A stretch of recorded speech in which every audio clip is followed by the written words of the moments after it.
It finally stopped. Okay. You got... What the... It just flew down the mountain. I barely touched anything. Yeah. Yeah. Like I said, that thing is a pain to drive. Scream. For keeping track, pan/poly and an absolute slut. Hell yeah.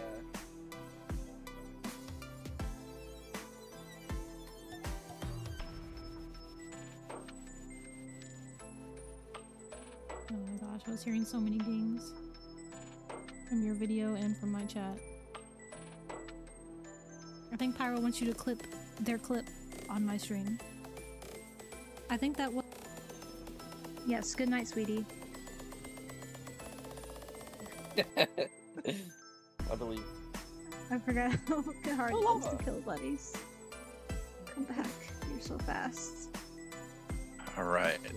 Bunny's gonna jump in the lava. Oh, yeah. You did it! Link would be proud. Somebody clip that for Link. Org, flip it.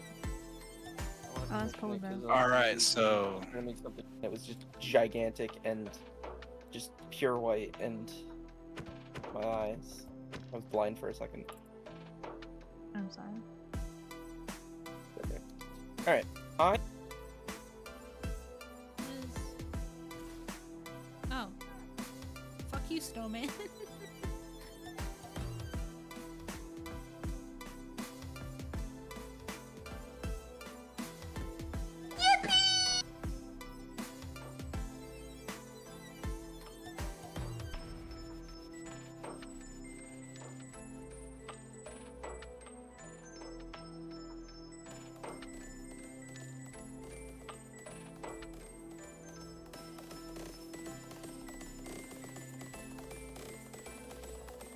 Pyro, you are such a good girl for absolutely no reason at all.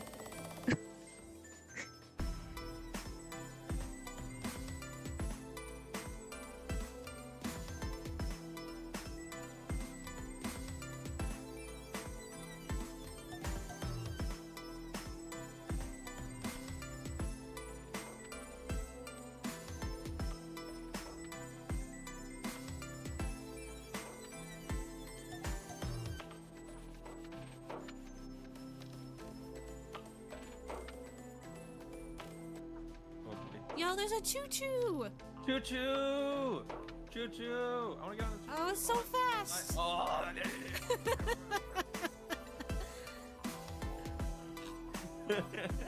okay. This is my life Yo. now.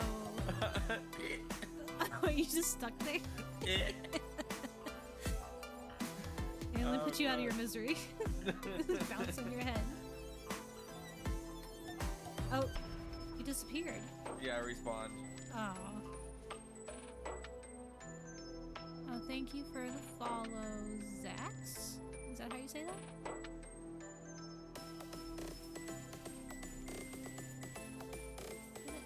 Why can I not shoot my whip?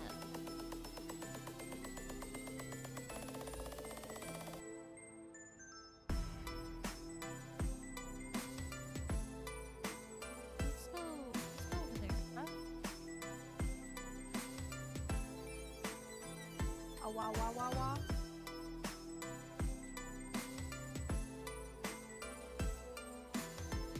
Like that? Ah, wah, wah, wah, wah.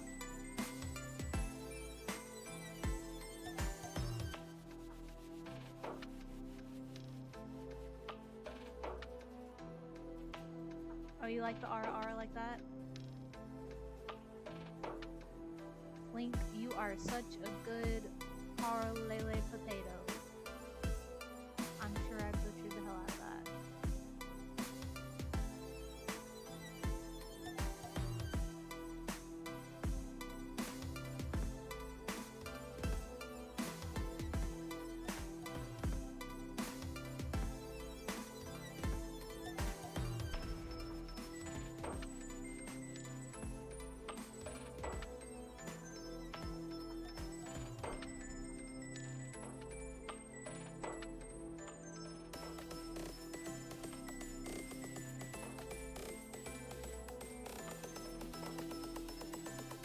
Grrr. Meow. There was your meow.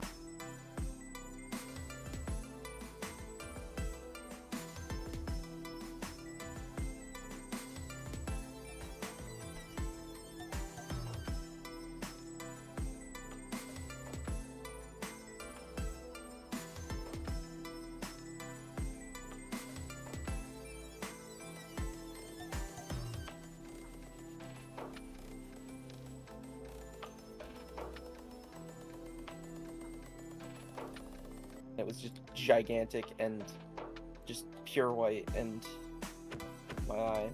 I was blind for a second. I'm sorry. Okay. Alright. Yes, good night, sweetie. Just not where it was. Should I follow that waypoint? Oh lord.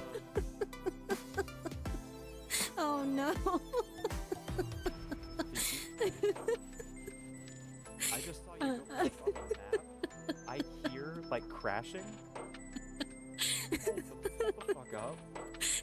Where'd you go? Let me hold you. Okay. Hold the fuck up. It finally stopped. Okay. You got... What the... It just flew down the mountain. I barely touched anything. Yeah. Yeah. Like I said, that thing is a bitch to drive. Oh.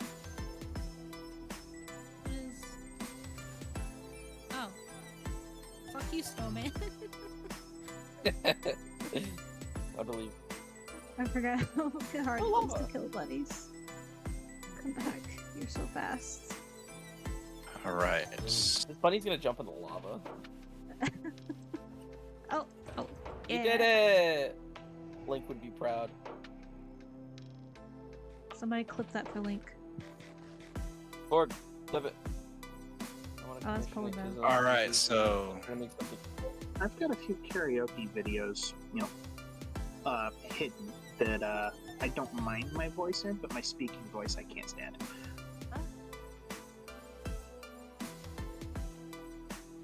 Oh, wow, wow, wow, wow.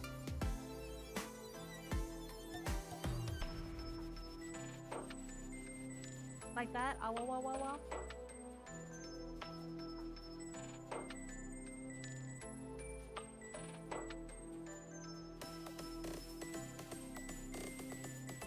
Oh, you like the RR like that?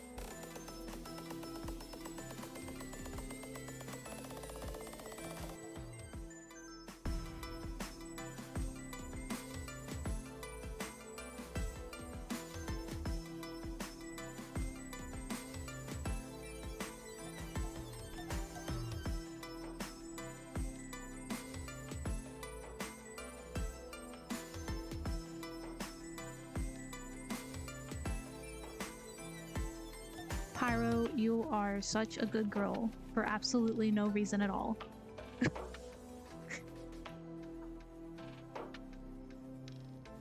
Link, you are such a good parlele potato. I'm sure I butchered the hell out of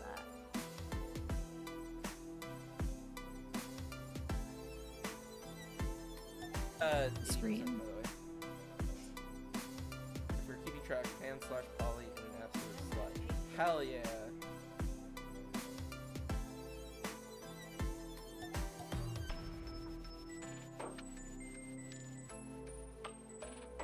Oh my gosh, I was hearing so many dings from your video and from my chat.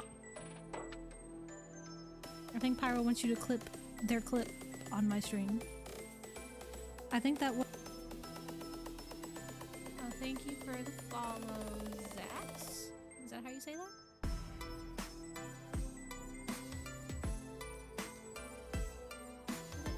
Why can I not shoot my web?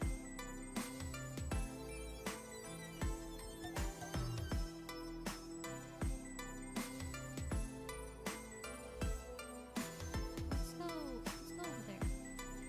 Yo, there's a choo-choo! Choo choo! Choo choo! I wanna get on the Oh, it's so fast! Oh,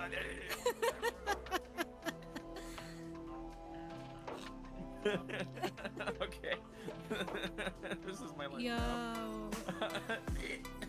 Oh, you just stuck there? Hey, look Get you out of your misery. Bouncing your head. Oh, you disappeared. Yeah, I respawned. Oh. Those I actively, like, I buy them because I will play them. I heard boxes, because I'm like... You never know when you're gonna need a good box. No, I know I'm not gonna need them, however... But if you get rid of them, then you will need them. Exactly, no, so, whenever I get, like, a new electronic, and since I get those relatively free... Oh, that's not what I wanted to do.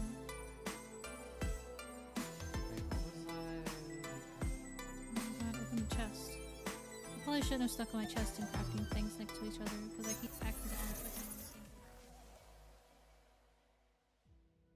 Yeah, Mew is such a good boy. Also, I'm gonna hydrate now.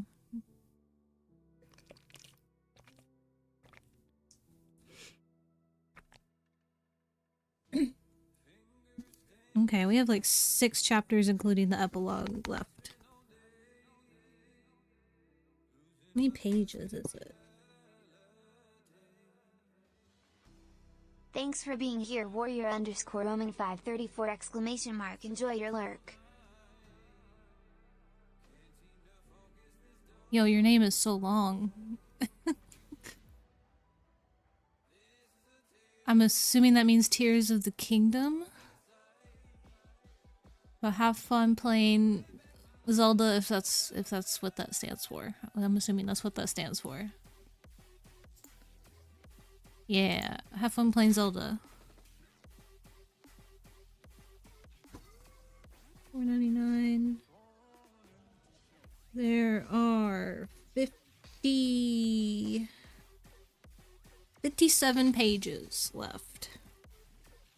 I think we can do it. I'm gonna blow my nose first.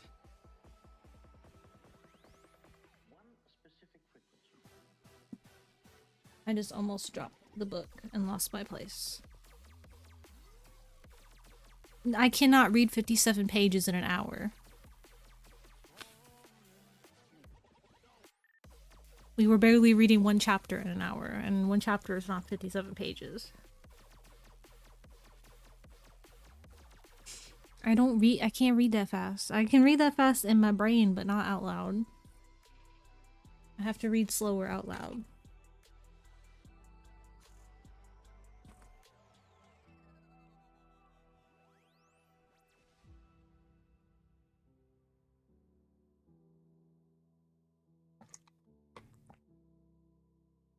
Is the volume okay with the music and my microphone? Because I adjusted all my volumes earlier.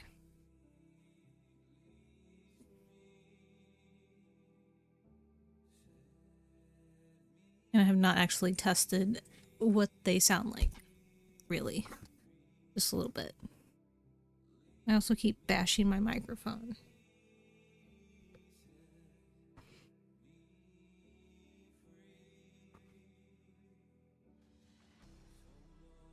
Okay, we're on chapter 31, which is in Arlo's perspective.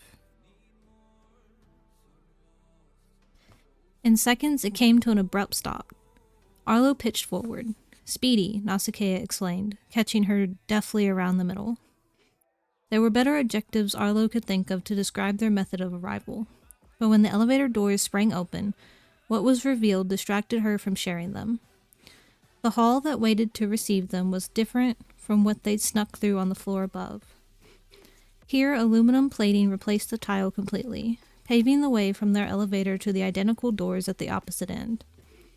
Much softer fluorescent lighting loomed overhead, and the floor had been inlaid with equally pale floodlights. Instead of the concrete they were used to, the walls on either side of them were enormous sheets of glass. Windows, Arlo realized.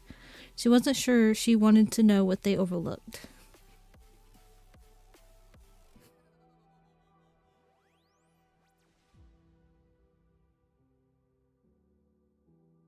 You don't hear the music at all?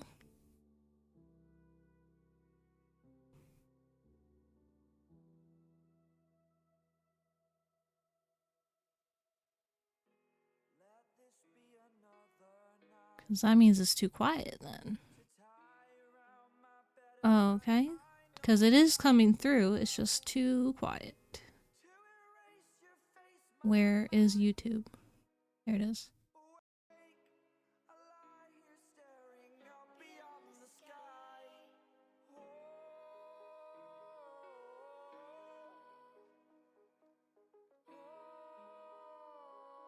Is that better? Do you hear music now?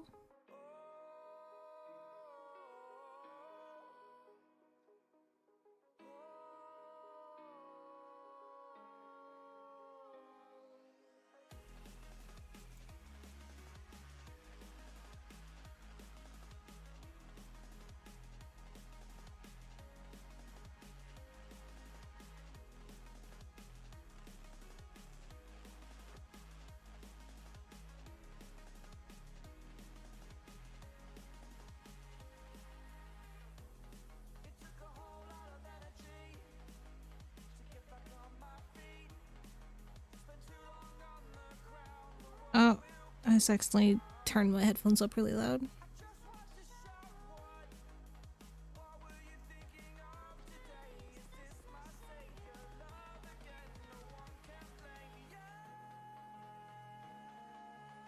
Hello, Pyro.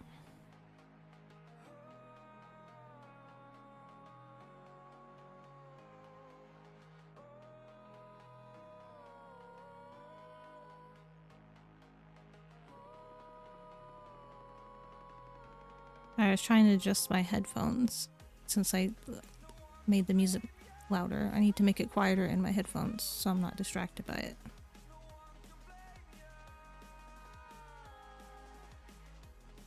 And the dial on my headphones is very touchy. You still don't hear the music?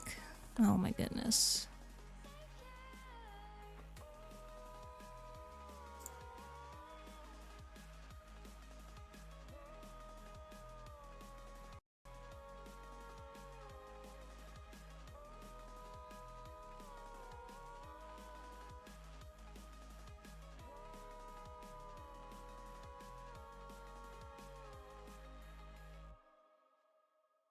Yeah, it's still too quiet then.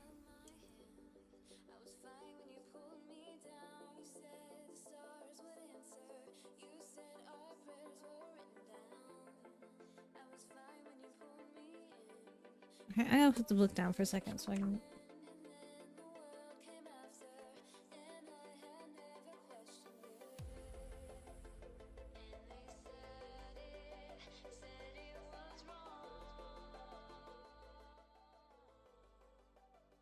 I'm gonna turn this back down.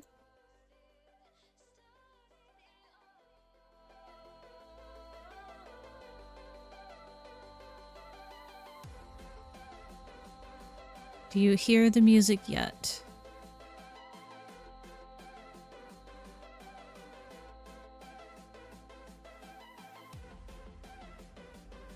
Is it at a good volume compared to me talking?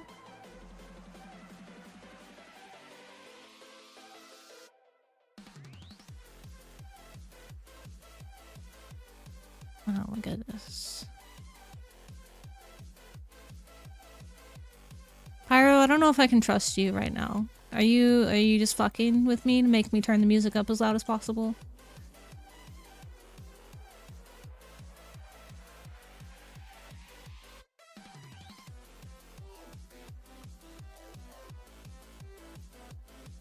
Why would you do that? Then there's gonna be a random clip of nothing going on. And how do you want it to hear, Pyro?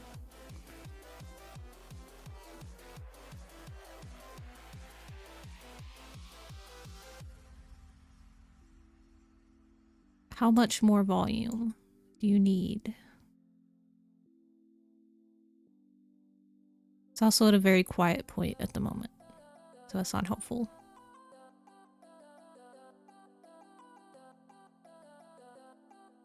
Oh, okay, so you are just trying to cause chaos. Unhelpful.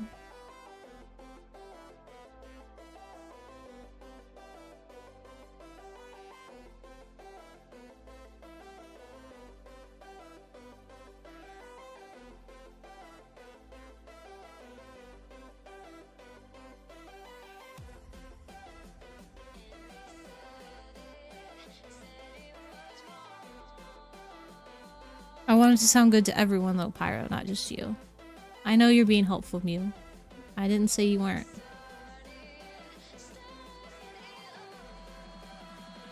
Now I have to mute the music so I can go look at this clip.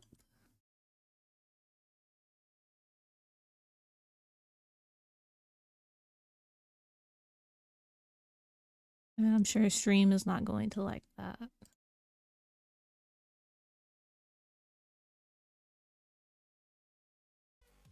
Pyro, I don't know if I can trust you right now. Are you just fucking with me to make me turn the music up as loud as possible?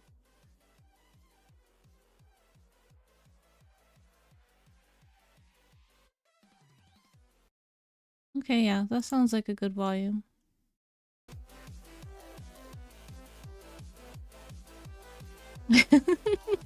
Yeah, new clip about Pyro. Good. You clipped the perfect moment, Mew. Good job.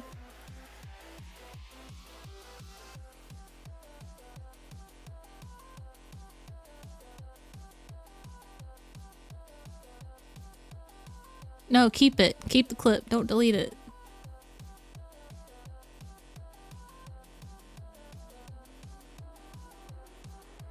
Yeah, it's perfect. I need more clips about Pyro so they can always play when you guys shout me out on Pyro's channel and not actually me play. I didn't even pull my book out. I gotta pull my book out. There we go.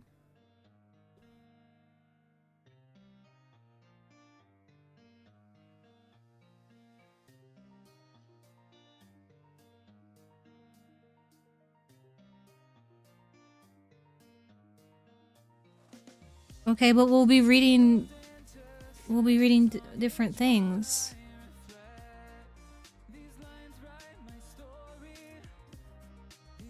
I know I was reading before, and then I had to fix the volume, and I forgot I never had my book out.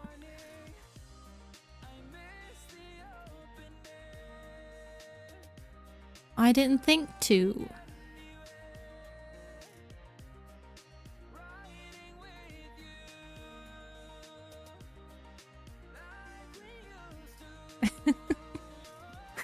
There's a BRB command now, Pyro.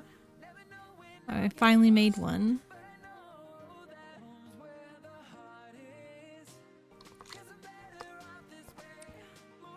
Okay, well now my music volume is fixed. Hurry back. We'll miss you. Welcome back. We miss you. That was a very quick BRB, Mew.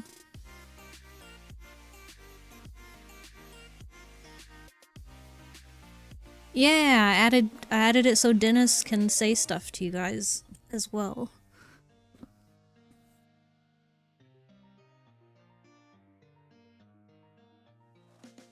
Oh, I guess you didn't hear it on the starting soon screen because I didn't have Dennis there, so you guys couldn't hear it. I was about to say it did it earlier, but I heard it because it's on my computer. Dennis didn't move his mouth? Oh. I need to add another module to make his mouth move as well, since it was a custom message. I'll have to remember to do that. I'm not doing that right now. That might take a minute. And we need to read.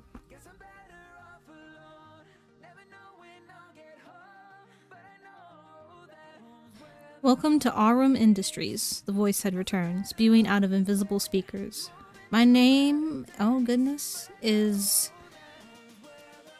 Euronymous Aurum, founder of this humble facility. Most here call me Doctor, but you, dear guest, may call me Hero. Oh, shit, it's Hero. That's his name. I bet it's pronounced Hieronymus. That's why Hero is a shortened version. If you'd kindly make your way to the end of the hall, it would delight me to guide your tour. I didn't blow my nose.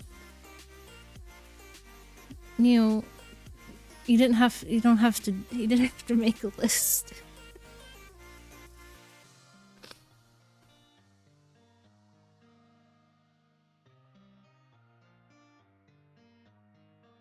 No, you don't have to. It's still something I'm working on anyway, so I'm gonna know to fix that. You don't need to make a list every time I say I need to do something. But thank you. You're so sweet.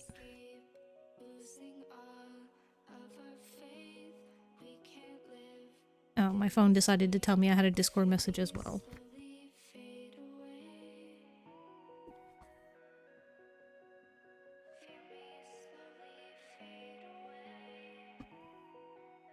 Arlo frowned at his callous levity.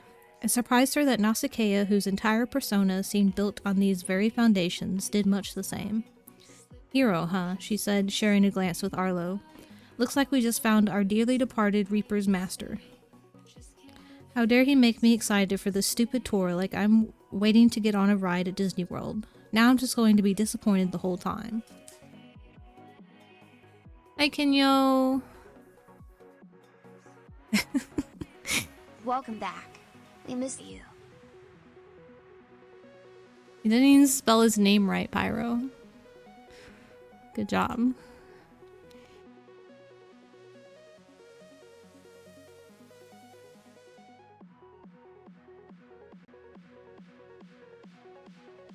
Sure, blame the keyboard. I'm sure it's actually because Pyro doesn't love you, Kenyo.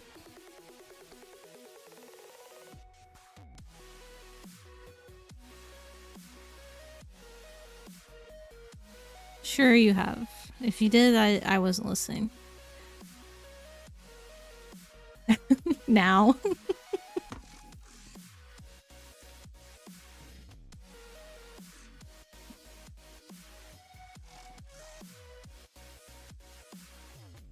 Do it.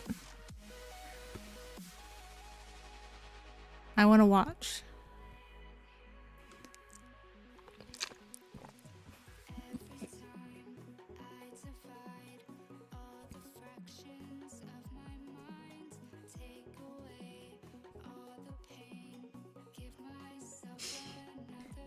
Shaking her head, Arlo stepped out of the elevator and into the hall. Oh my god, she gasped. Her brain switched to autopilot and propelled her toward the sheet of glass to her left. This hall was a bridge, and both sides looked out over the same horrible view. A hangar, so large it could serve as a stadium, and along the walls were hundreds of cells that stood like vertical coffins.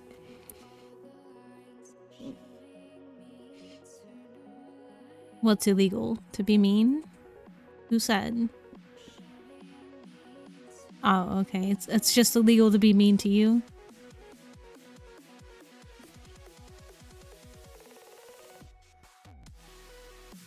Every single one contained a slavering column.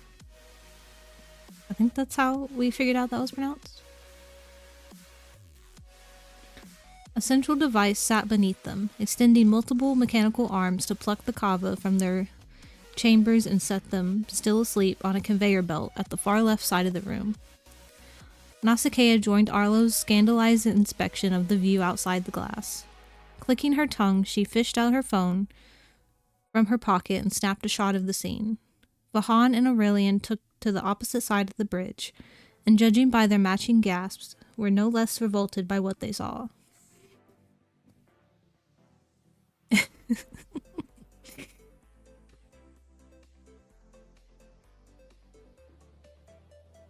Good job, Pyro. You don't actually deserve it. It's still fun to be mean to you, though.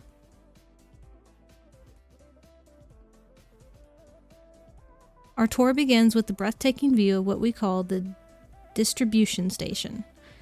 Arum prides itself in its achievement as the first to perfect the creation of kava, the artificial soldiers you see down below. Living, breathing beings that require no rest, no battery, no charge to keep them going. They feel neither pain nor fear, possess no individual will to hinder their efficiency, and are stronger and faster than even the Fae. They are, if I say so myself, the perfect.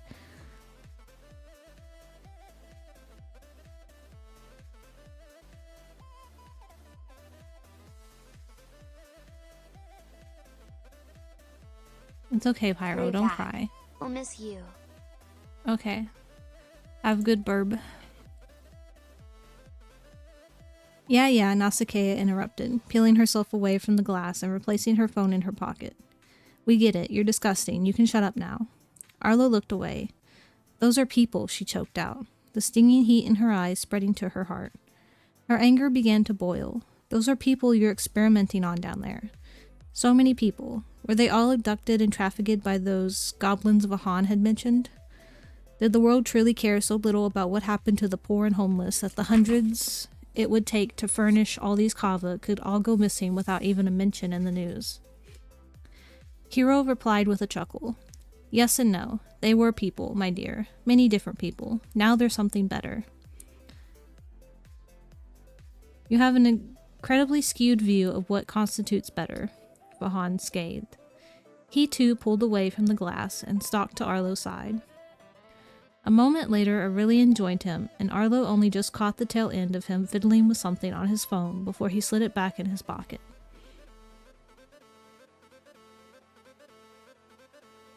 Such upstanding morals, but narrow-minded. It's not your fault. You're only children after all.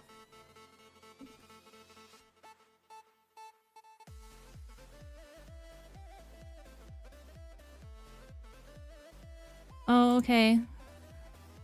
I gotta text Mar about food, apparently.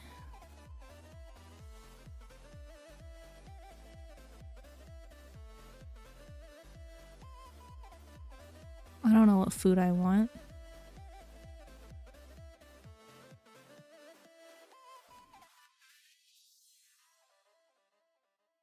Okay, warrior.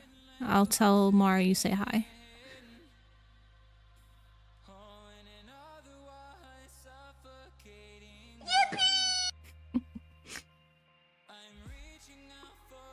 Fuck, I don't know what I want.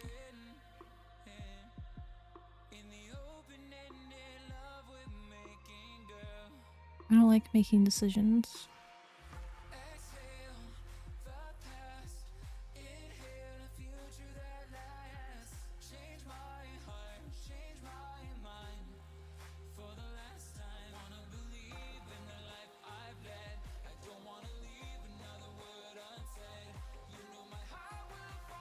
Okay, I told Mar you said hi, warrior. They don't have chicken nuggies. It's not that kind of restaurant that Mar works at. They don't have pizza either. It's not the kind of restaurant Mar works at. I had pizza at work, because that's where I work.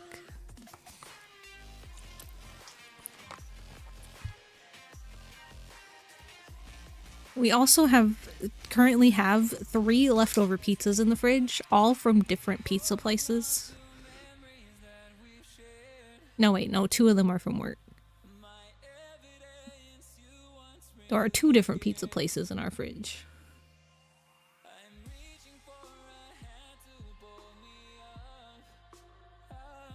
Yeah, Mar works at a knockoff of B-dubs. It's not actually B-dubs, it's like a weird knockoff.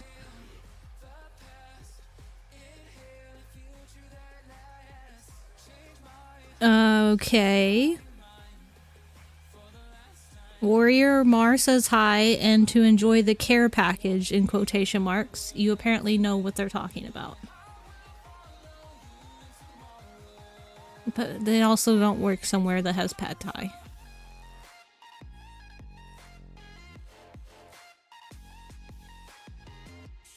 Oh, I'm pushing on my keyboard and feeling the chat with periods.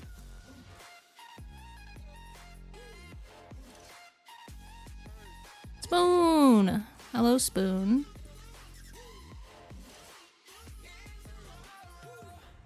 Yeah, I don't know what this care package is. Oh, look at that. I made a spoon command. Forgot I did that.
Okay, now where was I?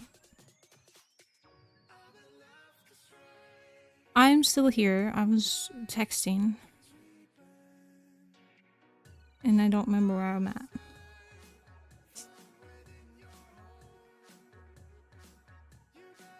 Ah. Such upstanding morals, but narrow-minded. It's not your fault. You're only children, after all. Nausicaa scoffed. Children you're apparently afraid to say this to in person. Oh, don't worry. There's plenty of time for that later. For now, we must hurry along. I have other things to show you first. Another mechanical whir opened the door at the opposite end of the bridge, but instead of a second elevator, it led into another room. Arlo felt queasy.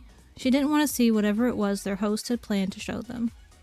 She didn't want to see how these kava were made, as she suspected they were going to find out, and whether or not there were worse atrocities waiting further within.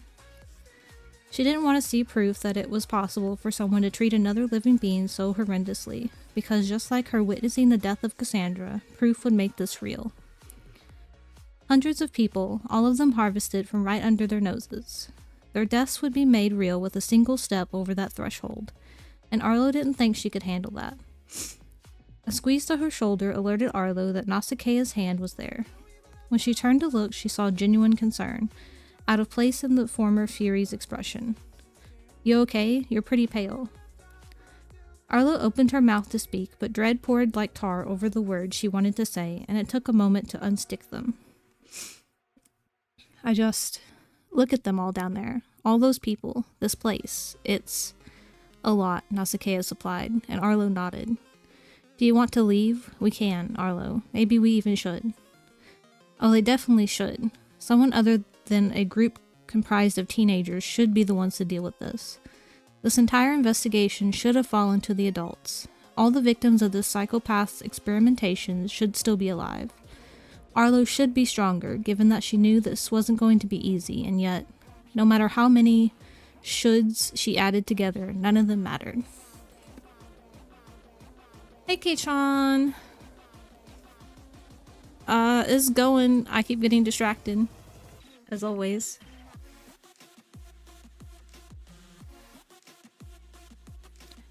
They were deep in a boss-level dungeon well above what they could handle, and they definitely, absolutely, 100% should leave. It's not your fault, Mew. It's my fault. Well, said their host, inserting himself into the conversation at last. A note of delight played under his tone. You can try to leave, but I'm afraid to say you won't be going very far. The elevator snapped closed behind them. As soon as it did, the green light situated over the doors flicked to glaring red. Why should Mew be sorry? Mew did nothing.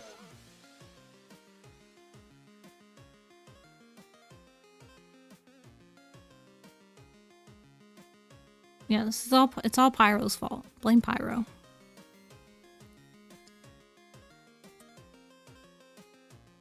Arlo's dread grew even thicker. See, I can't just let you go running off now that you're finally here, Arlo Jarsdell.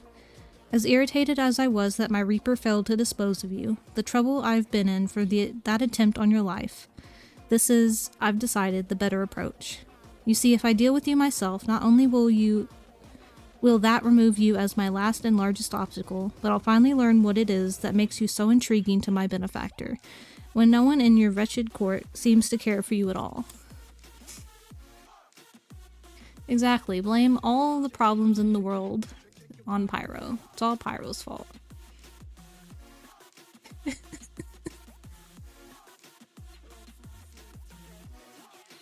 Yeah, Warrior's not being mean to you. I don't think Mew's being mean to you either. Thanks for being here, Weiss Volps with exclamation mark. Enjoy your lurk. Okay, hi Weiss. Have a good lurk. You know, Sam, I'm just existing.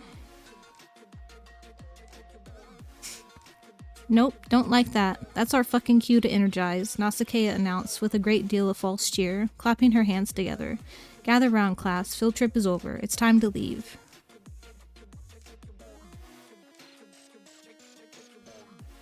Is Weiss the squeaky toy? Who are you calling a squeaky toy? No, the distractions are not your fault, Mew. Literally the most recent one was Mar.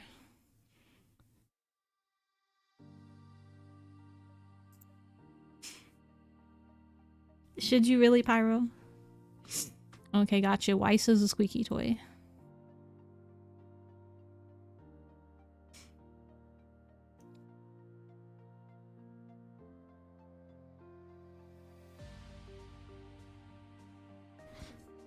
You watch Star Trek?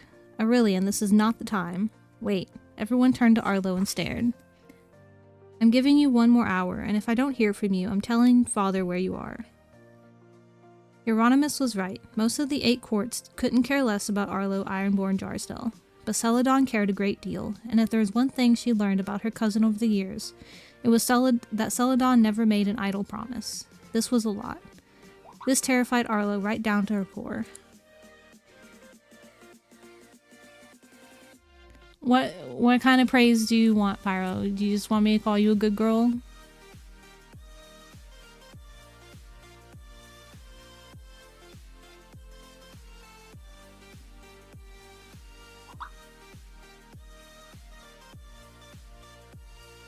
Whatever? Okay, Pyro, you're such a good whatever.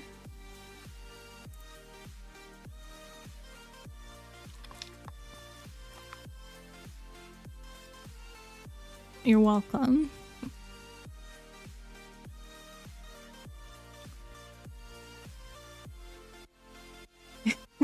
Thanks for being here, Pyro of Wolf Okay. 13 exclamation mark. Have Enjoy good your lurk, Pyro.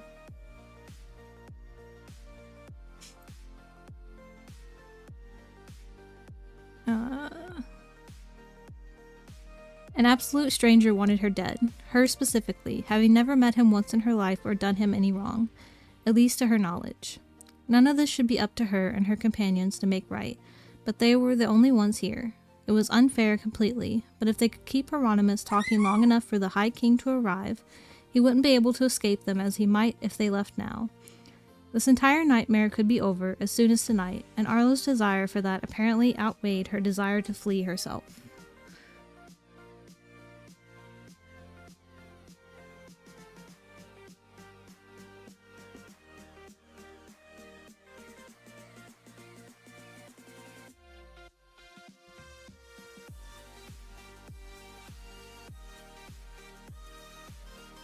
She'd made up her mind to stick out this investigation, and she wasn't going to turn back now. Still pale, still more than a little nauseated, but quickly regaining control of her panic, Arlo looked to Nausicaa. She had a plan, but how did she convey this without alerting their listening host? Hang on, Nausicaa. She reached into her back pocket and extracted her phone. This is sick and twisted and all kinds of wrong. She pulled open her message history, tapped on the text from Celadon, and angled it for all to see, but any possible cameras. But I don't think we should leave just yet.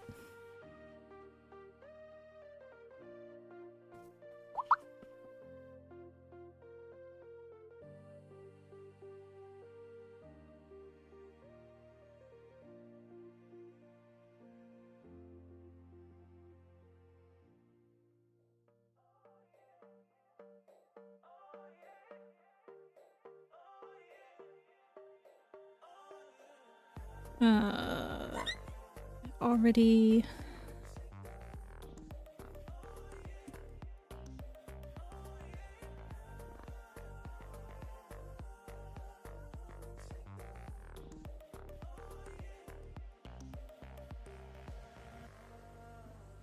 I've already forgotten where I was, because Mara keeps texting me again.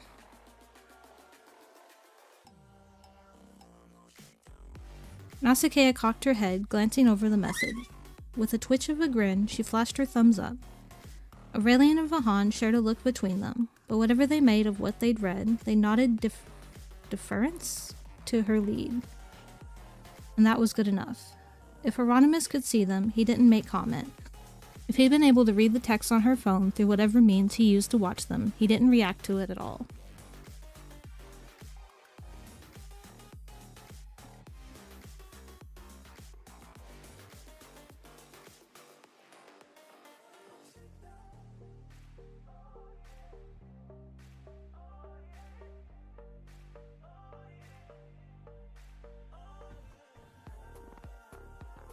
Oh, Pyro's live.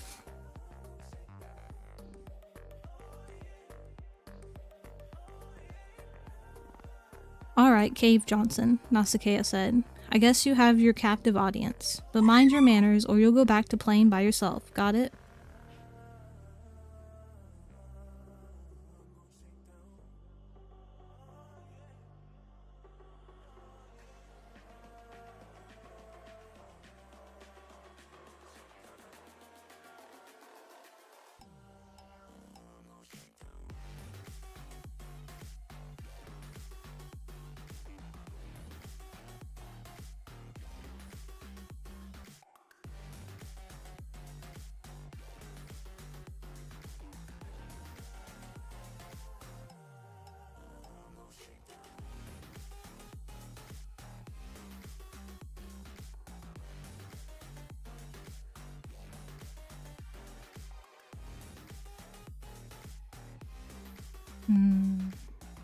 Perfectly. Drawing closer to Arlo's side, Nausicaa added under her breath, "This is all very Gryffindor of you, but remember, anytime you need, we can teleport to safety. Don't push yourself too hard, okay?"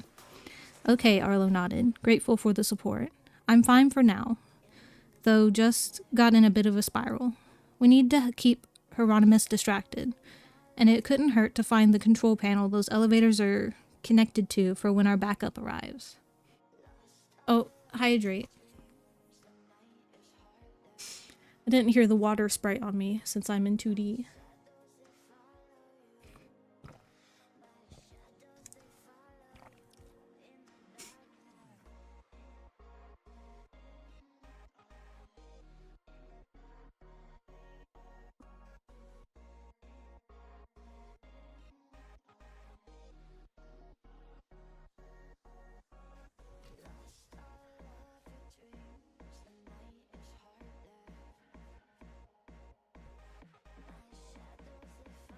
Okay, I hydrated and lost my spot.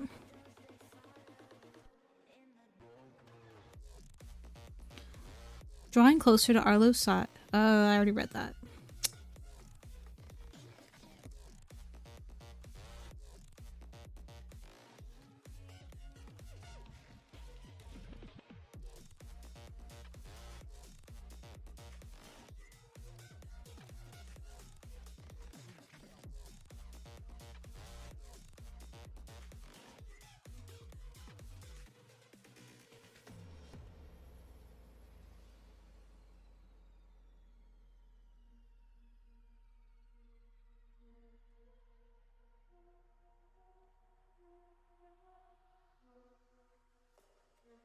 Okay, I've got to blow my nose. It is running so much.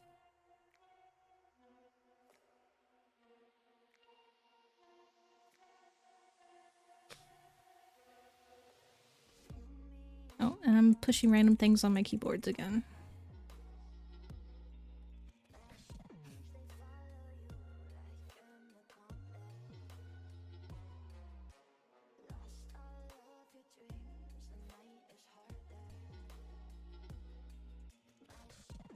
Okay.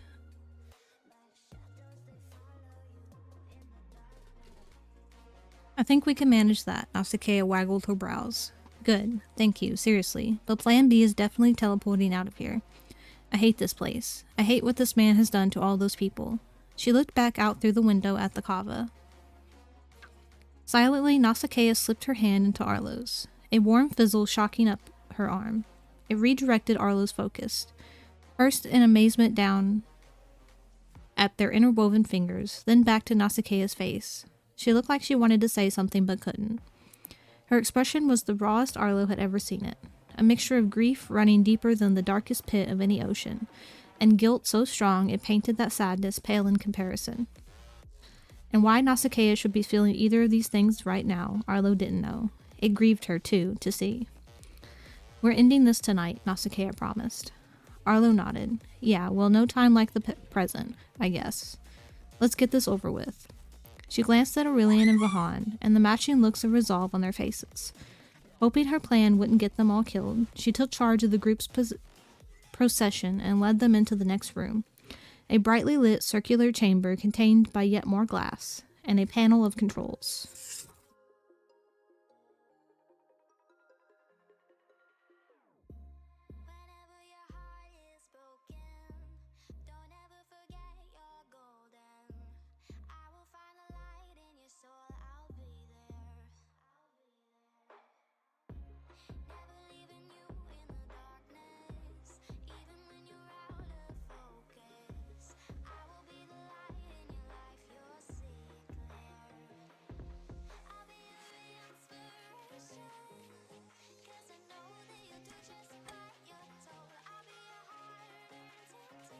I just turned the page, so I'm literally at the very first word. Okay. Various monitors hugged the perimeter, most of them keeping track of different areas in the facility.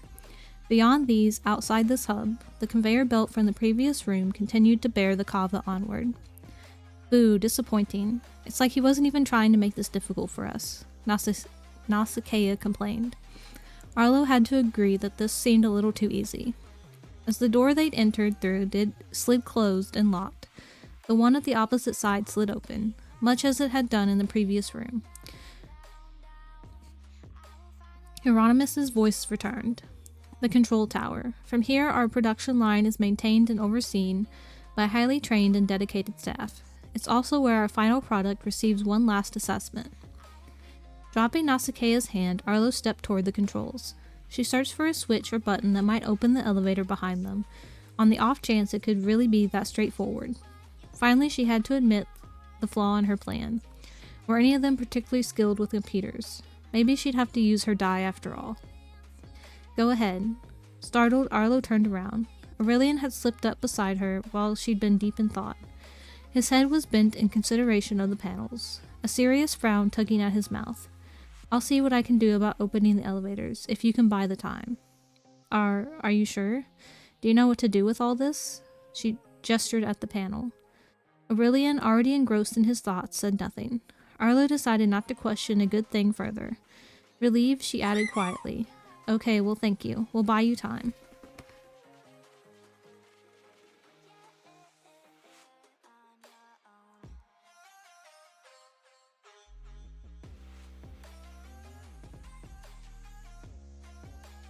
Are you okay on your own? Vahan asked in a whisper, coming up behind them.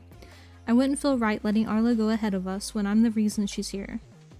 He took something from Aurelian's back pocket stealthily enough that Arlo could only see the action, not what he stole.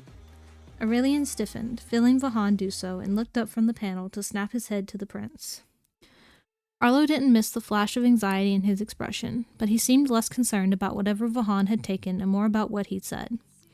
No, I'd rather you stay with me, Vahan. Your mother wouldn't. Relax, Nausicaa called, already across the room. We'll look after your prince. He'll be fine. I'm immortal, remember? Extremely badass. Nothing touches any of you without my say-so. Arlo was struck with the impression that if Aurelian were the cat he often resembled, his ears would be flat against his head right now, with the way he glared at Nausicaa. Considering how antagonistic you've been toward us, I'm not exactly comforted by that.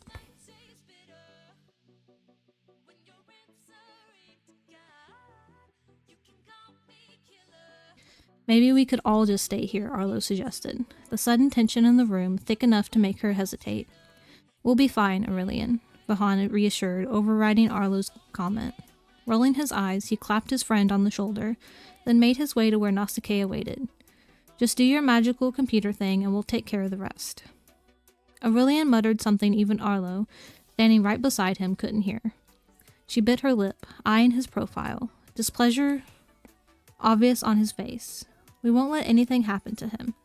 I promise. It's only the elevator that seems to be on lockdown. If things look like trouble, we'll come right back. The sharp nod she eventually received was all the reply she was going to get from him, she concluded. Aurelian spun back around, resuming his inspection of the panel.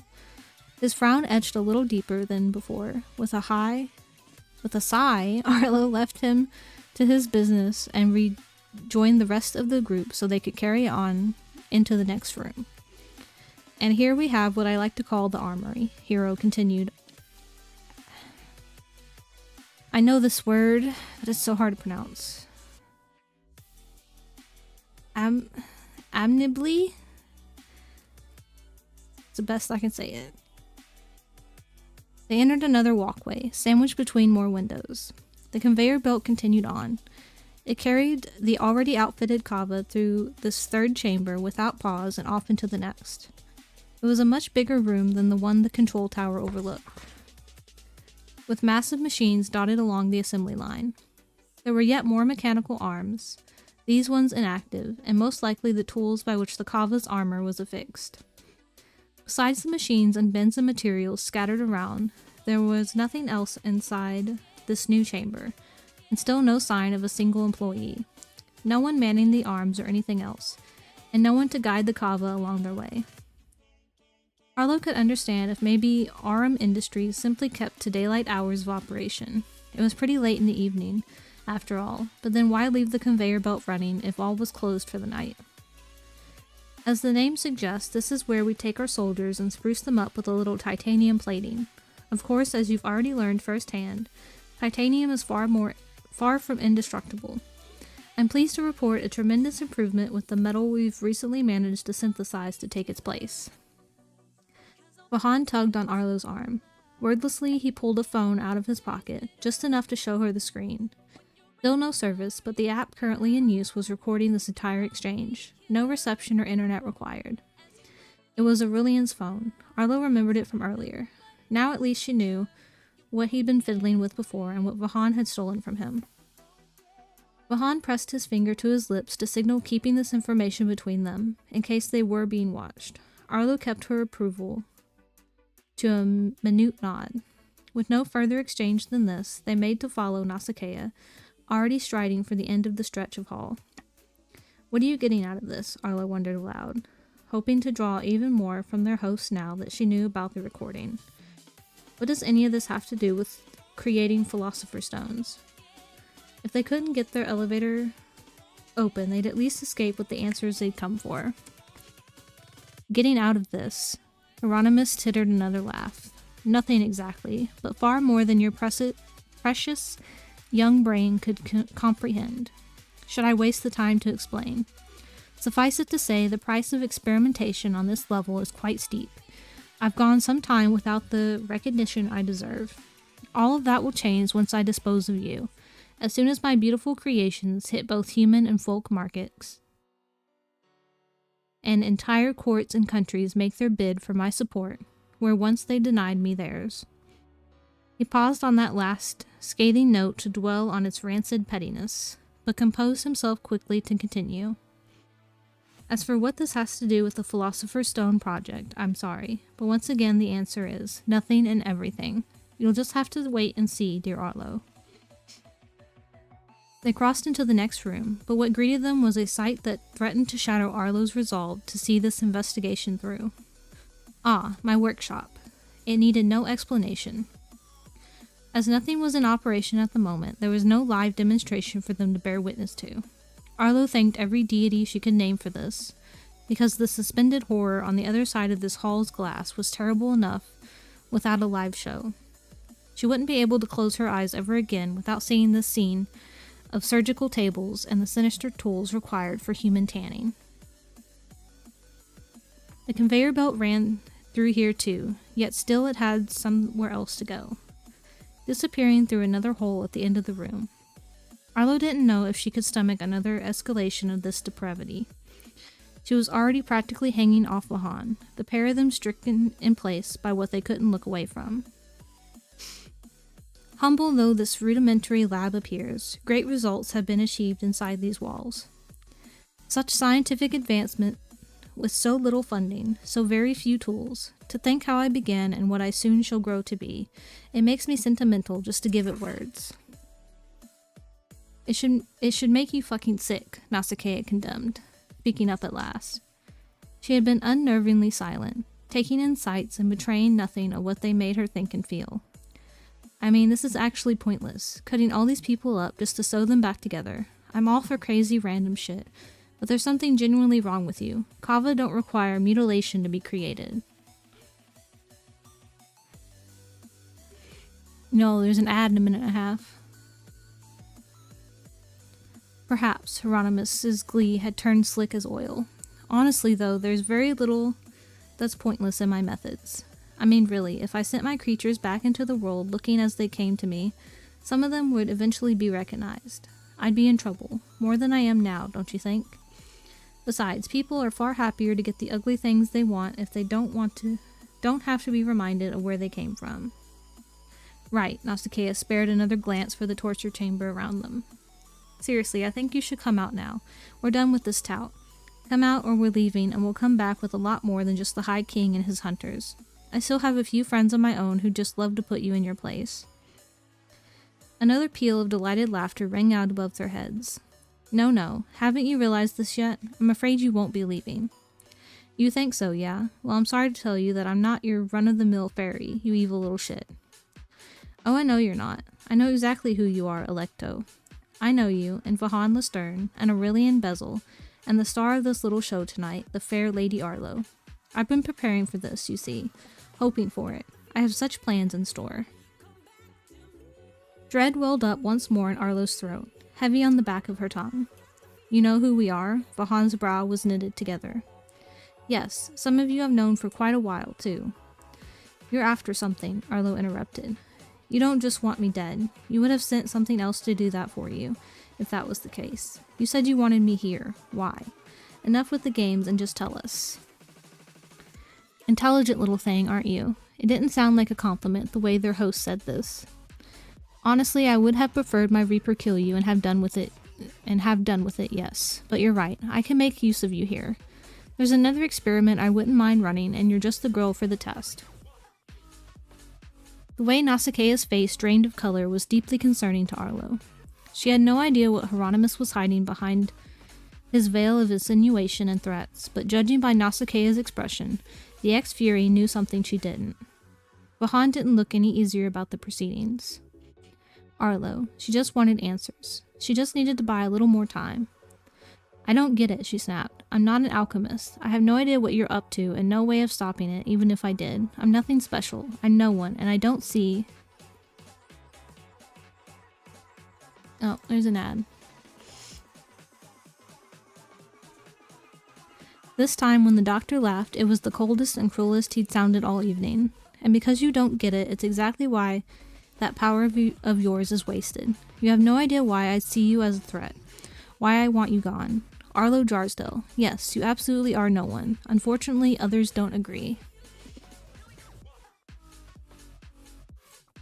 I'm sorry, Mew. Siribot doesn't love you anymore, I guess.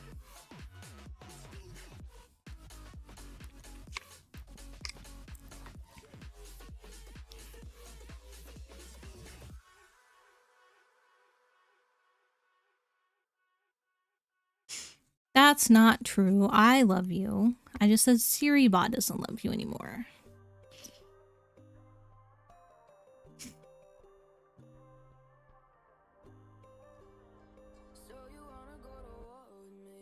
Yes, you know I do.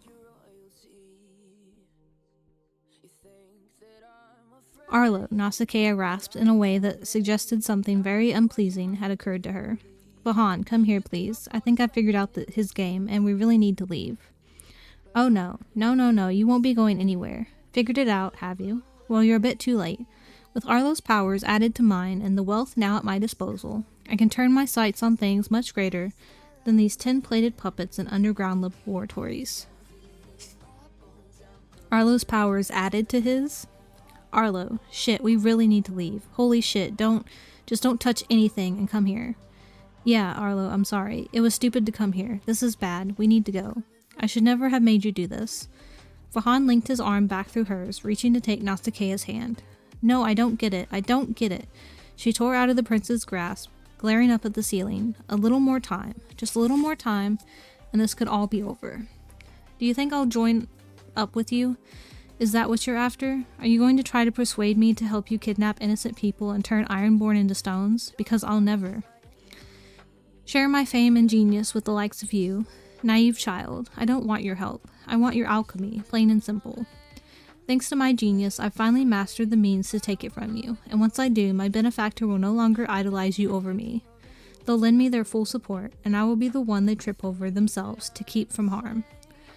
Meanwhile, you'll find a few of my security measures rely on something other than the power grid you overloaded to get here. For Nausicaa, you won't be magicking anyone out of this particular mess. Nausicaa lunged for Arlo, taking hold of her arm so suddenly that Arlo didn't have time to flinch away. But nothing happened. Arlo's brows furrowed as Nausicaa's face fell. What's wrong? Arlo hedged, already fearing the answer.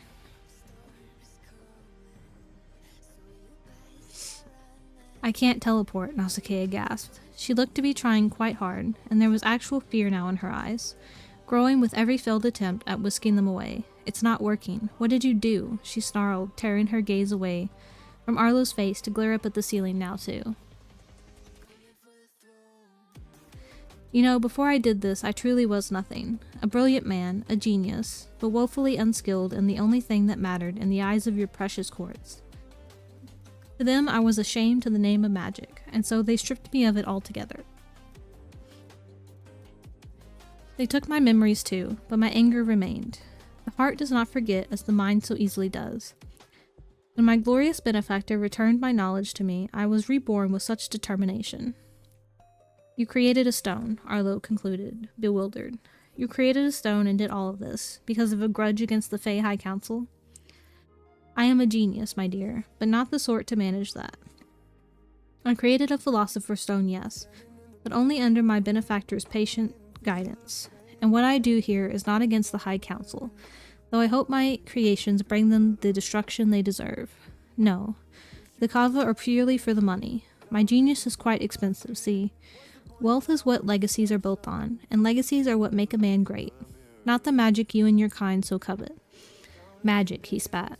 May the High King and his sycophantic courts choke on their beloved crutch. Magic will not save them from what is coming, I assure you. So, Nausicaa looked to be edging towards manic. Arlo doubted she'd ever gone without the use of her powers altogether in all the years of her very long life, and didn't seem to enjoy the experience of it now. Your sin is greed. Sin? Wanting to survive is the sin, is it? To live life with respect and dignity and comfort? No, that isn't a sin. It's only thought of as such by those already in possession of these things. Wealth is what drives this world, after all. Wealth, not magic. And without it, you are nothing. You have nothing. After what the courts did to me, how low they cast me in rejecting me from their society, I swore to myself I would never be nothing again. Yo, it's the heckin' Harley. Hello, Corvid. Yes, I have a YouTube. Hello, Harley. Instagram, I have a... Yes, the heckin' Harley.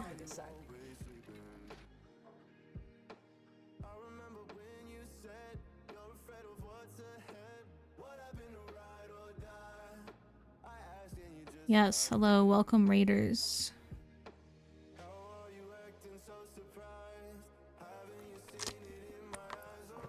I'm not good at introductions, but we're reading a book that may not be suitable for everyone.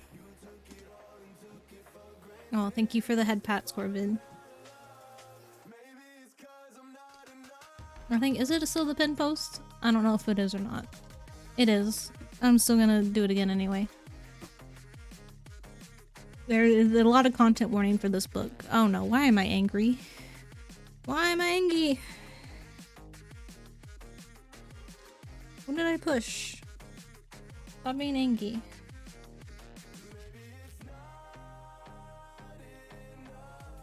I don't know what I pushed on my keyboard to make me angry. I don't know, I pushed something on my keyboard and it made me angry. I don't know what I pushed though.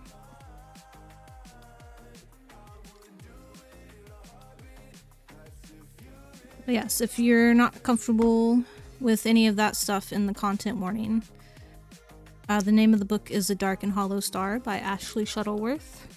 It has gay people in it, which is why it's awesome.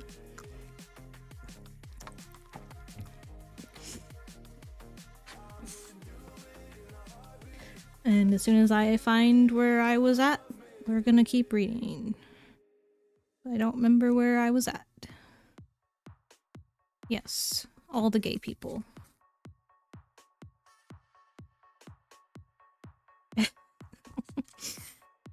So true, Mio. Where the fuck was I at?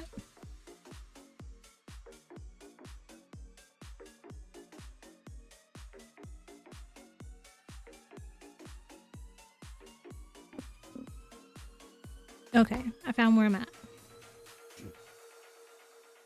You've done all this for petty revenge and money. Vahan sounded half ill merely saying the words. All these people, all this time and effort and risk, you did it all for your own. Enough, Nausicaa roared. She crossed to the still closed door at the end of the hall and kicked it hard enough to dent the steel. Open up. I know you're in here somewhere, and if you don't open this door, I'll fucking break through it myself and drag you out of there. You think you know who you're dealing with. You think you prepared for me. Why don't we test that theory, huh? Open the deity's damn door. She kicked it again, and the dent caved deeper, groaning under the assault. It wouldn't take her long to make good on the threat she'd delivered. Nausicaa, Arlo warned, taking a step toward her.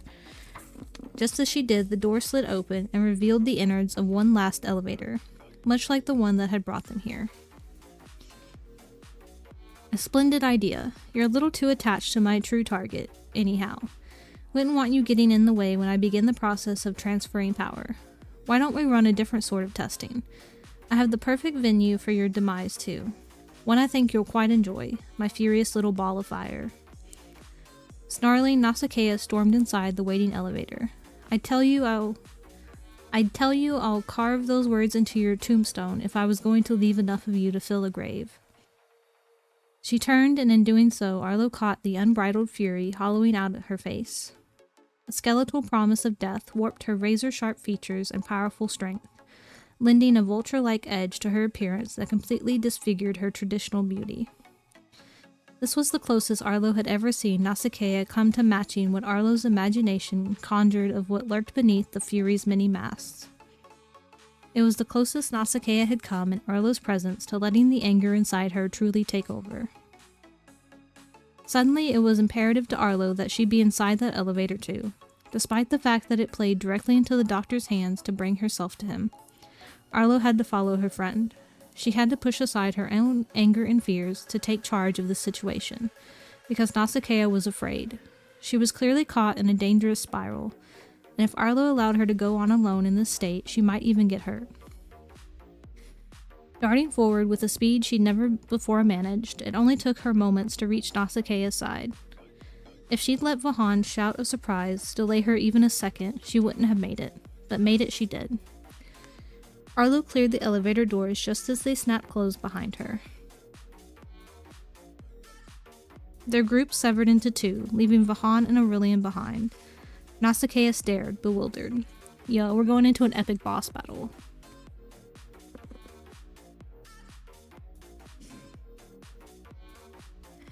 Yo, I accidentally skipped forward, and something's about to happen that we've been waiting for this entire book. It only took 457 pages to get to it. We're a team, Arlo panted, bending to catch her breath and will her heart to slow its frantic pace. She glanced up. We're doing this together, okay? Nausicaa swallowed. Her furious edge had softened a fraction, but she seemed stuck between her pale, avian wrath and the haunting beauty of her usual false arrogance.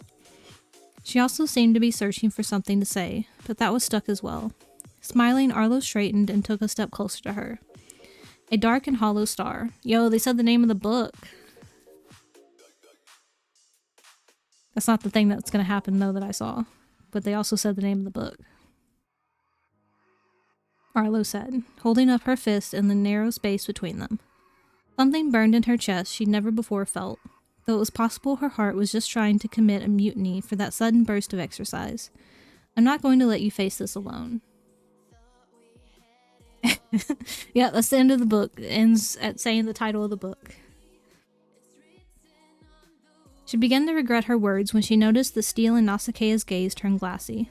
I'm sorry, Arlo hurried to tack on. I mean, I just feel like Her apology was interrupted. It took a moment for her brain to comprehend this pause, to realize it wasn't that Arlo's mouth had stopped moving because she'd run out of words, but because Nausicaa's lips had pressed against her own. A kiss. Yo, they finally kissed! And it only took 457 pages. Now we just need Vahan and Aurelian to kiss. If they don't before the end of this book, I'm gonna be sad.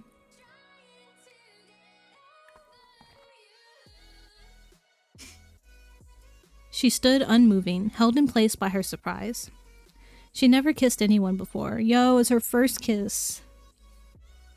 Not in any way that mattered. Well, I don't know what that means.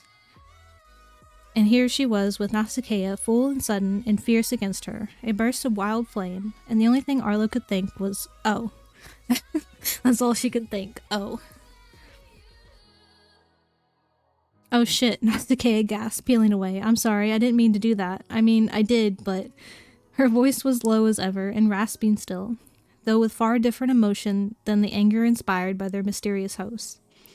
Whatever she'd been about to say, it, too, was interrupted, but not by anything as pleasant as a kiss in return. Arlo was still too stunned to speak, let alone take that initiative.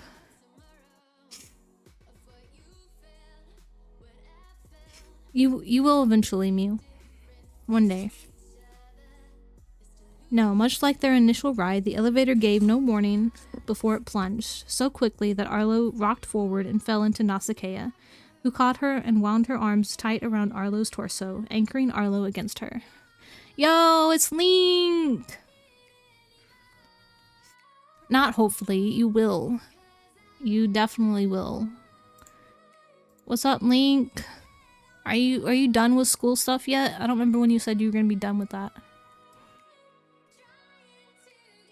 Yeah, we're reading. Link, you just missed their kiss. They finally kissed after 457 pages.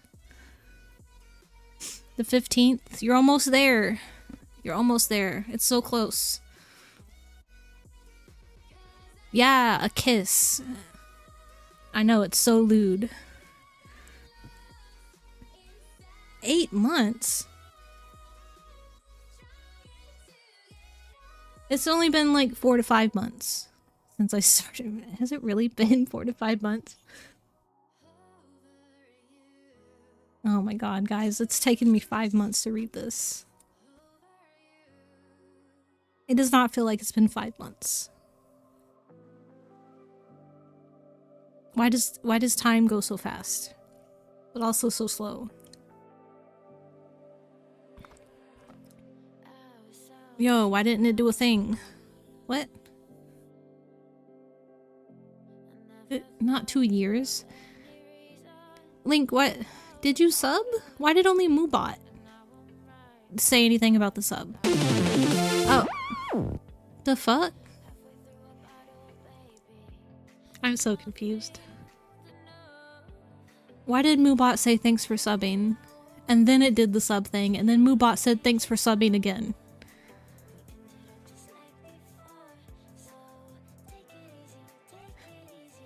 So you sent it twice? Is that what happened? And you just didn't send a message the first time?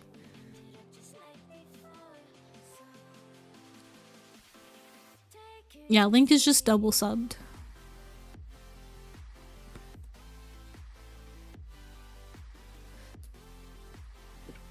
Okay, so you subbed, and that's why it said thanks for subbing, I guess. And then you sent the message and it did the thing. It did all the stuff it's supposed to.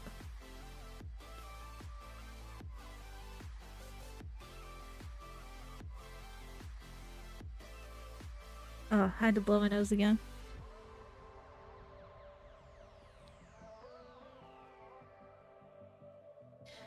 What? Who has a baby? Huh? What are we talking about a baby?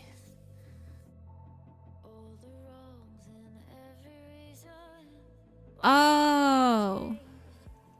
Oh, no thank you. No baby, no thank you. I'm full. No babies.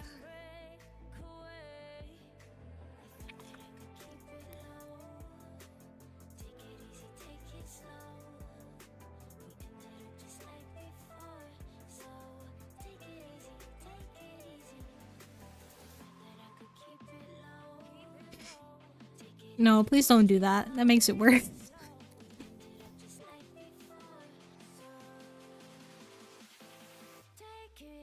We still have 40 more pages. See, we only read like 10 pages.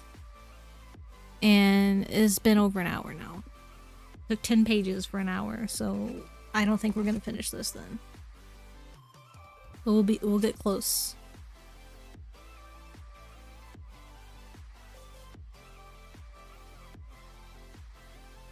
Oh, it's just the VT part. Why are you taking my phone? I'm not even distracted by my phone right now. I'm distracted by chat. I see chat on my screen.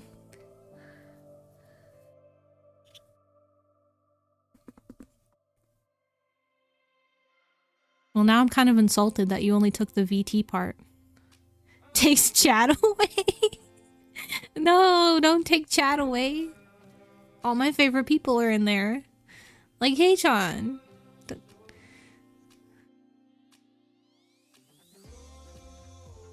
Don't take chat from Mew. I also want Mew in chat.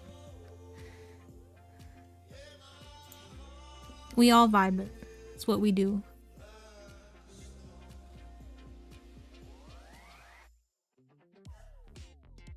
Okay, I'm gonna finish this chapter real quick and then take a break because I have to go to the bathroom. But this chapter has like 2 paragraphs left. Red and blonde hair tossed around their heads like a flurry of fire and sand. The rapid descent filled Arlo with a curious weightlessness.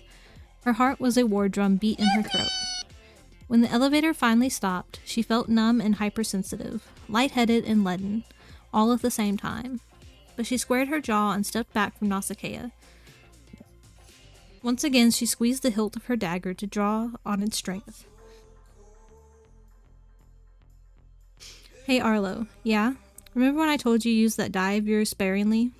Nodding, Arlo reached into her back pocket and extracted the object in question. The numbers glowed golden hot, as they'd been for quite a while now, simply waiting for her to call on luck to lend them aid. Get ready to use the absolute crap out of that thing. I know, I was trying to finish... Meow! Meow. Meow, meow, meow. I was trying to finish the chapter so I could go to the potty. Link, did you bring dino nuggies for everyone?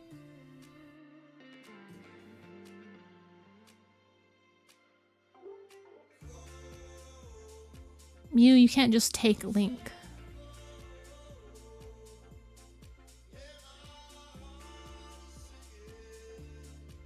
Okay, I will also stretch. Okay, but yeah, I really have to go to the bathroom. No taking chat or Link or Mew or anyone. Don't take people. Oh, we'll be right back. I have to go to the bathroom.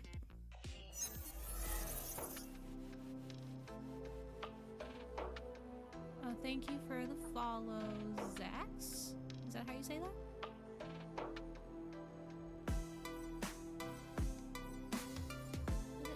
Why can I not shoot my web?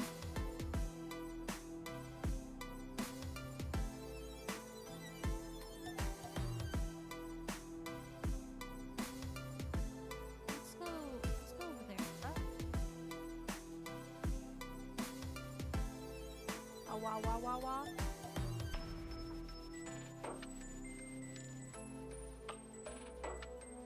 Like that? Ah, wah, wah, wah, wah.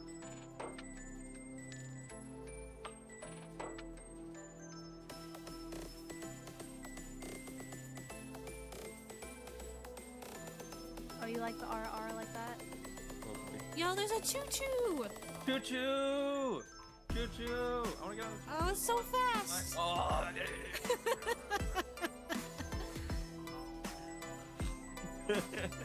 okay. This is my last Yo. Wait, you just stuck there? Yeah, let me put you out of your misery. Bounce on your head. Oh, you disappeared. Yeah, I respawned. Oh. I've got a few karaoke videos, hidden that I don't mind my voice in, but my speaking voice I can't stand. Scream. For keeping track, pan/poly in an absolute slut. Hell yeah.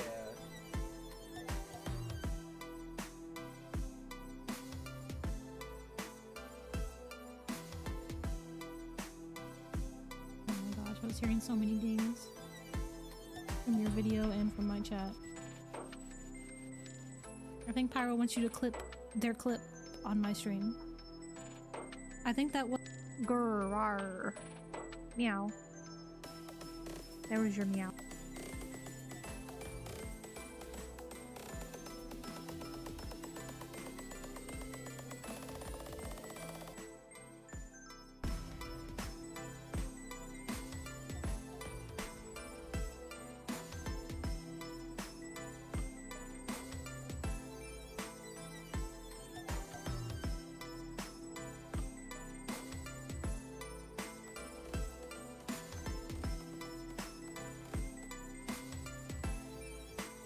Pyro, I don't know if I can trust you right now.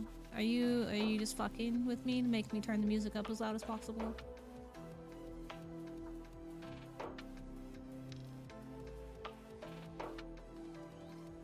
Those I actively, like, I buy them because I will play them. I heard boxes, because I'm like... You never know when you're gonna need a good box. No, I know I'm not gonna need them, however... But if you get rid of them, then you will need them. Exactly, no, so, whenever I get, like, a new electronic, and since I get those relatively free... Link, you are such a good parlele potato. I'm sure I butchered the hell out of that.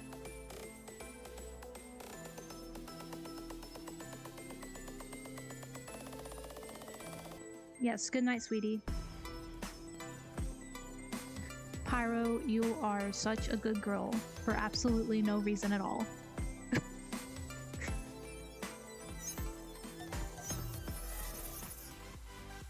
Whoops. Totally didn't just click on the wrong scene. What streamer? Are you talking about this streamer? They're totally a streamer. You should go check them out. The one you shouted out? No, that's no one. That's no one. No, it's not. I'm not bad. Why would you say I'm bad? If you're keeping track, pan/poly in an absolute slut. Hell yeah. Oh, what's happening? I heard Pyro's voice and was so confused I didn't realize you shouted me out again. Oh my gosh, I was hearing so many dings. From your video and from my chat. You still haven't even given me Reese's. How rude. I think Pyro wants you to clip their clip on my stream. I think that was...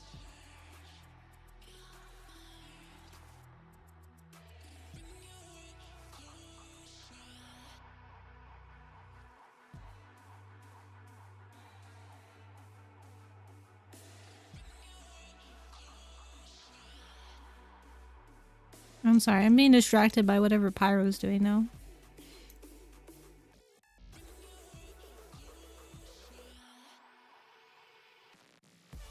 I can't take you home.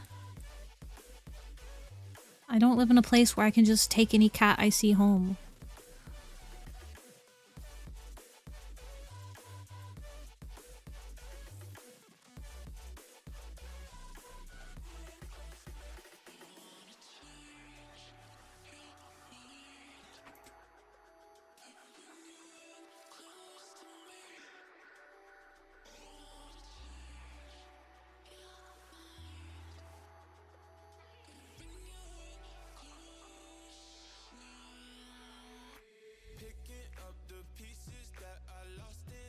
Huh.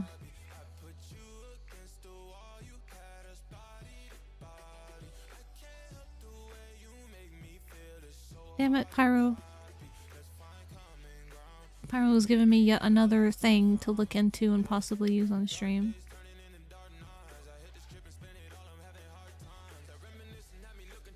I don't plan on getting my own place. That is too expensive. It requires me to work too much.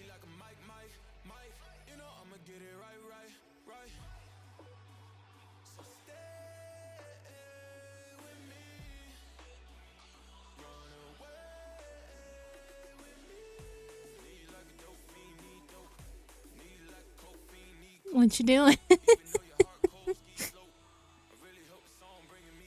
I'm in VTube Studio, and there's not much tracking on this model because it's just a chibi, so I don't know. This is my face now.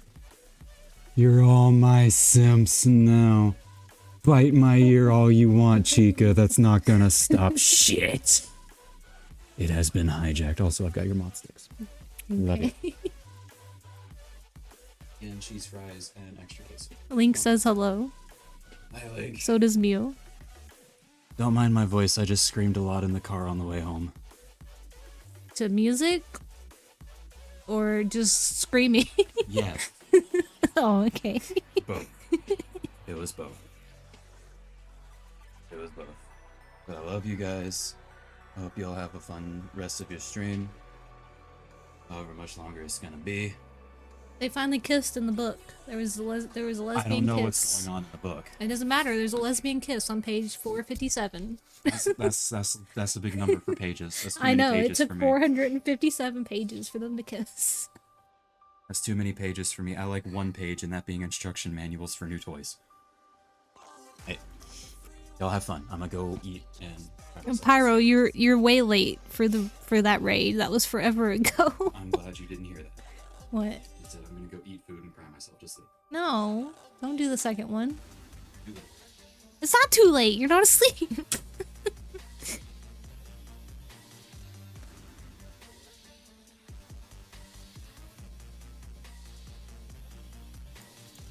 Yeah, Pyro, you probably can't hear me, but you were very late for the raid.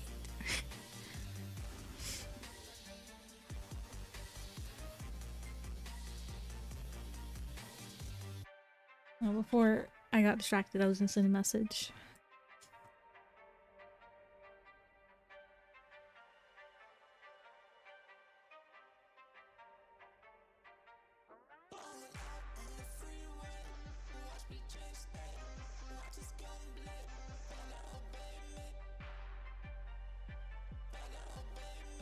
No, and Pyro's chat.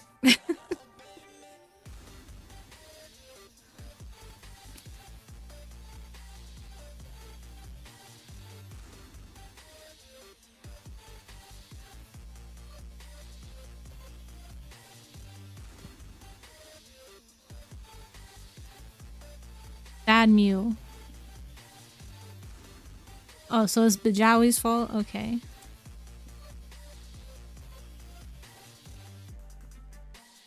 I already have I have 3 new things to look into, to look at and switch over to now. It's too many things. Okay, I need to blow my nose again first.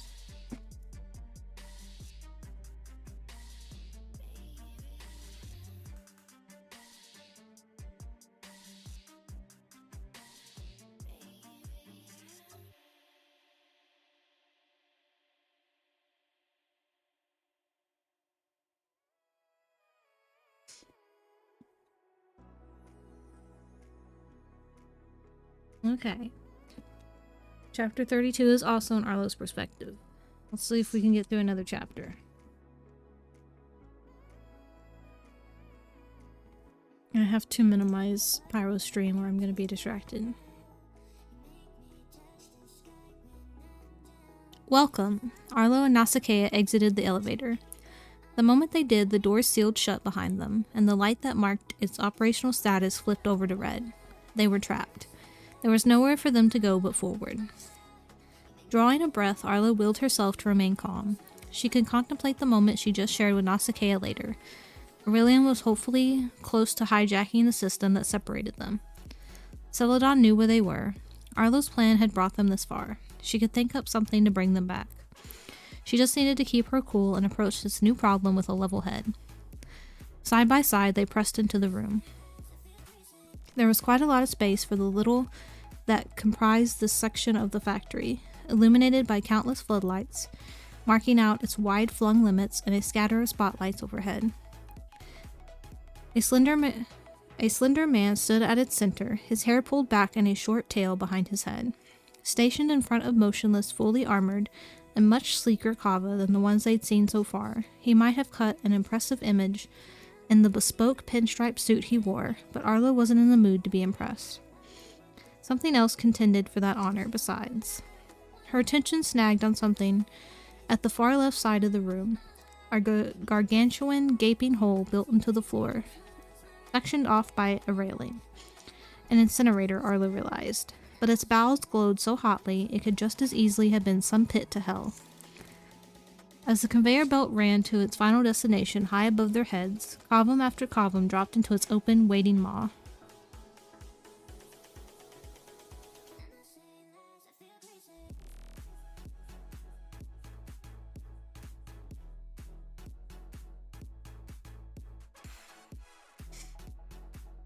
Starbucks guy?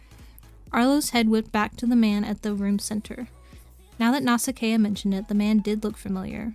It is Starbucks guy. Wow, dude, you fucking suck. I did tell you you regret your rudeness. I'm so glad you've decided to volunteer yourself for this experiment. And look, you've even brought along Miss Jarsdell. Goodness, but you've made my job a little too easy tonight. The man walked forward at a leisurely pace, his hands clasped behind his back. A grin quirked the corner of his mouth as he spoke. Yes, Arlo recognized him now, however new his scars were, like a score of nails across his face.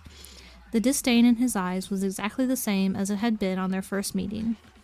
You've almost taken the fun out of this. If you ask me, almost, but not quite. Nausicaa's lip curled over her teeth in a soundless snarl, and in her hand her katana assembled.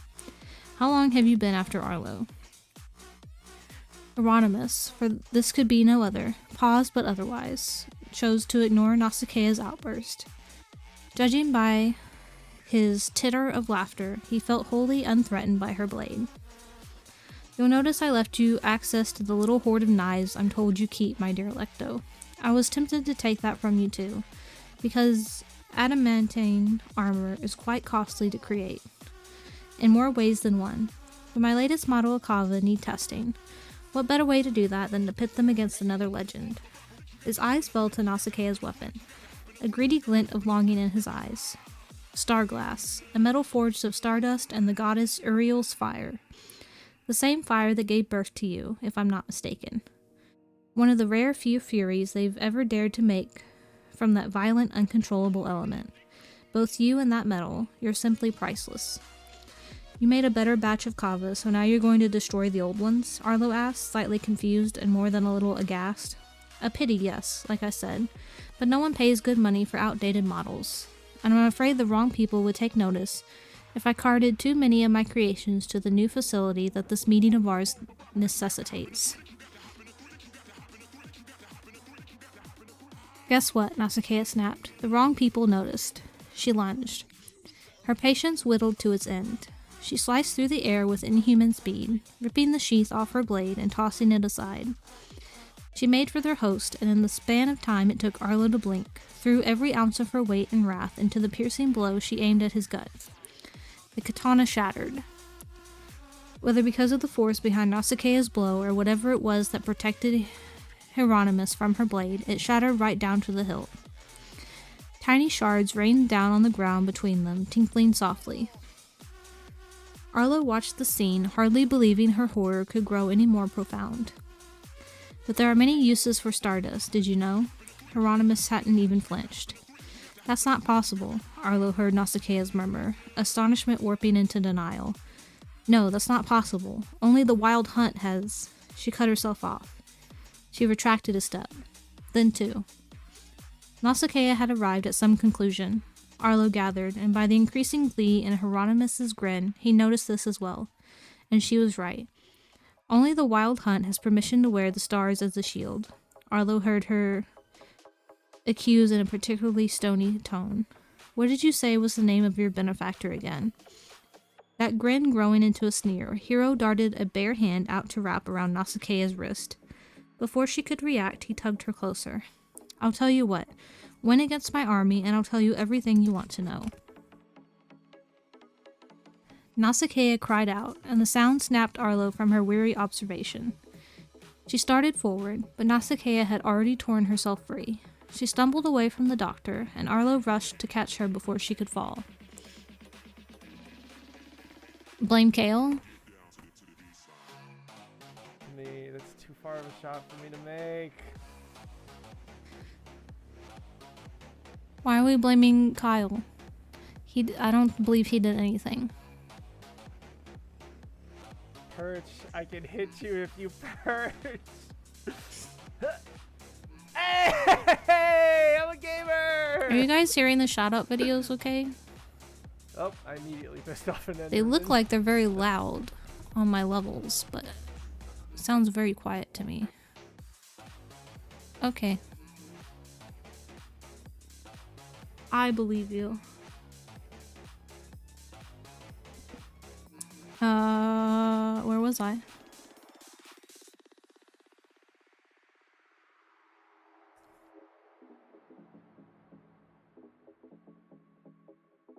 Okay.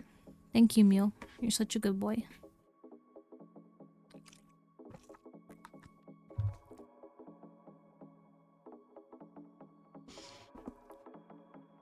Why are you crying, Link? Yo, I want to pen that, but the pen's kind of important. Link, why are you crying?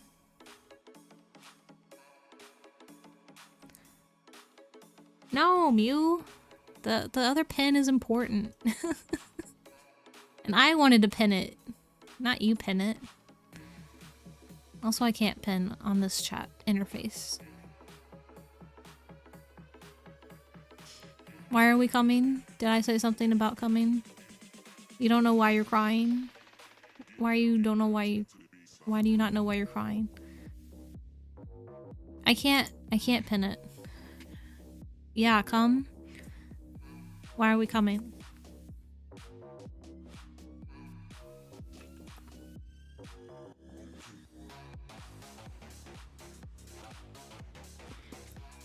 I don't know what's happening.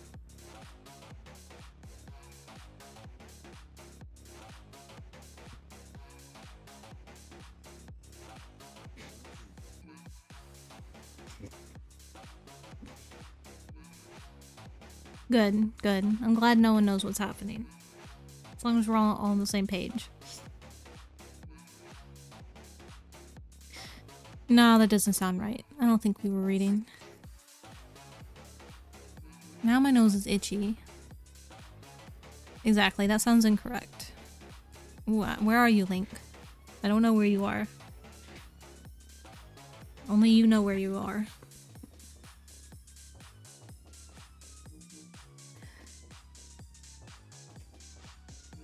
Can we read? Sure, I just happen to have a book right here. And open. Let me just pick a random spot to start reading from.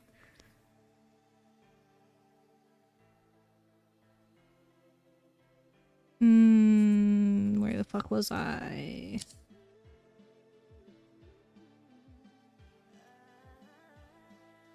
What the? Arlo gasped when she noticed what had startled her friend so badly. Nausicaa's wrist, half her arm, and almost all of her hand were now leafed in perfectly polished gold. The stone? Their host was very clearly obsessed with wealth, among other things. If he'd managed to create a stone, it wasn't a stretch to assume this Midas touch of his was a reward of that achievement.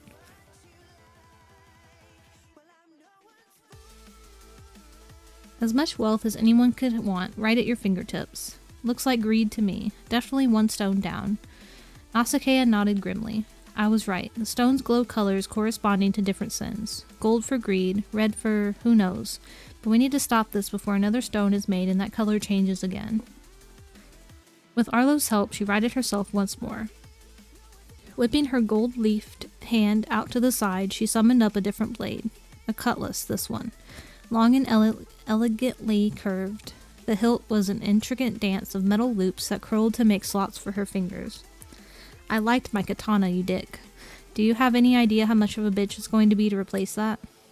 Let me save you the trouble then, Hieronymus replied, throwing his own arms wide. What need will you have for star-glass blades when your wretched immortal soul is finally put to rest? The adamant-plated kava stirred to life at last. What happened? Yeah, I feel like red would probably be wrath.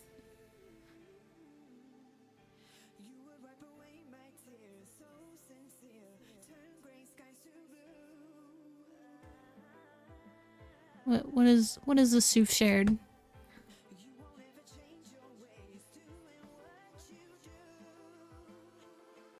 I gotta stop the music so I can open this and hear it. I don't think you guys might not hear it though. 13 asked me, what is Chica doing? Oh, Chica? Well, let's see. Chica is probably busy being a Chica-tastic bundle of energy, spreading joy and sunshine wherever she goes. Whether she's dancing, singing, or just being her fabulous self. Oh no, Chica I'm always misgendering them every time. Chica. Chica. Oh no, I misgendered Chica. How will I recover? I lost. Amazing. Pyro Wolf. How dare you, Pyro?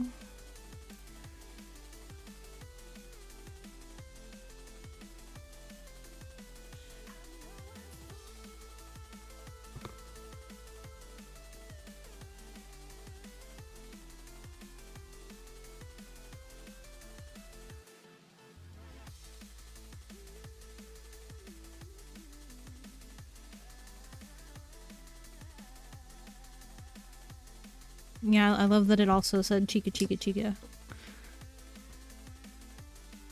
Okay, where the fuck was I?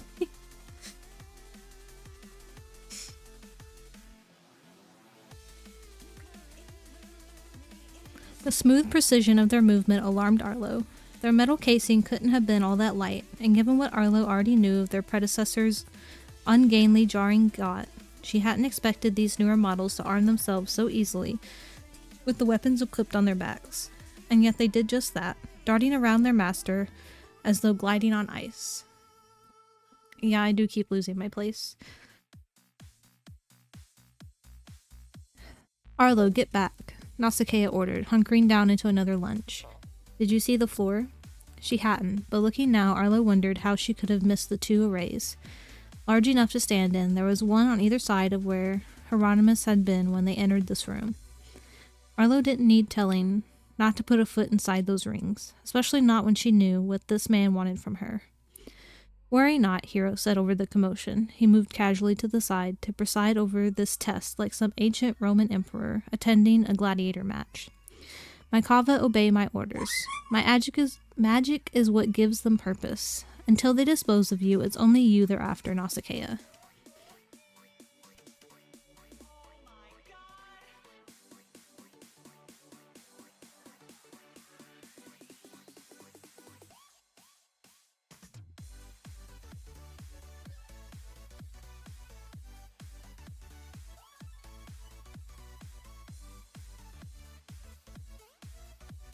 The battle commenced. Arlo backed away. She'd never seen anything quite like this.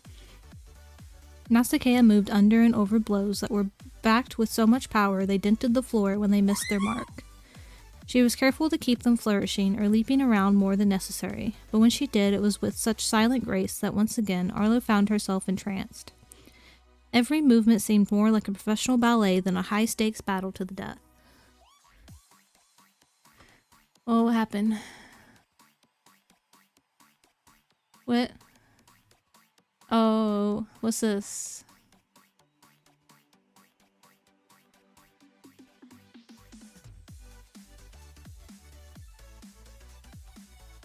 Links are fast moving.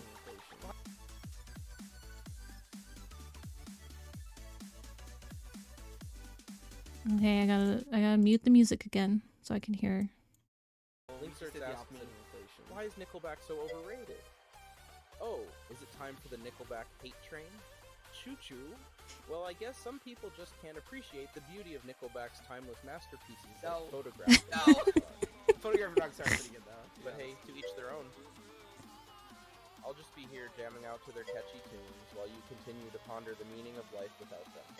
Chica, chica, chica, chica. Why is Chica Chica Chica my catchphrase?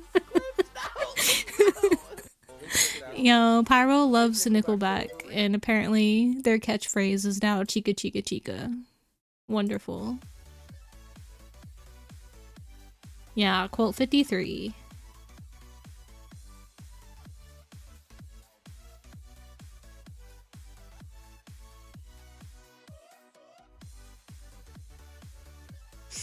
That's not a good catchphrase. It's like the worst catchphrase. You know, guess what? I don't know where I was again. Pyro keeps distracting me.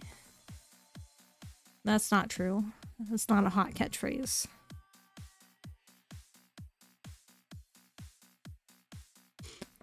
And the blows Nausicaa delivered in return were just as deadly.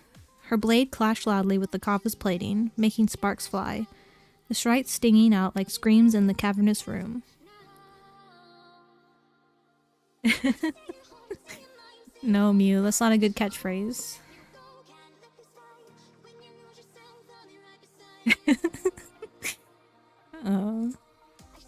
Yeah, that's your entire personality now, Pyro. Good job.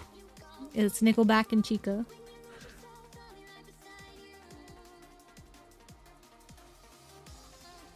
Was I tagged in something?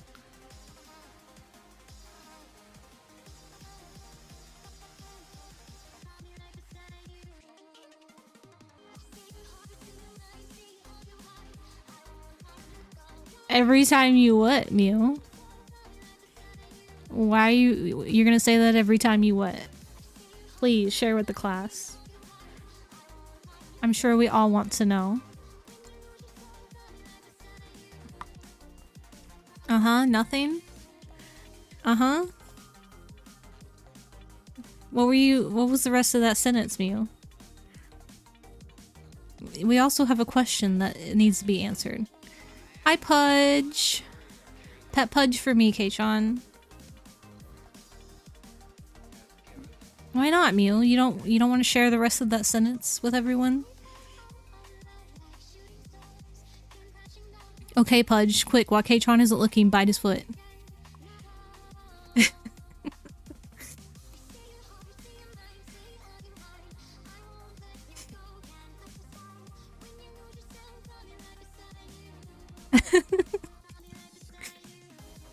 He'll find a way to reach your foot. He'll do it. Mew, I already know the rest of that sentence. I just wanted you to share it with everyone else the rest of the sentence. But I already know the rest of the sentence.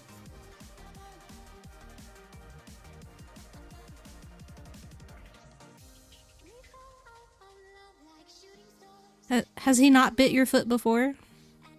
I thought he's bitten your foot before.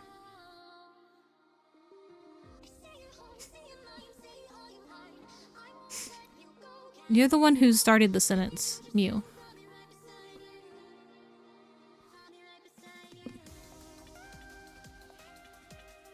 Pudge, bite his foot anyway. Do it. Just go chomp. Chomp chomp. Nibble nibble.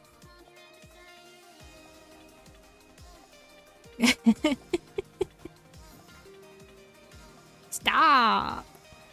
Why, K-Chan?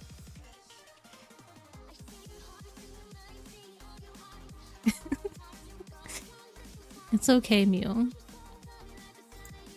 I'll stop bullying you and go back to reading. Or continue bullying K-Chan.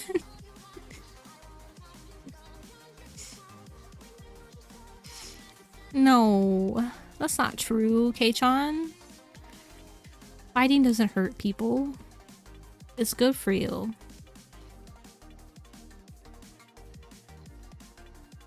I gotta figure out where I was at.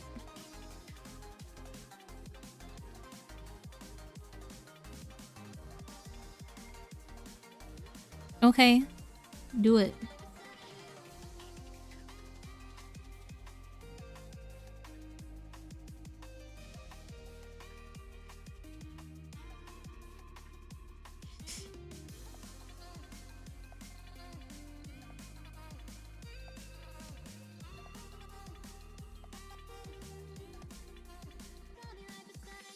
Of course I'll bite you, Mew.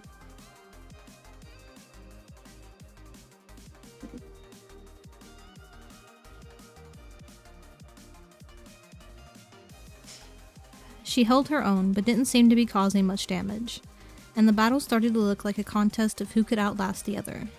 Nausicaa was more than good, she was brilliant, but there had to be twice as many Kava as there'd been outside this facility when she had Vahan at her side to help. But Vahan wasn't here. All Nausicaa had was Arlo, and Arlo was damned if she didn't try her hardest to assist. Assist. Arlo looked down at her die. She had to assist Nausicaa, but how in the world could she do that? In order to get the die to work, she had to have some plan of action. Looking wildly around, she found nothing to jolt her inspiration. Could really use your help right now, she sang anxiously under her breath. It would be wonderful if luck could take pity on her inexperience and point her in the right direction. Oh my goodness. What now?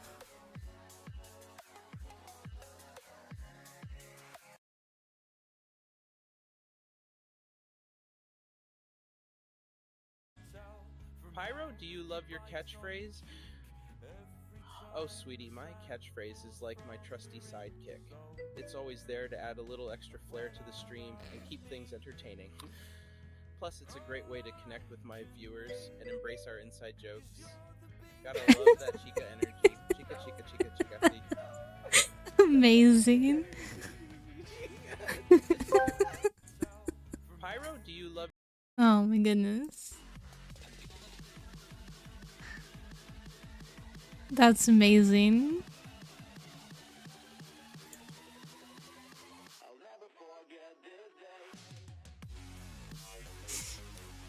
You know, I can't wait to play around with that thing.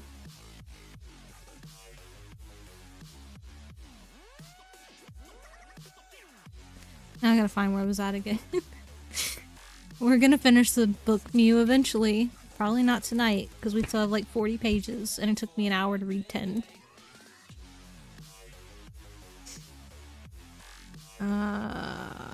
Where was I? Almost as soon as the thought occurred, the world slowed down and stuttered to a halt. It fell to shades of gray, and in the air were scrawled her golden options. Everything had frozen. The battle, the doctor, the conveyor belt, and the kava plummeting to their fiery death. Erg, Nausicaa groaned, doubling over to catch her breath, using her cutlass for support. I may or may not be a high enough level for this boss battle. Let's go back to the previous save point and farm some experience. Well, there was an idea. After all, the world was frozen. No one would be able to stop them from getting back in the elevator and leaving. Can we just go? You might be able to. I mean, if your escape didn't rely on a walk-down elevator. As for me, I'm actually pretty stuck here. Magic is all about rules and whatnot. Taking the show on the road qualifies as altering the natural flow of time. And as an immortal, if I want to keep what few perks I have left, that's one rule I truly can't break. Alright then, fine. I guess I'll roll for an assist then. Maybe an assist in Aurelian figuring out the controls and getting us the heck out of here. That would be super duper, Arlo. At the mention of the word, assist glowed even brighter until the golden writing burst into glittering dust and reformed itself into the number 12. She rolled the die and watched it land on 12 exactly.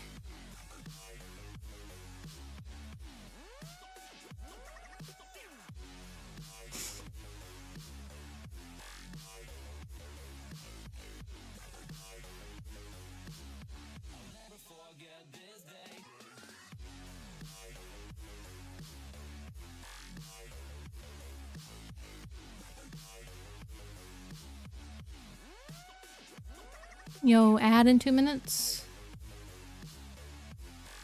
I don't know, Mew. Because it tells me and Pyro, I know. And I guess probably Link too, since he said something. Yeah, thank you, Pyro. I know there's an ad soon.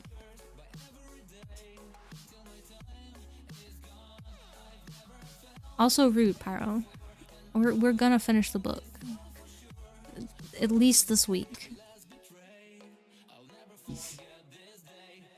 Yeah, I don't know why you're not seeing it, Mew.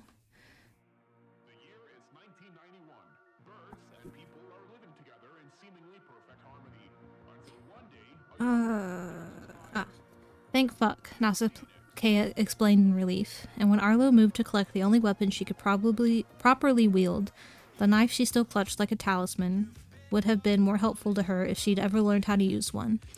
Nausicaa fell to her ready position once more.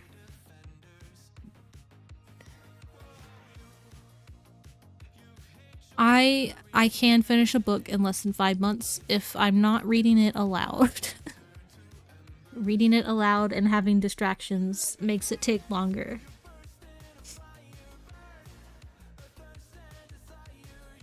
Yeah, this is month 5. I realized that earlier. I can't believe it's been 5 fucking months and we haven't finished this book. It's you, Link. You're one of them.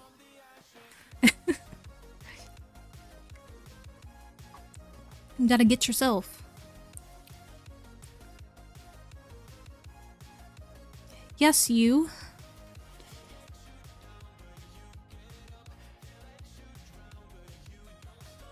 Oh shit. Has it been 5 months?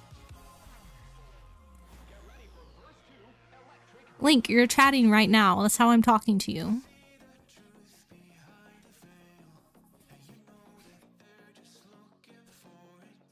Yo, why is time so weird?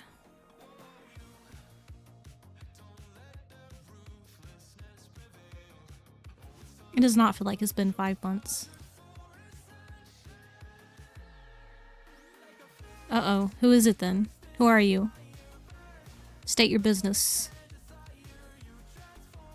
Oh, okay, Mew is shushing everybody, apparently. Oh my god, Pyro, what? What? Yeah, sorry, Mew, it's hard to make Pyro shush. I'm these nuts on your chin. Why did you say my name over and over just to tell Mew you love them?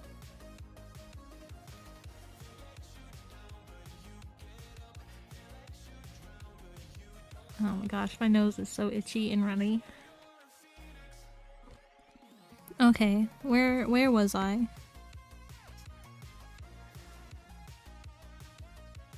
Yes, Link.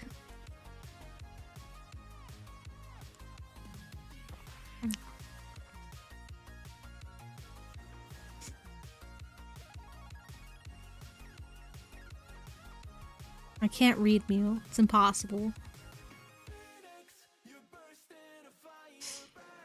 Will you, Thanks Pyro? for being here, Pyro. Wolf 13 exclamation mark. Enjoy your lurk. I don't believe Pyro can be good. Thanks for being here, Link Certs exclamation mark. Enjoy your lurk.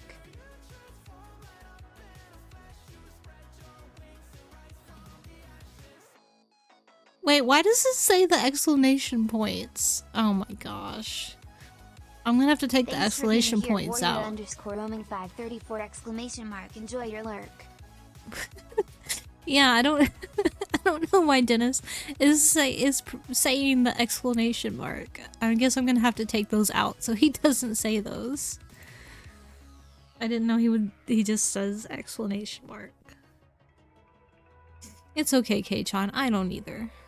Yeah, I think everyone was just lurking to make Dennis talk more.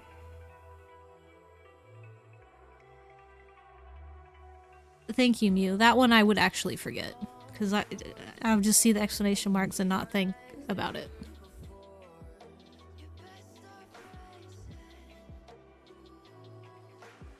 Okay, the battle resumed. Hiro still looked on from the sidelines, eyes glittering with something a lot like triumph. Arlo scurried further out of the way. A well-aimed kick sent Nausicaa tumbling in her direction, bringing the fight a little too close for comfort. Customer complaint. Maybe next time we can roll to assist the girl fighting the horde of zombies, Nausicaa groaned. You're the one who said that she should assist Aurelian with the computer. We have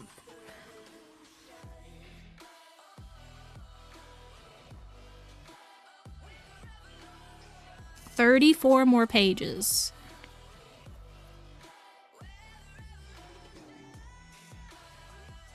You can hail Dennis and Droplet.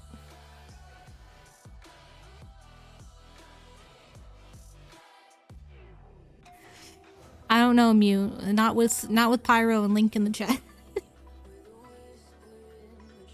Thank you, Siri. It looks like the ad finished a while ago. You're a little late. But Dennis and Dwoplets are best friends. So I think it's okay if you hail both of them, since they're besties.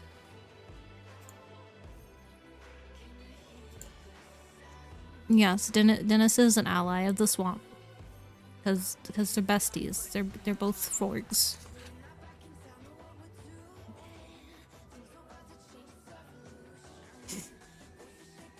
Okay.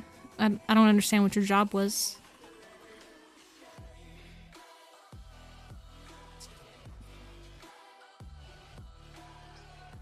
Nausicaa groaned. Heaving herself to her feet, she was only barely in time to block the cleaving blow aimed at her head.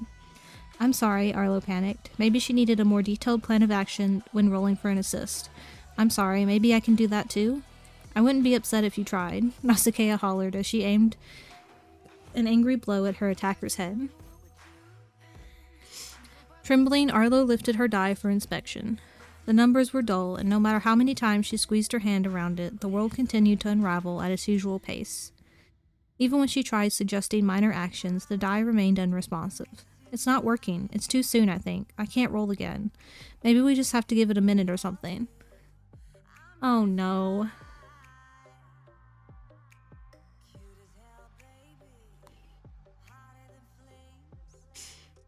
Well, what does an ambassador do, though? Sorry, lurked by accident. Okay, Link. Okay, let me pause the music. Are you guys hearing these clips when I watch them? I know you're not seeing them. I don't know if you're hearing them, though. Endless Blossom asked me, Chica, Chica, Chica. Ah, sweetie. Chica, Chica, Chica, Chica. Is my catchphrase. It's like my trusted sidekick, bringing that extra flair and energy to the stream. Plus, it's become a fun inside joke with our viewers. Gotta love that Chica energy. Why is Chica? Chica, Chica, Chica, Chica. Why is Chica? Yo, I have taken over AI Pyro. You sneezed and hit your keyboard and posted a clip. Good job, Link. You should go to the doctor and get that checked. That doesn't sound healthy.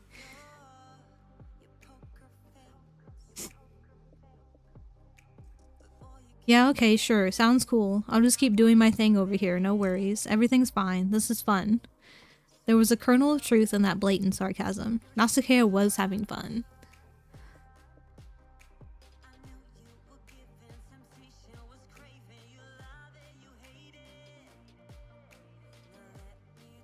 That was real Pyro, Thanks not for being AI. here, Link Certs, exclamation mark. Enjoy your lurk. Okay, Link, have a good lurk. Warrior, I am also a mod for Mar. So I was already an ally.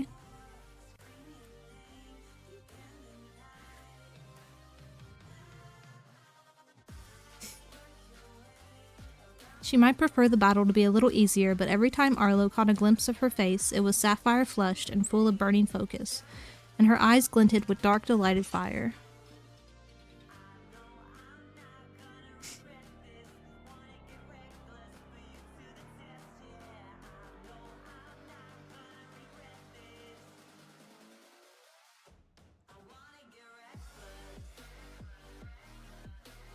Oh my god, my nose is so itchy. Arlo looked back down at her die as though visual might encourage it to recharge faster. Oh, you're on sabbatical?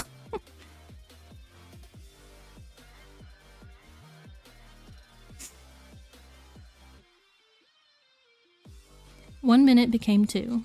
An ear-piercing shriek echoed around the room, startling Arlo into dropping the dagger Aurelian had given her. She covered her ears and attempted to block out some of the sound while tracking it to its source. It didn't take long to find. The conveyor belt, she noticed, moved now 3 times the speed of before, and judging by the crunch and grind of gears within, the steady stream of kava pouring off its end had become too much for the incinerator to handle.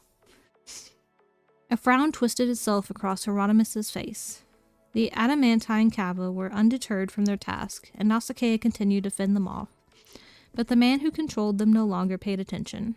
It seems that little vermin have started nibbling at my wires. That prince and his friend. I should have locked down every room. Never mind, this only makes my job easier. The quicker those kava are disposed of, the better. Aurelian. Was he the one responsible for speeding up the conveyor belt? Is this what her assist had won her? Glancing once more at the pile of kava clogging the incinerator, Arlo found her idea at last. Nausicaa, keep the kava busy, she called. Oh, okay, Nausicaa huffed. Out of curiosity, what was I doing before this particular instruction? Arlo ignored her sarcasm. Lowering her hand, she checked her die again and found its color had returned. Whatever assistance she lent to the universe was finally paid, and she was able to call on luck once more. We just need a distraction to buy us time until Aurelian opens the doors and the High King arrives, she muttered under her breath. We can do this. Who are you talking to? Hieronymus snapped, his attention back on Arlo. He started for her, and Arlo shuffled to keep as much space between them as possible. What's that in your hand? Show it to me. The adamantine kava only gained momentum the longer this fight wore on, though Nausicaa didn't seem to be slowing down either. All it would take for this battle to turn for the worse was a single one of those deadly blows hitting their mark. Nausicaa was right. They were seriously underleveled for this fight. Arlo had to act now before this could escalate any further, before their murderous host could activate one of those arrays and end it all. The kava clogged the incinerator and break it down, Arlo shouted. Time chugged to a stop. Everything but Arlo and Nausicaa froze. You've lost me, Nausicaa panted, relaxing her sword back at her side. She worked a bit of stiffness from her arm. Why are we clogging the incinerator? We're going to cause a distraction. The conveyor belt going faster. There has to be Aurelian making progress with the controls. If we can keep this going a little longer, when the High King arrives, he and the Falchion will have no problem getting down here to us, she explained as she examined the golden options in the air. And we're 100% certain that your handsome Fey Prince is sending help to our rescue. Yes, when Celadon says he's going to do something, he does it. Escape glowed bright as ever. Assist was doled out of selection. Roll, said Arlo. The options burst apart and scattered. They filtered through the air to seek out different parts of the room, where they reassembled themselves into numbers. Apparently Arlo had more than one option for creating her distraction. A bit of dust shifted into the number 10, gleaming gold directly above the doctor's head. The dust that had run over to the incinerator fashioned itself into a glittering green 3. Oh my gosh, I've got to blow my nose again.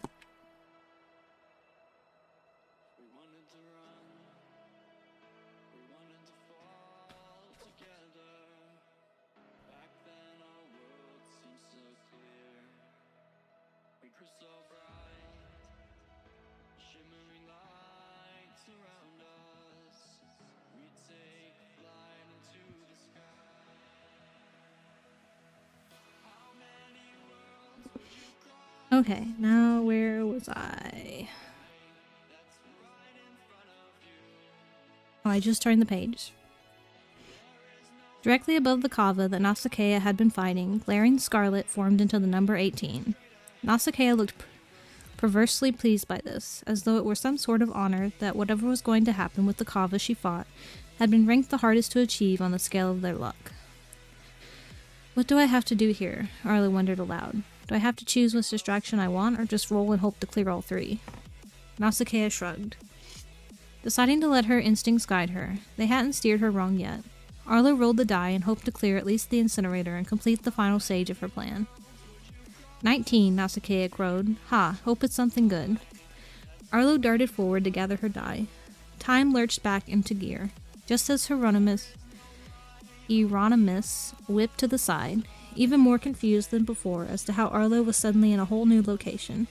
Another loud and awful noise rent the air. The ground began to tremble, upsetting the balance of nearly all the remodeled kava, who clattered to the floor in a tangled heap. Judging by how sturdy and skilled they were in movement, this was no doubt owed to her successful row and explained why that particular result had been so high a bar. One distraction down. Across the way, the incinerator shrieked. It worked even harder to force the kava into its molten bowels, until with a tremendous bang, its glowing depths were extinguished, and thick black smoke began to spew from its choking mouth. 2 distractions down. What's going on? Why am I having trouble with his name now? Hieronymus fumed. You, he snarled, rounding back on Arlo. You did this. How? What did you do? Is this the power that makes you so much better than everyone else? He seethed a moment longer, and Arlo used his momentary tantrum to skitter further away. It didn't take him long to collect his composure, though. After a deep inhale to steady himself, he added, It doesn't matter. It doesn't matter. I'm going to take your alchemy from you no matter what you do. He reached into the inner breast pocket of his jacket, his eyes taking on a dangerous golden sheen. Don't touch her, he says. Arlo Jarsdale isn't to be harmed. Well, your protector isn't here now. I'll take your power and make it mine, and whatever fate has in store for you, it can give to me instead. You spoiled fey brats, leeches of society. It cost me everything to see my dreams come to fruition. You think that you can come in here and take that away from me with magic. Okay, I will hydrate and posture check. And scratch my nose because it's so fucking itchy. I am out of mellow yellow, so I can only drink water.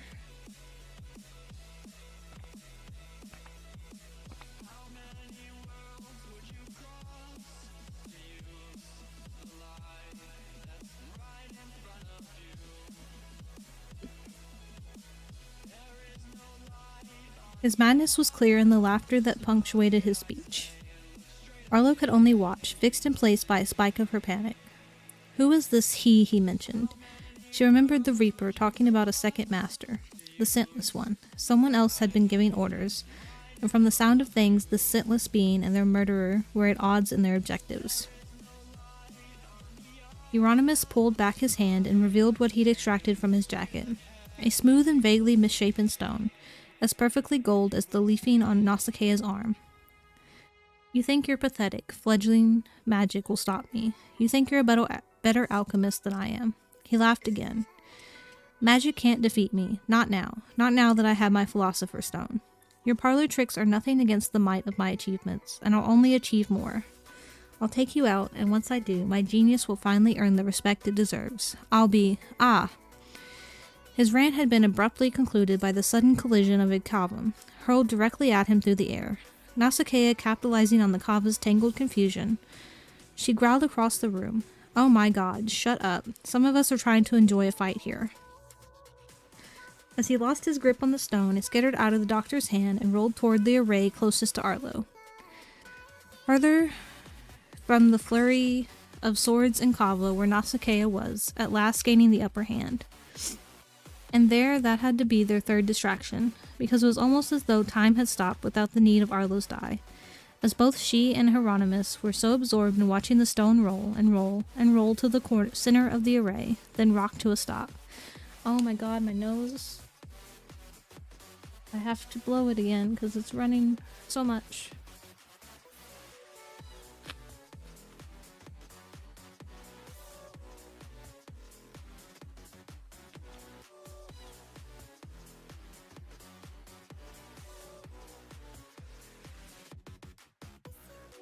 Why would you bite my nose? That's not gonna help.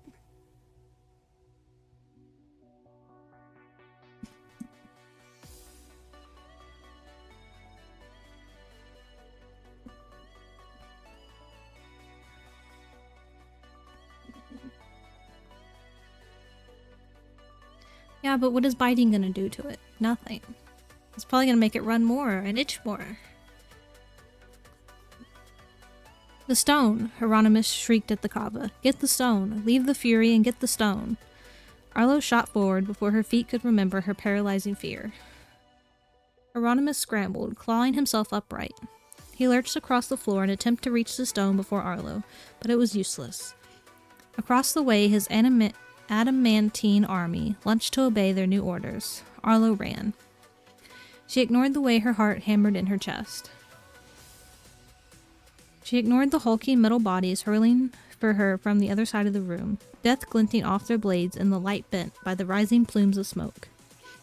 She ignored their host's hysterical shouts and the string of Nausicaa's profanities, simultaneously urging Arlo to keep running, while also trying to reclaim the kava's focus. Arlo ran straight into the array, and when the stone was at last within her grasp, she dove. No, Hieronymus screamed. Arlo, Nausicaa gasped. That was weirdly written, the way she's screaming Arlo's name. Arlo heaved herself to her feet. The kava had caught up to her at last, and it was all she could do to narrowly avoid the ground-splitting swing of a very large and very heavy blade. You fools, don't kill her yet. Wildly, Arlo chanced a glance at Nausicaa, a panic thrumming in her veins that had nothing to do with her own dire situation. What she saw made her blood run colder than it had all evening. Oh my gosh, Link. Backflips and his mouse. Okay. What is it now? Where's my music? Mute that for a second. I know, Mew. It's okay. You what? 13 asked me, who is Chica? Chica is a fictional character and an inside joke on the channel. They're a fun and energetic persona, bringing lots of positivity and Chica energy to our chats. So whenever you see Chica, Chica, Chica, Chica, it's all about spreading the good vibes and having a great time. How can I assist you today? Amazing. I am not real. Wolf 13 asked me, who is Chica? Chica. I am a fictional character and an inside joke. Exclamation mark. Enjoy your lurk. Amazing. Did it do the yippee? I heard the you what, but I did not hear the yippee. I am a fictional character and an inside joke. Okay, I was just listening to the video, so I didn't hear it.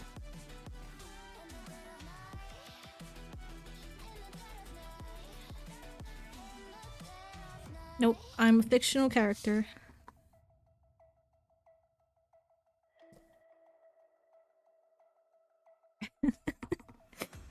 You, it's okay. Where was I?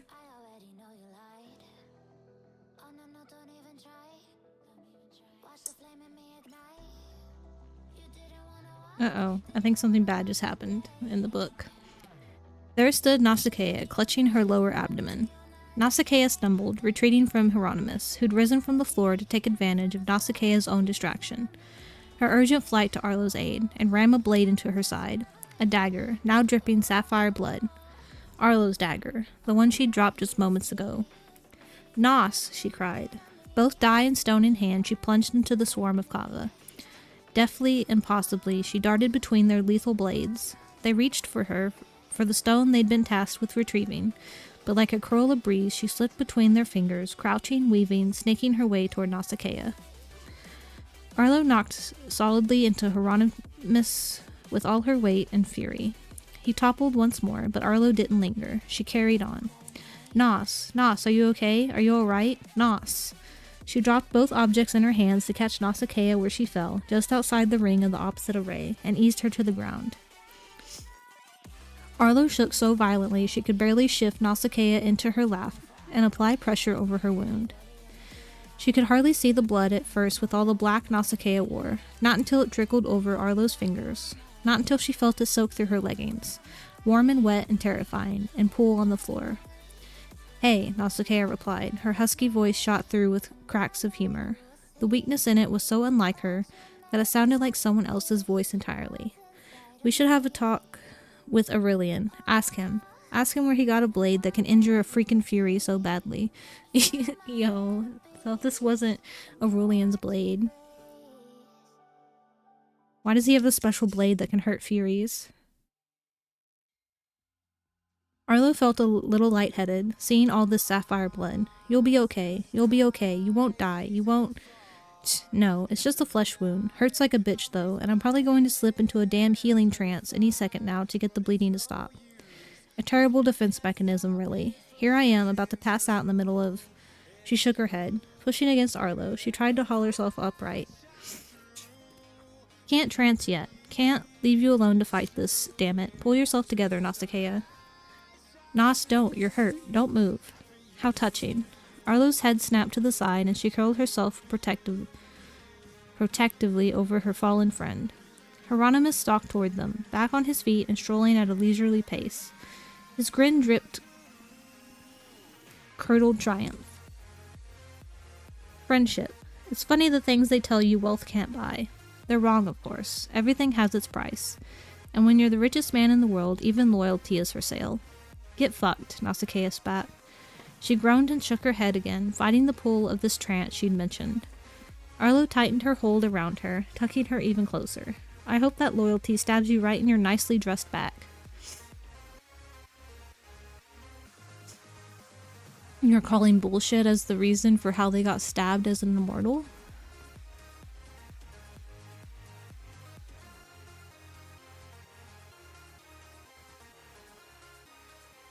I don't know, I'm confused. It doesn't seem to be too bad of a thing. She just might go into a healing trance to heal her body, but I mean, she is an immortal. So I'm sure she'll be fine.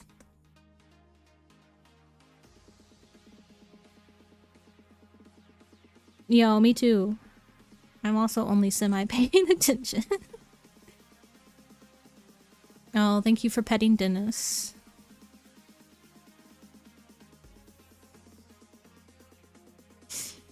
You won't be around to see it if it does, Hieronymus sneered.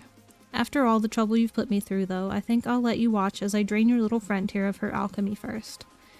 Unfortunately, she won't survive the process. The other test subjects didn't. But you've already watched one person you love die, haven't you, Electo? I've heard the stories.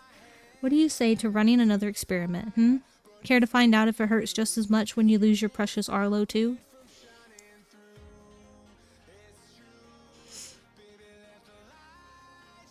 Oh, thank you for the pats for me as well.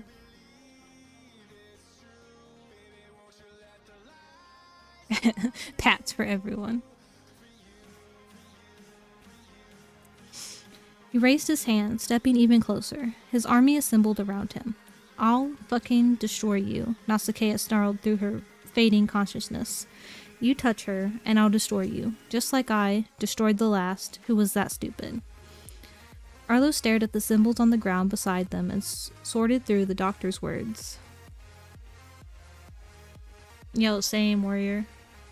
I'm not broken channel points, since I have infinity size.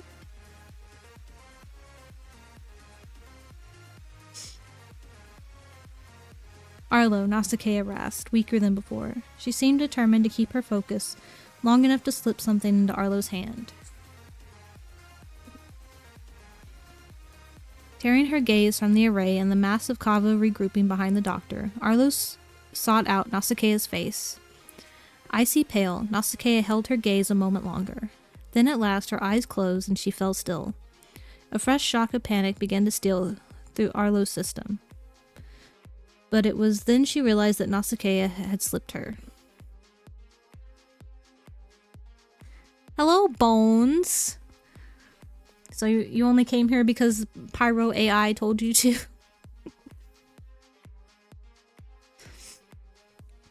I think it's amazing. Link has been sharing all the clips. Who slipped? Nausicaa slipped something to Arlo. Yes, Bones is here.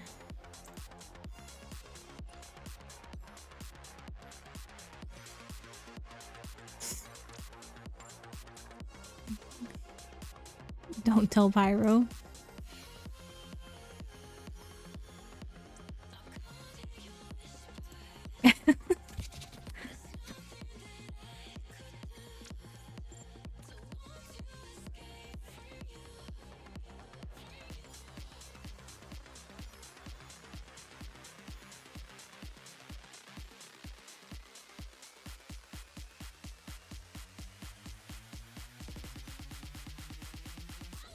Yo, did you bring sushi for everyone?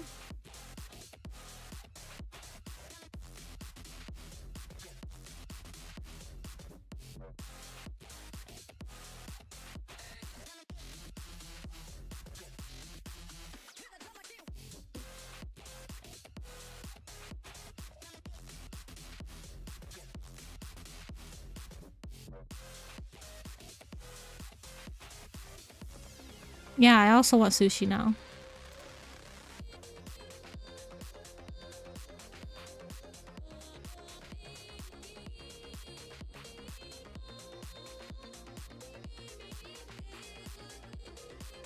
No, I don't like California rolls.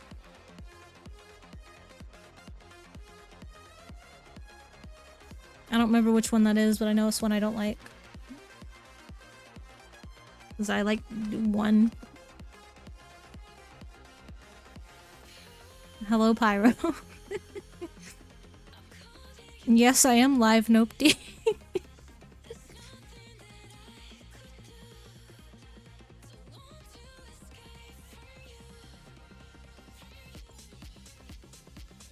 That's not true.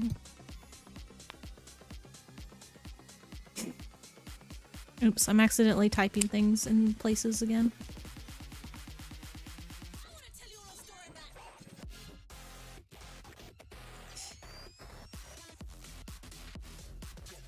It's exactly what it looks like, Pyro. Don't listen to Bones. I don't know what's going on. Where was I?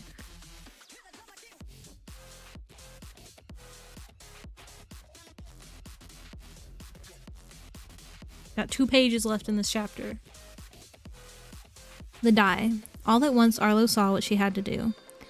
You know what? She heard herself say as she raised her gaze back to the doctor. At the same time, almost of its own accord, she turned the hand supporting Nasuke's back to touch her fingers to the rim of the array beside them. You're actually really stupid.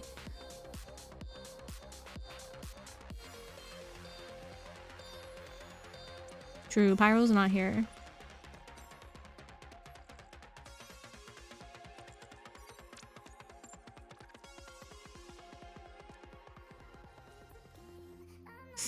Yep, fake Pyro.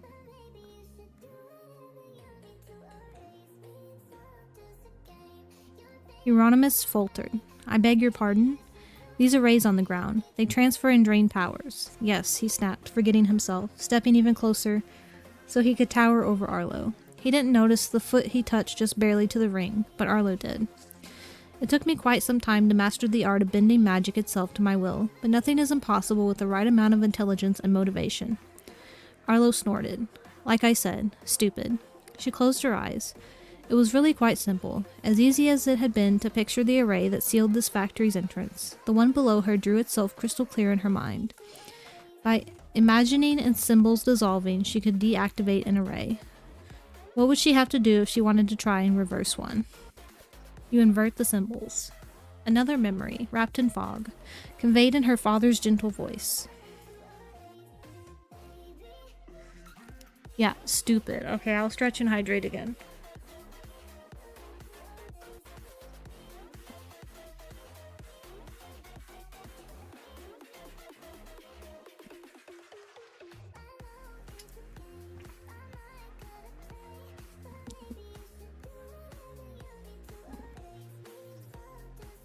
This time with Nausicaa in her lap, vulnerable and depending on Arlo to get them out of the situation, Arlo was able to draw on her alchemy without assistance.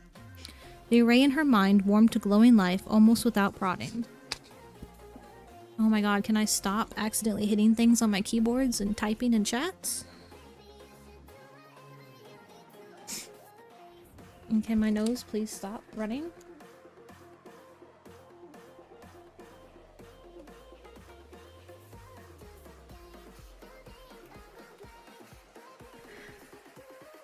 Okay, night-night, Link.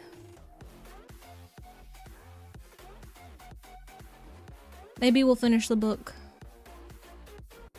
We're so close.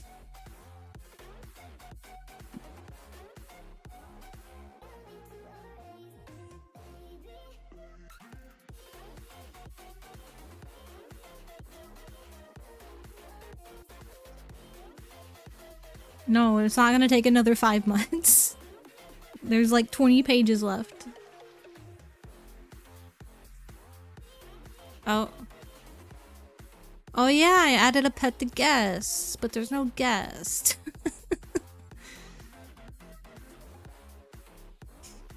Oh, it's gonna wait until that head pat is done, and then go to the next head pat, and wait till that one's done, and then go to the next head pat. because BikuBot's kind of dumb about that. So unfortunately, we cannot have head pats at the same time.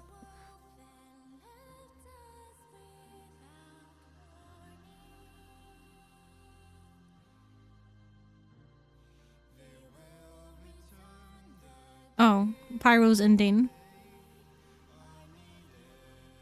Maybe? I don't know what's going on.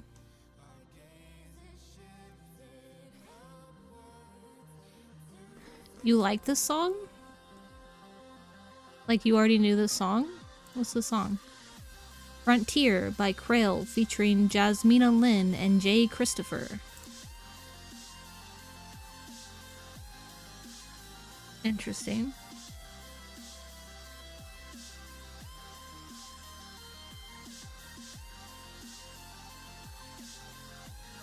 Oh no. Twitter. Link, you're early. Link would be proud. Somebody clip that for Link. Yeah, somebody clip that for Link. Clip it. Don't Link, take you did some it of way this. too Oh, early. fuck, I just said the Alright, thing. so Alright. Can't wait to get 3 clips of me saying, alright, clip that for Link. Alright, clip that for Link. How do I post? How do I post on the desktop? I was gonna share screen. Yeah, how the fuck do I post? I was not paying attention to what that clip was. Okay, good night, Link.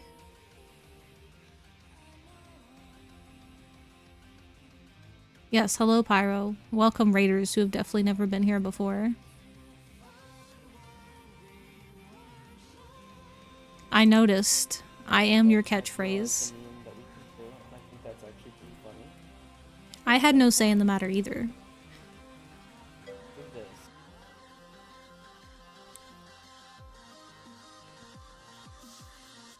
Good, good. You can share the catchphrase. It's both your catchphrases.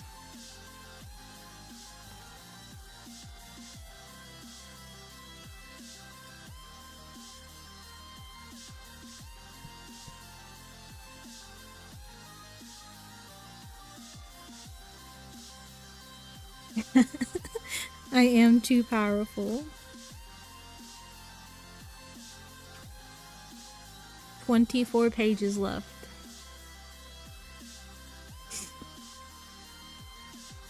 Yes, I corrupted AI itself. My virus is that powerful.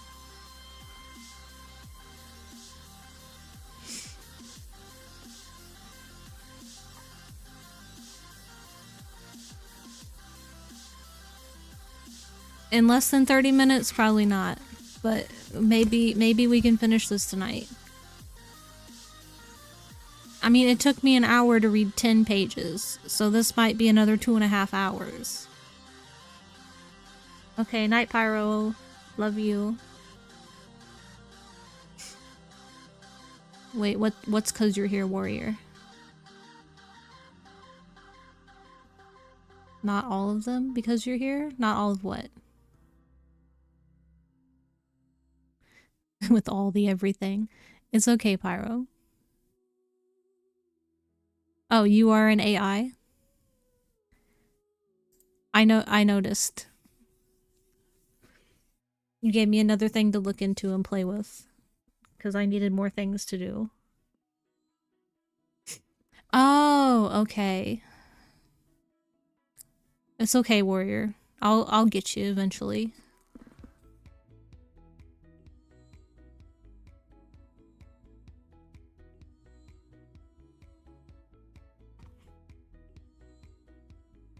Those are rookie numbers, Mew.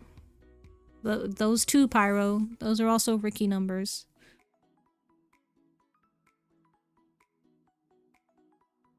Oh, you're blaming me? You're blaming me for your lack of a simulation. That sounds too difficult, warrior. I might not even try then.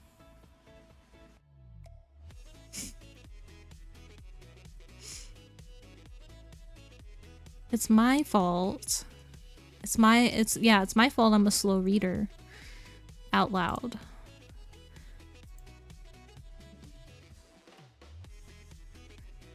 Oh, why did the lurk command not work that time? Does it not work if you capitalize the L? That seems weird. Thanks for being here, Pyro of Wolf 13 exclamation mark. Enjoy your lurk. Yeah, that is weird. It does not like it if you change the capitalization. So any of the commands that are showing it me responding to them are done through BikuBot. Apparently BikuBot cares about capitalization. I might be able to go in and add like aliases though. I have to look into that.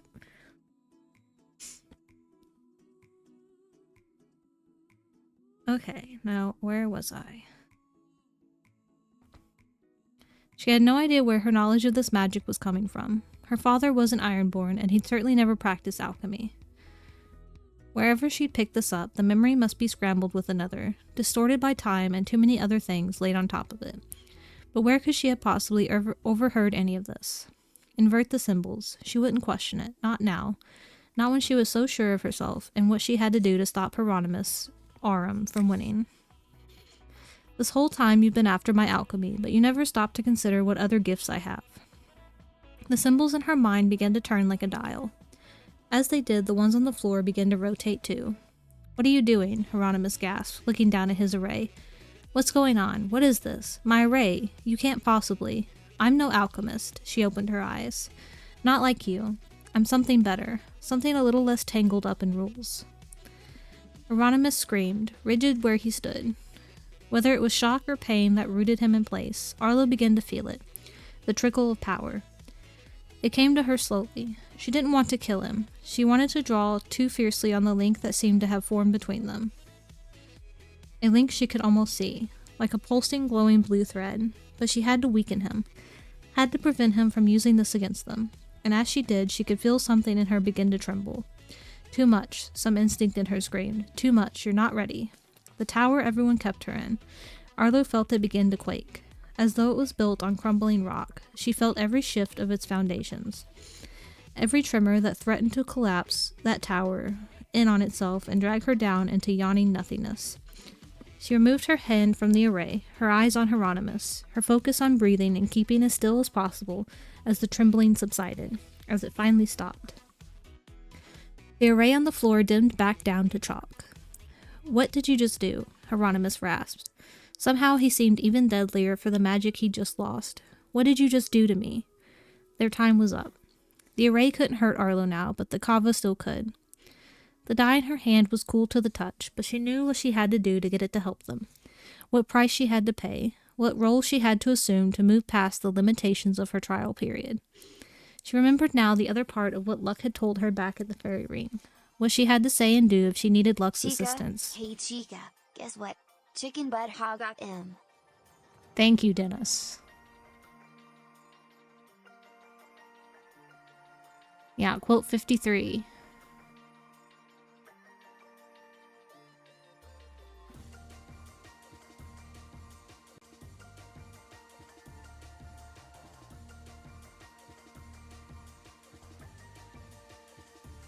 Sorry, I had to blow my nose again.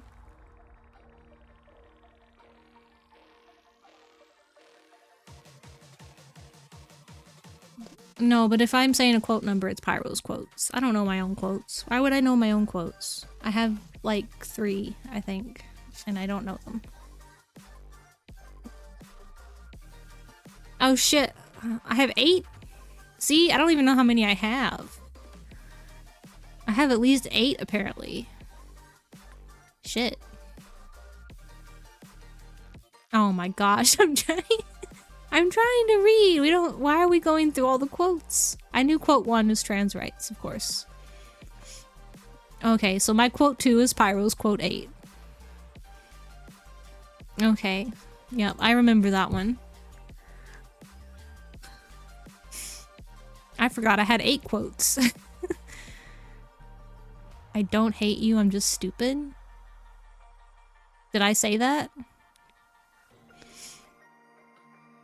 I need some bone wood. Give me your bones. I probably shouldn't have shoved my chest and things together. Okay.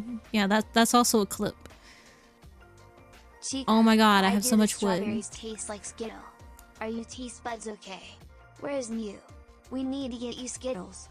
I would love some Skittles. I don't know why we need to get me Skittles, but I'll eat some Skittles. Yo, I have 9? I want to be feared and get dick. Did I say that? That does not sound like something I would say. Take you? Where am I taking you? So 9. I have 9 quotes. How am I taking you, Bones? Where am I taking you? Same, warrior. I don't know what's going on. Yeah, quote 2. Was it 2? I don't remember. Oh, the bones. Yeah, give me your bones. Yeah. Quote 2.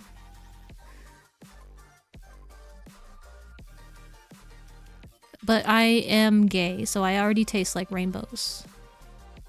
What was it that I tasted like? What quote was that? That was a quote, wasn't it?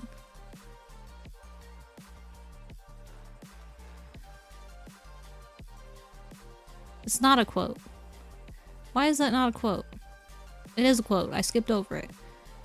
Sweet gay strawberry cookies. That's close enough to a rainbow. It has the word gay in there. So, yeah, I already taste like rainbow.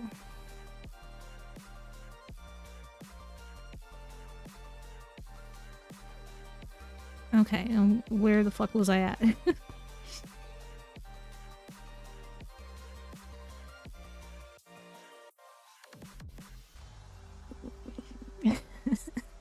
Try harder, Mew. She couldn't put it off any longer. She had to make a choice. Had to save herself and Nausicaa from their would-be tomb by any means possible. And if agreeing to what luck had offered was the only way, that choice was clear. Help us, she shouted. Lifting the hand concealing her die, she tossed it aside and released it to the room. Loud enough to make her voice echo, she at last said exactly what Luck had wanted from the start. I want to make the deal. I'll be your hollow star if you help us. Laughter overlapped her echoing cry. The die rolled away. It rolled, and far out of Arlo's reach, it landed on the number 4. Help you? Hieronymus mocked. Oh, I will, and it will only take a moment, though I'm afraid to say it will hurt quite a lot. He raised his hand. You think you're oh so clever, child. You think you've rendered me powerless. You might have broken my array, but do you think I won't just kill you here anyway? He snapped his fingers. Arlo threw herself into a protective shield over Nausicaa, however useless the action would be against the doctor's intentions.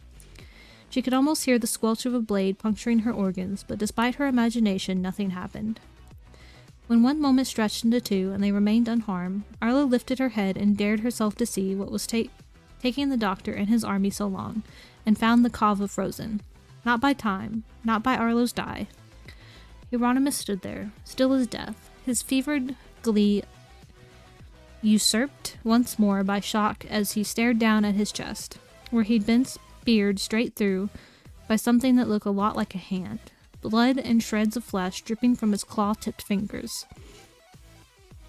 Arlo gasped when that hand closed into a fist and yanked itself back through the gruesome cavity, and Hieronymus, dead, crumpled to the floor. It was then she noticed through the burning scent of smoke and overheated machinery a cool aura, sickly sweet, like that of rotting flowers. Yo, we made it through another chapter. It's only been 3 hours. Almost 3 hours.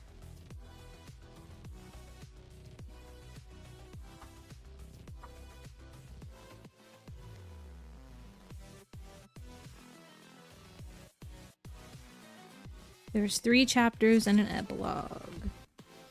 How many pages is it? 22 pages. Well, that's when OBS says I started. It was 2 hours and 51 minutes ago.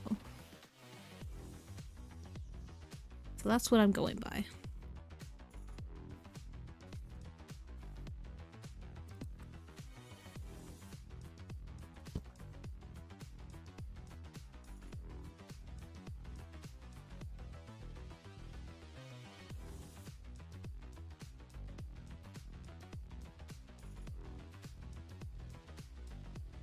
Shush. That counts still. It still counts as streaming. How long is the next chapter? You know, Mew's such a good boy. 77 to 85 is what, 8? 8 pages? We can do 8 more pages. And then we'll just have 2 chapters and an epilogue left to finish another time. We can do 8 more pages.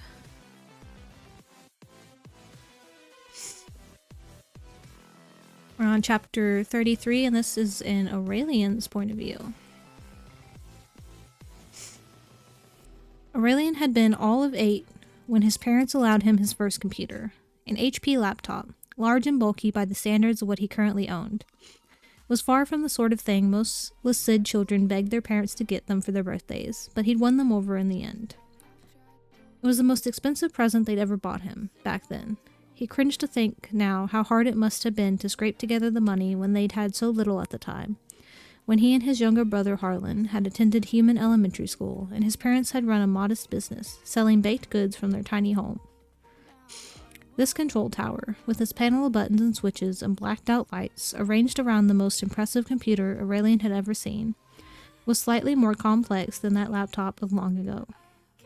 It was, however, conveniently protected by no more security than a simple password. Yo, should have had a better password. Aurelian had taught himself ages ago how to hack past such things, and while his mother was going to light him up one side and down the other when she found out what he'd been up to tonight, one good thing to come out of this adventure was that he'd at least be able to finally tell her his unfey-like fascinations weren't as much a waste of time as she and so many others believed. We have a problem. Aurelian turned his head without taking his eyes off the computer's monitor. He'd know Vahan no matter what. His aura was a gentle fizz against Aurelian's own, like carbonated water, gingery and citrus tart on the back of his tongue. Oh my god, I gotta blow my nose again. This is ridiculous.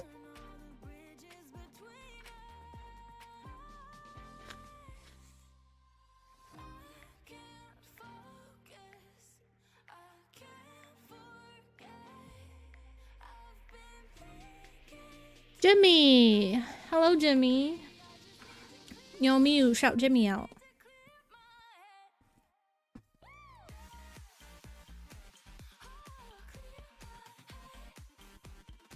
Yo, Mew's such a good boy.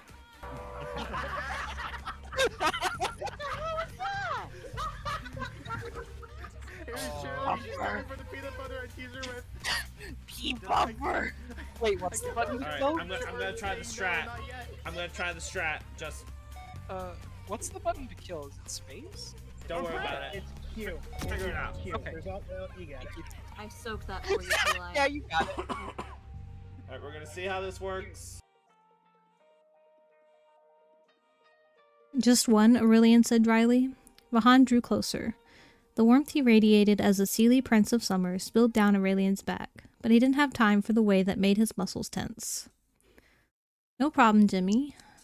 I'm doing good. My nose is extremely itchy and runny for some reason. It's kind of annoying. Yeah, I'm reading. Or I'm pretending to read anyway. I can't actually read.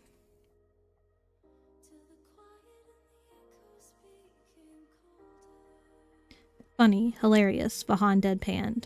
Meanwhile, Nausicaa can't teleport, and she and Arlo just disappeared down another elevator, and I'm fairly certain Hieronymus Aurum is about to kill them both. This is actually terrible. This is not at all what I'd hoped would happen in coming here.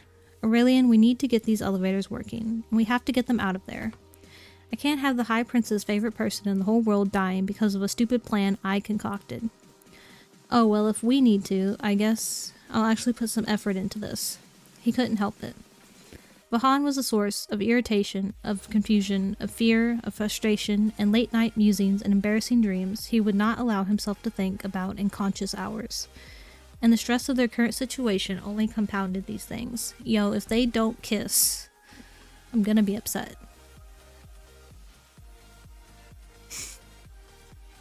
Please tell me you're joking. Of course I am. We'll stop. Vahan peeled away. Aurelian felt his shoulders relax a fraction. Don't touch anything, he warned, because leave it to Vahan to somehow find a way to seal them down here for good. The Fae in general weren't all that capable when it came to modern human technology, even the bits they actually liked. But Vahan seemed almost determined to win a medal for how terrible he was with it. So have you almost got it then, or... Vahan returned to peer over his shoulder, undoubtedly lost as to what he saw on the screen. It was Aurelian's turn to sigh. Oddly enough, no. For some reason I'm a bit distracted. There. They were in. You did it, Vahan crowed. Aurelian leaned closer to the screen. Restoring power to the panel was his first priority. After that, he had to assume it was trial and error until they found what controlled the elevators. A few minutes of tinkering, and his mission was successful. The lights on the panel clicked on one by one, blinking as their system booted back to humming life. Satisfied that all was going well, he examined their many options. This would be easier if things were labeled. So true. You should label all your buttons, always. Always label your buttons. That way everyone knows what they do. Vahan mused unhelpfully. He reached across the way, directly in front of Aurelian's vision. What about that one there? Vahan, stop. I said don't touch anything. A curious sensation flooded Aurelian then, not unlike what he'd felt earlier outside this facility. The air around them shivered, and he could almost swear he detected the faintest skip in time, like a glitch, as Vahan reached for the console. It passed just as quickly as it came and left no evidence it had been anything more than his imagination. Yo, he felt the time pause? I wasn't going to touch it, Vahan cried. I was just pointing. He snatched back his hand, completely unaware that anything had been amiss. The slight downturn of his mouth betrayed his sulking, but the pout was quickly replaced by terror, as Vahan's hand had brushed a dial on its way back. An ominous creak of gears split through the facility's otherwise silence. Out beyond the control tower, the conveyor belt of Kava turned at 3 times its original speed. Yo, they sped up the conveyor belt on accident. That wasn't even part of the plan. Well, okay, said Vahan, relaxing a fraction. Not the worst case scenario, then. We can just turn it back down. Aurelian could feel his blood pressure rising. You broke it, didn't you? There's an ad in 2.5 minutes. I did not. I barely even touched it. It's locked in place. You give it a try, great and powerful computer genius. Brushing the prince aside, Aurelian did just that. But just as Vahan had said, it wouldn't budge. What was the point of a dial that only turned one way? Had Vahan actually broken it, or was there some separate dial for turning down the speed? I guess we're looking for 2 things now, Vahan muttered, apparently wondering the same. Aurelian sighed again. The elevator is still our priority. Maybe there's an operator's manual around here somewhere. Do not touch any. I, Vahan Salil Lestern, Crown Prince of the Sealy Court of Summer, command you to not finish that sentence. Aurelian pursed his lips, eyeing the prince through no small amount of distrust. Don't touch anything, he warned, regardless of Vahan's command, and disappeared beneath the panel. There was a kick to the heel of his boot. Ass, Vahan hissed. Concealed by his current position, Aurelian allowed himself a muted trace of a smirk. Tisk, tisk, tisk. The sensation that flooded through him now was almost familiar, but unlike the last. Aurelian knew this one immediately as dread. He shot back up from his inspection, catching the back of his head on the panel in his haste. How had he missed it? That writhing against his skin, like maggots in a decomposing, bloated carcass. How had he missed it? That foul taste on the back of his tongue, like rancid flowers and battery acid, making him want to gag. How had he missed the mold black aura eating at his periphery? Because all these things he'd encountered before. The first time right outside this very facility. Sure enough, when Aurelian wheeled around, it was Leth he found, which didn't make sense at all, given the glaring red lights above the elevators, still marking them locked, and the uniform this mysterious being wore. Tito! Hello, Tito.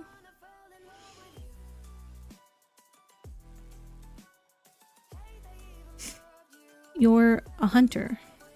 It was the first thing he could manage to say. There he was, the being that had found them in the desert days ago.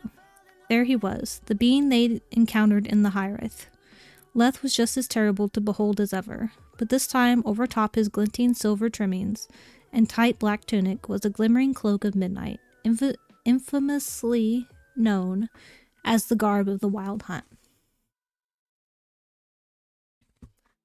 Don't lie to me. My voice is not beautiful.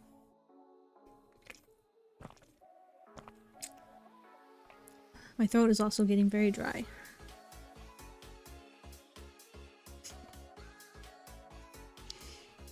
Yes, Mew, the future streamer. He shall stream one day. Okay, well, you also hush, warrior. They are wrong.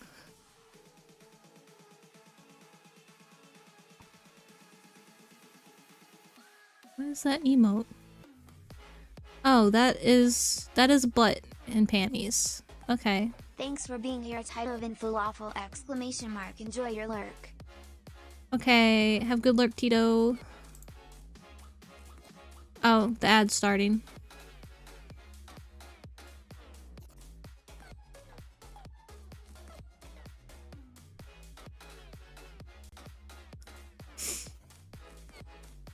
Yes, there were butts and panties. Arara. I've been told we have a special new pet. Chica is actually a really good pet. She is the perfect pet. That's not how it works, Mew. I know, warrior. I know you're an agile.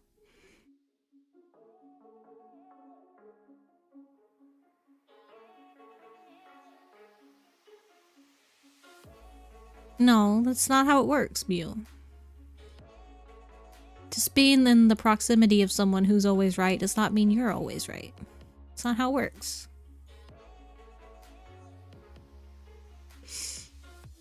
And I said that's not how it works.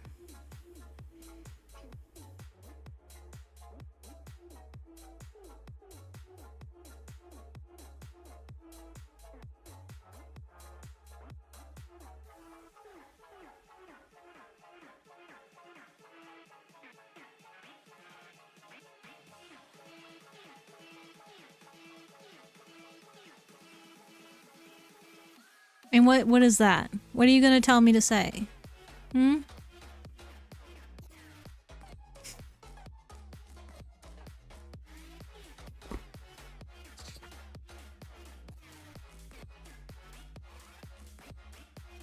I'm waiting for the ad to be over for Warrior. Bet. Message me on Discord then. Tell me. Tell me what to say.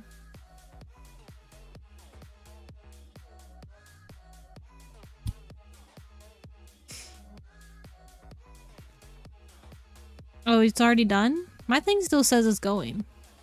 Emotional damage. I'm sorry, did the ads emotionally damage you? Yeah, my ad thing says it's still going. That's weird. And SiriBot hasn't said it ended yet either. I'm sorry that those ads emotionally damaged you. Yeah, same. I guess the timer is a little later, I guess, for delay in case some people might still be stuck in the ad, maybe? I don't know. I don't know. Twitch is dumb.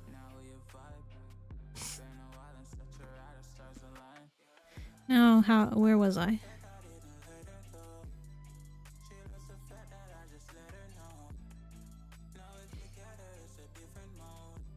Yeah, because the thing actually says the ad ended. Oh look, SiriBot loves you again.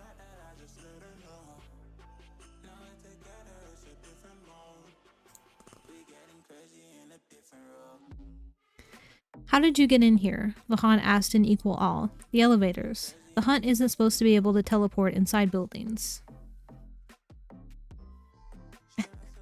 Oh, okay, Mew. I see how it is. Me loving you didn't mean anything, apparently.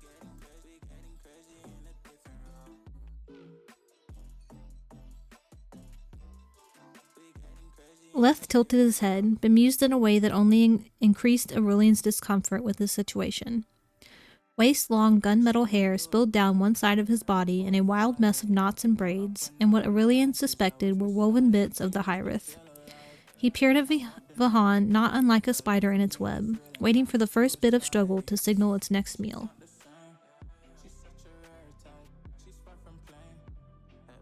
No, we've been over this. I'm a fictional character and an inside joke. Okay, I gotta take my medicine real quick.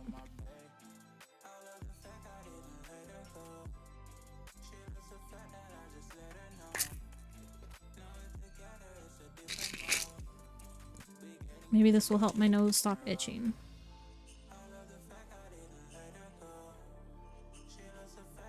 Yeah, you can. You can kiss fictional beings. It's totally possible. I almost lost that one. That wouldn't have been good. I need that.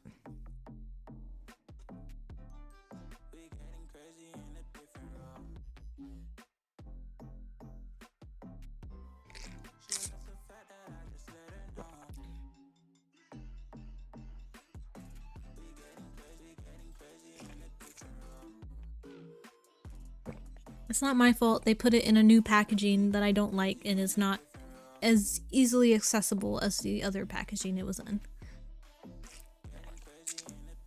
They had to make it more difficult for me. It was very rude of them.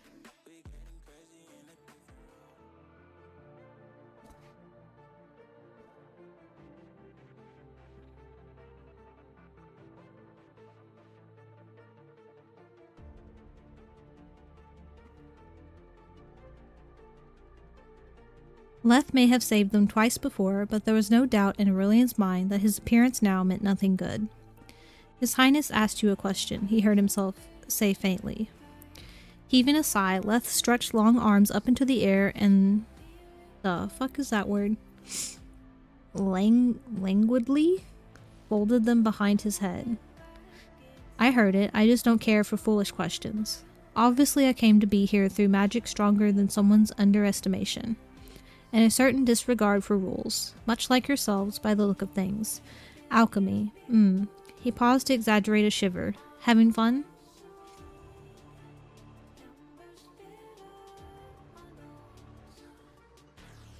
What? What are you talking about, Mew?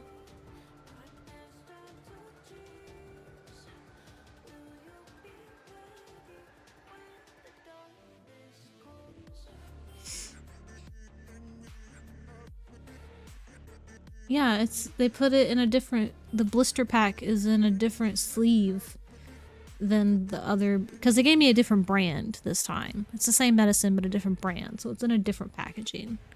And the sleeve it's in is not as accessible. I mean, it's just made of cardboard, and it's annoying. The other one was like a plastic sleeve. It was much easier to get in and out of.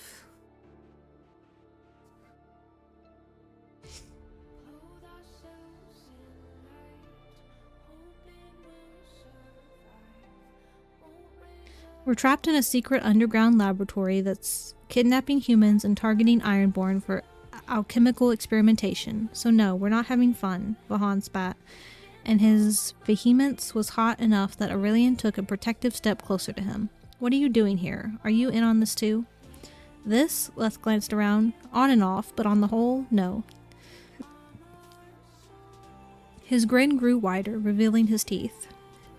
There were dozens, sharp as serrated blades, and yet more deadly was the silver glinting at the tips of his left-hand fingers. His sigh.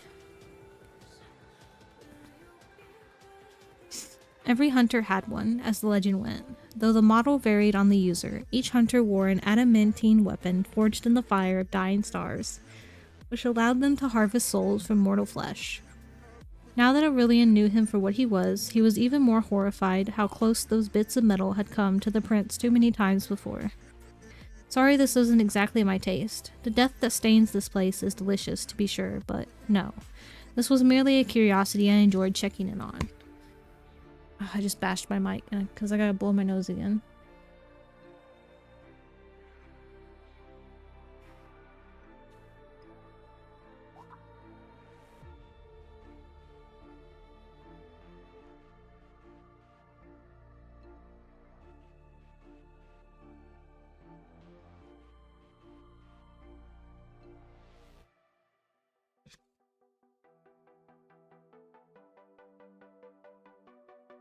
Enjoyed? Vahan cried, aghast. You enjoy that so many innocent people have died? I don't understand. You're supposed to be good. Aurelian noticed Vahan's hand flex between them. Perhaps it was lucky that his command of electricity was temporarily disabled. If he attacked, there wasn't much Aurelian could do to protect him from a hunter. Good? Leth pulled an expression of deep disgust. Don't be revolting. I'm a mortal, little failing prince. I have no use for your pathetic notions of evil and good. He dropped his hands back to his sides, and with them fell his humor. Now step away from those controls before you break something. Vahan crossed his arms. Absolutely not. Aurelian added his agreement by stationing himself between Vahan and the hunter. They were no match for Leth. The entirety of Seelie Summer would be no match for Leth if stories about hunters were to be believed. But Aurelian had his duty. They couldn't get out. He couldn't whisk Vahan away to safety, as was always his top priority, but he could make certain Vahan wouldn't come to harm before he did. Stay back, he growled, low in his throat. If you don't get out of my way, Lysid brat, you won't be leaving here alive. He bared his lethal teeth, antifreeze eyes flashing. Aurelian was under no delusion that an 18-year-old Lysid Fae could ever intimidate an immortal deity of death, but he took a step forward, regardless, and bared his teeth as well.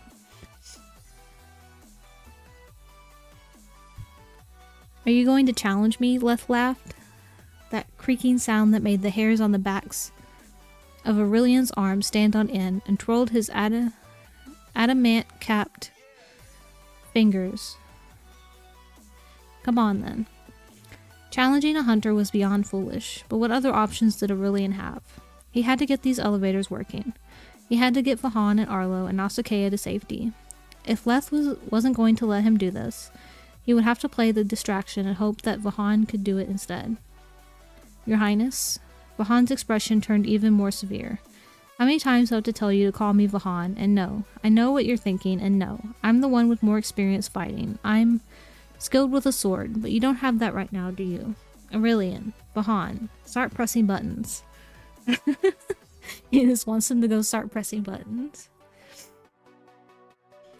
Aurelian darted forward. It was very true. Vahan was far more skilled with the weapon than Aurelian would ever be. But one advantage he had over the prince was speed. Leth skittered away in a blink, his cackle of glee chasing him across the room. Aurelian was quick to follow. What buttons are those, Mew? Please, do tell.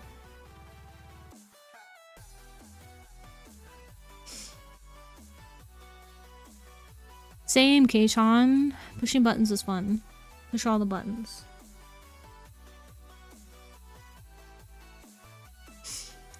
Yeah.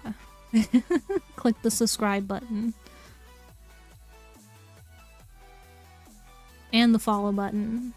And the donate button. I prefer that one. Just click that one.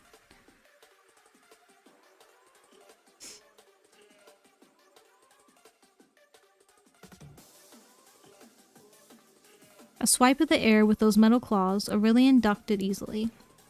A feint to the left and a boost to his right, Aurelian deflected the blow. Leth was angry beneath his mask of boredom. There was no other explanation for why he toyed with him this way. At any moment, the hunter could end Aurelian's life with a swiftness even he couldn't dodge. At any moment, he could decide these playful jabs no longer suited his mood, and fell Aurelian in the time it took him to shape his laugh. Behind him, Vahan pressed buttons. He flipped switches. He turned dials. You know, he's doing all the things.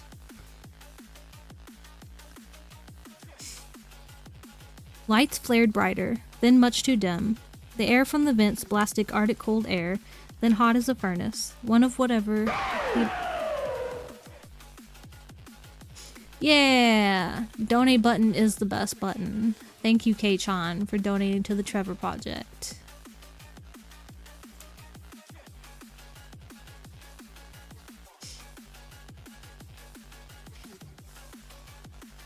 One of whatever he'd pressed set off an alarm similar to what had nearly deafened them on their first visit to this facility.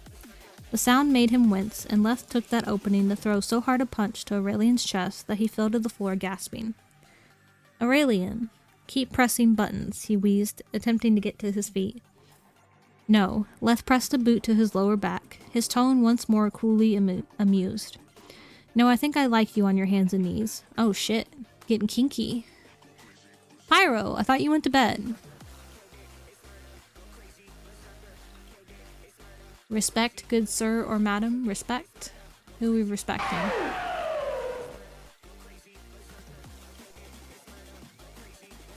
Oh.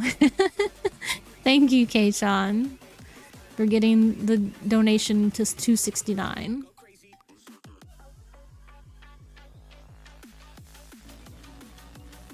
Yeah, thank you, Pyro. Sus? What's sus? 69? Or the getting on the hands and knees.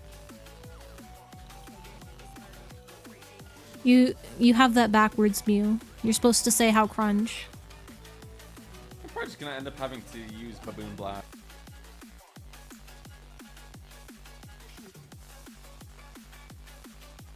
They're just getting a little kinky, it's okay.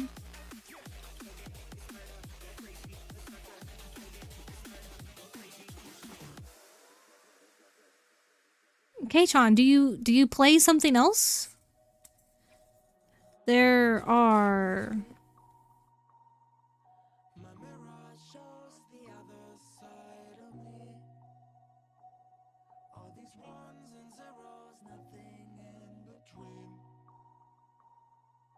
Is that right? 15 pages left? Shit, maybe we will finish this? I don't want to just leave it with 7 pages.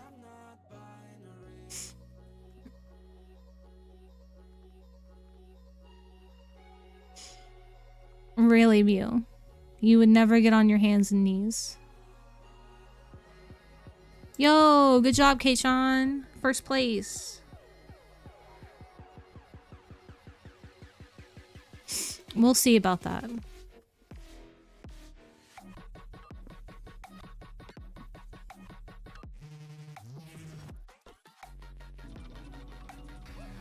Hey, money.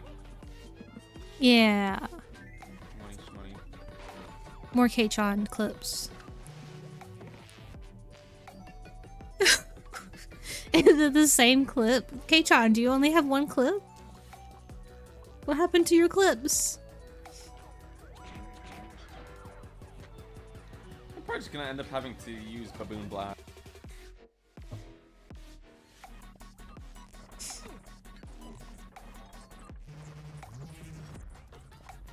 Is that the same clip again? I haven't been paying attention. It's not? Okay, good. Well, yeah, they're all DK64 clips. K-chan, that's the only thing you have ever played. It's the only thing you will ever play. You've never played anything else.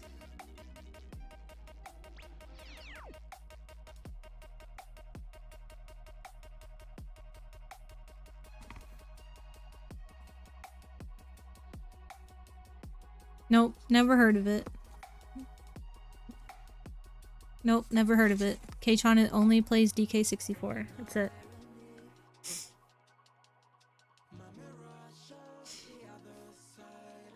I don't remember where I'm at.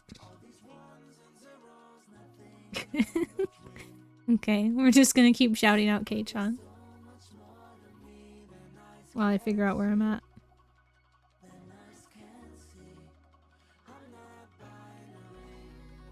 Oh yeah, well, he likes him on his hands and knees. That's where we were at. Wait, one more? Yeah, one more. Shout K-chan out again. Which was unhinted, so 2 unhinted items to get Gorilla Gone. That's actually pretty mean. Okay, good night, Pyro. Especially for the Caves medals, you usually don't get those. They're not... What? What happened? I swear I hit that switch. EP. Huh? Did I miss? I might have missed. There's no EP or sleep commands. Or tired. Or bench. That's a good command. Thanks for being here, Pyro of the Wolf 13 exclamation mark. Enjoy your lurk. Honk shoe. Okay. I'm gonna make a honk shoe command. I love that K-Chan, it's adorable.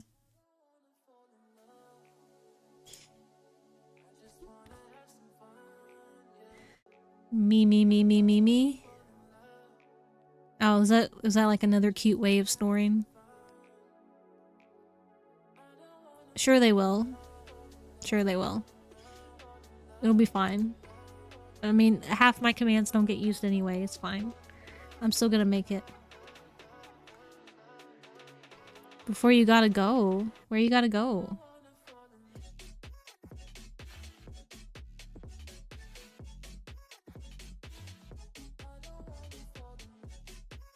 There's 2 lists.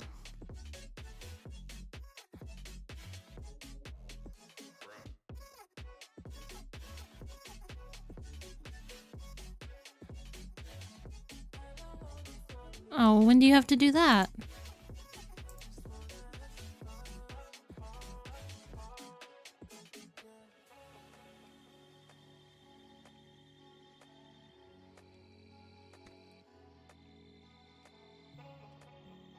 Well, there's only like 15 pages left, so I'm gonna try to finish this tonight. But it might still take a little bit. Fuck, I keep bashing my microphone. That's why you blow dry it. You blow dry your hair so it's not wet.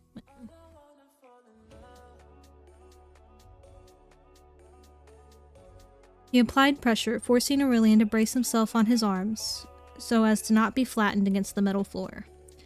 Maybe if you took your position a little more seriously, it wouldn't have come to this. Leth continued to taunt. Maybe if you weren't so wrapped up in your pity and pointless deceptions and fear of death, you wouldn't be this useless. What would you even know about that? He gritted out.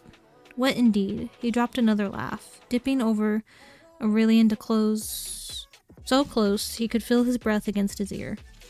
You know, you remind me of someone. She too spent too much time in pointless emotions. It made her dull, made her weak, doused her fire. Perhaps we should see if you can do a little better. One moment, Aurelian's arms were about to give way under Leth's surprising weight. The next, Leth was gone. With a speed almost as though he'd vanished from the air, Leth flew from Aurelian, and before Aurelian could push himself to standing, a gasp that would haunt him for many nights to come told him exactly where Leth had gone. Darling Vahan, such a pretty little thing you are. What do you think, Your Highness? In the spirit of where we are, shall we run a little test?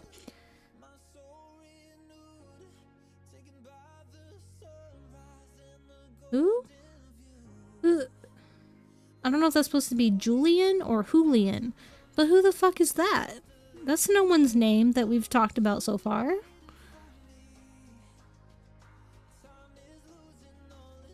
I don't know who you are. No, don't touch him. Leth's grin split so wide across his face it looked like it might break. Aurelian barely noticed. He barely noticed it was Vahan's true name out of his mouth. Oh! Okay. The one the prince had chosen on maturity and had given to no one but Aurelian, not even his own mother. He didn't notice he spoke it like a plea to Vahan himself to just stay alive. As Aurelian tore to his feet and flung himself at Leth, the only thing he could notice were those damned claws at his prince's throat. The trade-off was effortless.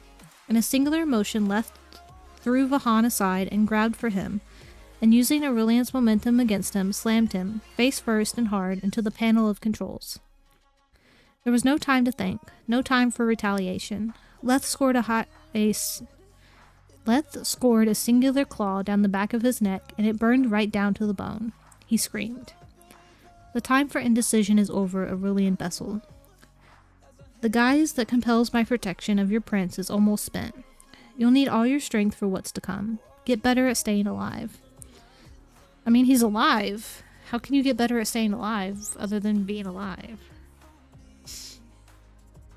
Leth reached a hand over Aurelian's head. It wasn't until he vanished properly this time, the light dimming black only long enough to swallow him, that Aurelian realized he'd been spared. It wasn't until he lifted his head that he realized the hunter had pressed a button. It wasn't until Vahan rushed to his side and helped him off the panel, distressed and close to tears as he checked Aurelian over for injury, that Aurelian realized what that button had done. Vahan, he croaked, look. He pointed through the open door. back down the hall at the elevator that had brought them here, and at the light above it, no longer red but green. Yeah, what is Leth planning?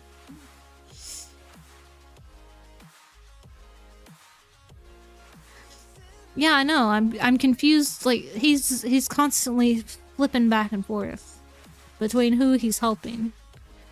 I just want to know what he's planning.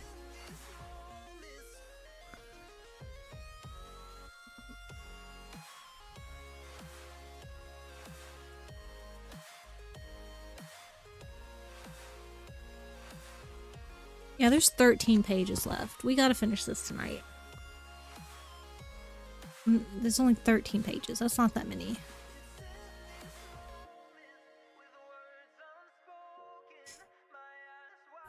It's probably not early for him. He's immortal. I think he just does whatever the fuck he wants. Okay, chapter 34 is in Arlo's perspective again. Wait, now that's something else?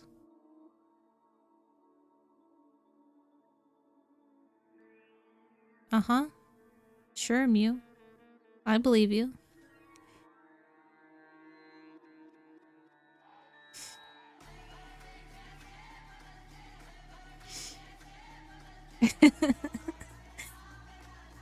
Uh-huh. Arlo could only stare. Well, that was disappointing. At first she could have sworn the darkness had spoken. In this dimly lit and smoky room, it was hard to make out much in the shadows, let alone the imposing figure swathed in midnight robes. Yeah, totally untamable menace spew. Mm-hmm. Not robes, Arlo realized. Adorable. The figure lifted a foot to nudge Hieronymus out of his path. As he strode forward, the floodlights caught the fluttering ends of his cloak and glinted off the fabric as though it were spun from diamonds, or perhaps more accurately, the stars. All the wealth his...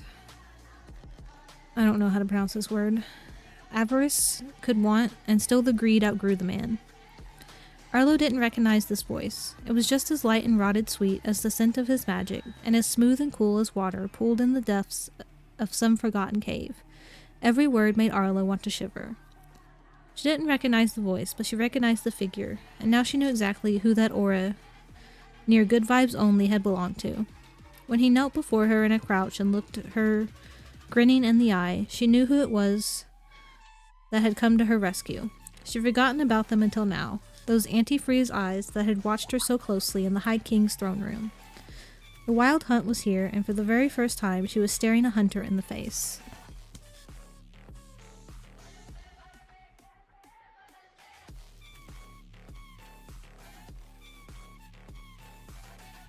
The moment transfixed her. "My deepest apologies, Arlo," he said with an almost impossible amount of sincerity to his feather-light tone. "I specifically told him to leave you alone. Look at what it got him." The hunter reached out, brushing the backs of his long, cool fingers against the edge of Arlo's jaw. He was oddly arresting, beautiful as a corpse made up for its funeral. Arlo wasn't surprised. At this proximity, she could see beneath his hood, and much like with Nausicaa, there was a lethal edge to his features. A vulture sharpness that could have made them twins. Toning down the full potential of his horror with a soft and coyly curling mouth, wide eyes framed by heavy lashes, and cheekbones thrown like daggers towards the hidden tips of his ears.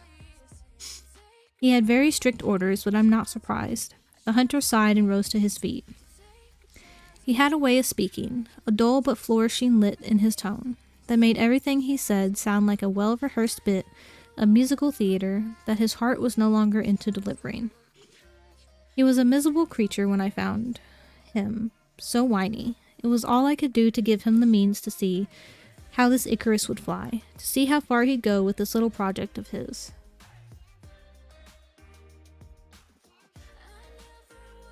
You, the Wild Hunt, is the one behind this? The Wild Hunt was pledged and bound to the one who wore the bone crown. They couldn't act on their own, which meant High King Azurian 2. That buffoon? Heavens no. Your crumbling defender isn't pulling the strings in this operation, and neither is the Wild Hunt, for that matter. But you are growing quite bored with our endless servitude to peace. We used to strike fear into mortal hearts. We used to be warriors. My siblings have forgotten, but I haven't. The Wild Hunt was a herald of destruction. Once upon a time, we, the 4 horsemen of legend. Now we're little better than your janitors. Eris might be content to play by our divine father's rules, but me? He shook his head.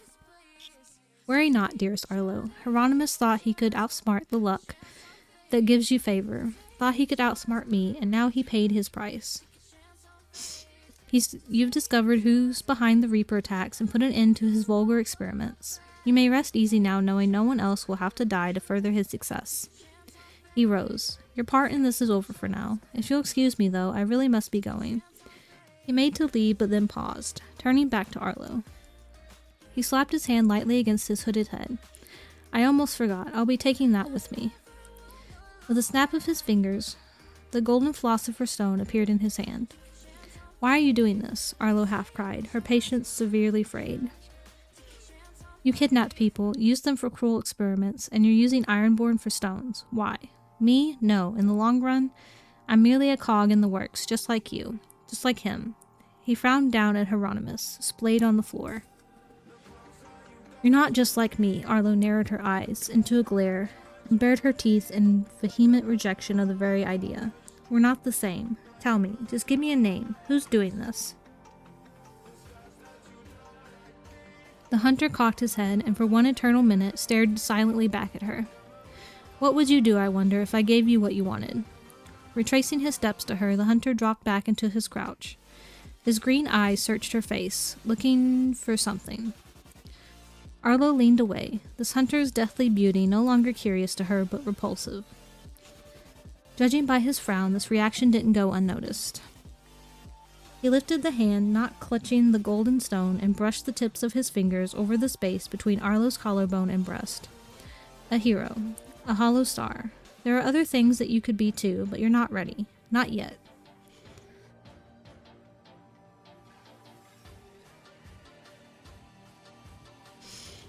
Don't touch me, Arlo hissed, flinching further away from his hand and the unpleasant shudder that rippled through her at the contact. The hunter bowed his head, his compliance immediate. As you command. As suddenly as he knelt, the hunter rose. Arlo watched him go, relieved but more confused than ever. A reward for your bravery this evening. Call it a consolation prize.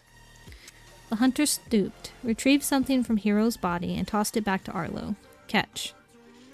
Something small sailed at her head, arching through the air and refracting light in glints of gold. Arlo pitched herself forward to catch it. She peered down at the object and saw it was a ring. A simple band of gold, stamped with the sigil of a black serpent, winding around a series of golden orbs. It was vaguely familiar, but at the moment, Arlo couldn't place how she knew it. I look forward to our next meeting, Arlo Jarsdell. Ta for now. As she tore her gaze away from the ring, Arlo snapped her head back up to the hunter, but he was already gone. At last, she and Nausicaa, an unconscious and not at all surprisingly heavy weight in Arlo's arms, were alone. Hieronymus lay lifeless in a pool of blood. The armored Kava, without the magic they needed to fuel their operation, presided over his death like monuments to the atrocities they'd suffered at his hands. Arlo was overwhelmed. All at once it came rushing in what she'd done, what she'd followed Nausicaa into, and what she only barely managed to survive. What she wouldn't have survived without Nausicaa. Arlo's mysterious alchemic talent and the luck she'd carried here in her pocket.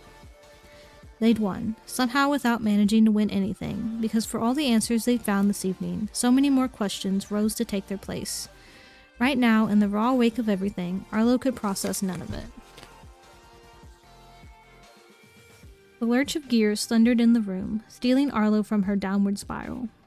Lifting her gaze, she saw that the light above the elevator door was green again. Equally unable to process this either, she simply watched as the door slid open a moment later and a crowd of people poured forth. Arlo! Was that her mother's voice she heard? Arlo! Arlo!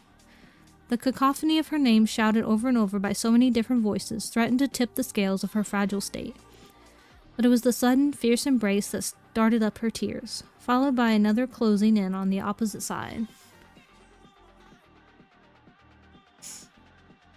Yeah, always lift your gaze.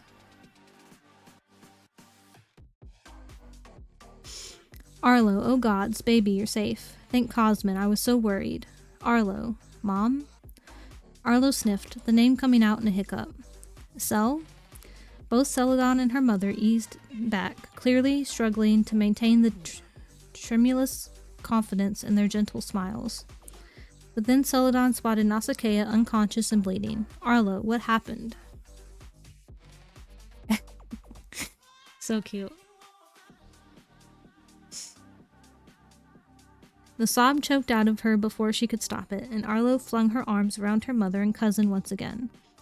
She was so relieved to see them, and goodness, the High King had finally arrived.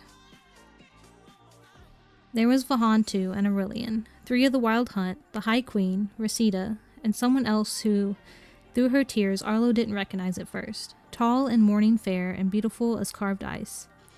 When she drew close enough, Arlo could just make out the same charcoal hair and electric blue eyes as Vahan. Riadne Lestern, Arlo realized, queen of the Seelie Court of Summer. Vahan and Aurelian had managed to get the elevator doors working, and Celadon had made good on his promise, just as Arlo believed he would. It's okay, Celadon breathed. It's okay now, we've got you. I'm sorry, Arlo. I should have come sooner. I should have come the moment I found out about this. I'm sorry too, Arlo, Vahan added, pausing just a few steps away and looking on in horror. This was a tremendously stupid plan. That it was, the Queen of Seelie Summer replied to her son, her voice as smooth as unblemished stone. Vahan, we'll talk about your involvement in this later, Miss Jarsdell. She turned her attention on Arlo, and it was enough of a shock to have such an important figure outside of her family address her at all, that Arlo's hysterics abated entirely. When Queen Riadne bent herself into a sweeping bow, Arlo very nearly forgot how to breathe. It is my deepest regret that my own blood has caused you such misfortune tonight. You have my apologies. Arlo stared. Come on, Thallo bustled, ignoring Queen Riadne. When Celadon shifted Nausicaa into his arms and began inspection of her injuries, Aurelian rushed forward to lend his aid as well. Arlo's mother guided Arlo to her feet. Can you stand? Are you injured? No, said Arlo, her voice strangely light. I'm okay, but Nos. Let Celadon take care of your friend. Come on, baby, let's get you home. Arlo couldn't remember ever wanting anything more in her life than to do exactly that.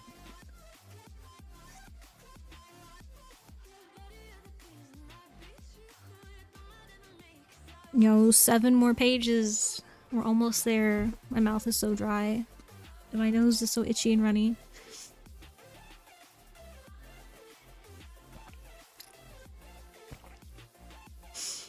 And thank you. I was just doing that. I'll do it again.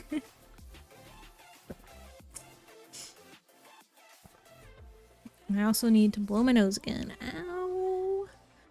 How did I even manage that? I just bashed my hand into my laptop monitor somehow. I don't even know how. It's a good point. Well, I didn't do it on purpose. I just have no depth perception. Or object. Is that part of object permanence? I don't remember. Alright, we're on chapter 35, the last chapter before the epilogue. And it's very short. And it's also in Arlo's perspective.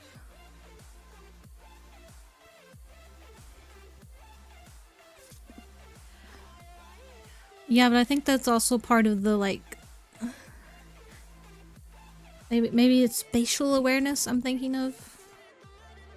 I don't know. There's words to explain it. I just don't remember the words.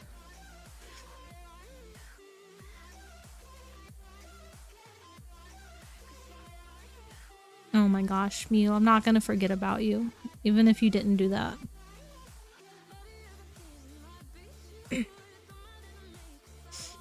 The sun was just beginning to peek over the horizon out the window. but with everything that had gone down that night, Arlo hadn't been able to sleep. Instead, she kept vigil, sliding a chair up to Nausicaa's bedside and resting her head on her folded arms, watching over her friend's recovery. The fight that had taken more from Nausicaa than she'd let on. To expedite her healing, they needed Aurelian's unique talents. The Cid were the only Fae capable of using their magic to heal others. The Cid Fae could only heal themselves. Now her injury was nothing more than a giant ugly bruise, but Nausicaa had yet to awaken. That was okay. Nausicaa deserved a rest for as long as she needed. If it hadn't been for her, none of them would have survived their ill-planned mission. Thanks to Aurelian's audio recording of the entire tour of the facility, Nausicaa had been exonerated from the suspected crimes against her. Brought back to the medical wing of the tower, she was given the full extent of preferential treatment to ensure her perfect recovery. It had taken many reassurances on Arlo's part, but eventually Celadon and Thallo had left the two alone. Not fully alone, as it turned out. You forgot something. Arlo's head whipped to the side. She regarded the person who'd spoken. The being at the foot of the bed, their hair a flaming fan of shamrock green, their face beset with cosmic black eyes, their angle cut as sharply as the faucets of diamonds. Of a diamond. She'd never seen them before, not like this, but she knew them at a glance. There was no mistaking who it was in their dress of emerald gossamer and silk-like melted steel, their every limb dripping golden jewelry, and their olive green chest exposed in the deeply low cut of their attire, tattooed with the very same rune-like pattern she'd seen on the knot troll in the fairy ring. The horns were different. Before they'd been short, but now they stretched, glittering volcanic black, proudly from the being's temples, curving back into a blunted point at their fine boned chin. On the bed they sat Arlo's die, the one she'd forgotten in the pits of the Covum factory. I thought immortals couldn't enter the mortal realm, Arlo blurted. How are you here? You are the blood of one who forged this rule. I'm here because you invited me. But never mind that. Plenty of time for intricacies later. Did you have fun on your little adventure? Arlo looked at the die, then up at Lux's suspicious passivity. No, she bit out. Nothing they'd done that evening could ever constitute fun.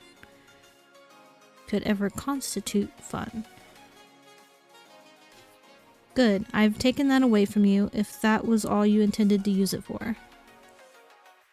Her indignation flaring, Arlo balled the blankets into her fist.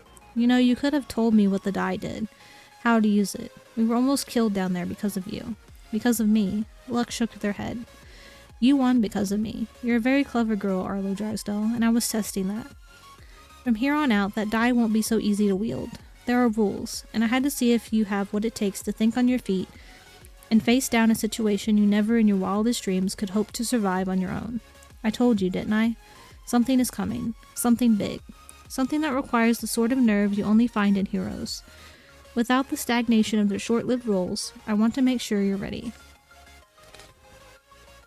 Why me? Arlo sighed. It didn't make sense. What was it about Arlo that attracted all this attention from people who had no reason to notice a too-human child? There was nothing at all special about Arlo. Sure, her alchemy might be a little further along than what was normal, but you could find people like her by the dozen. All they required was a bit of training. Ready for what? And what is it, exactly, you want me to do? Would you like to find out? A private grin drew across Lux's face. Some knowledge tucked away in the corners of that smile that Arlo couldn't read.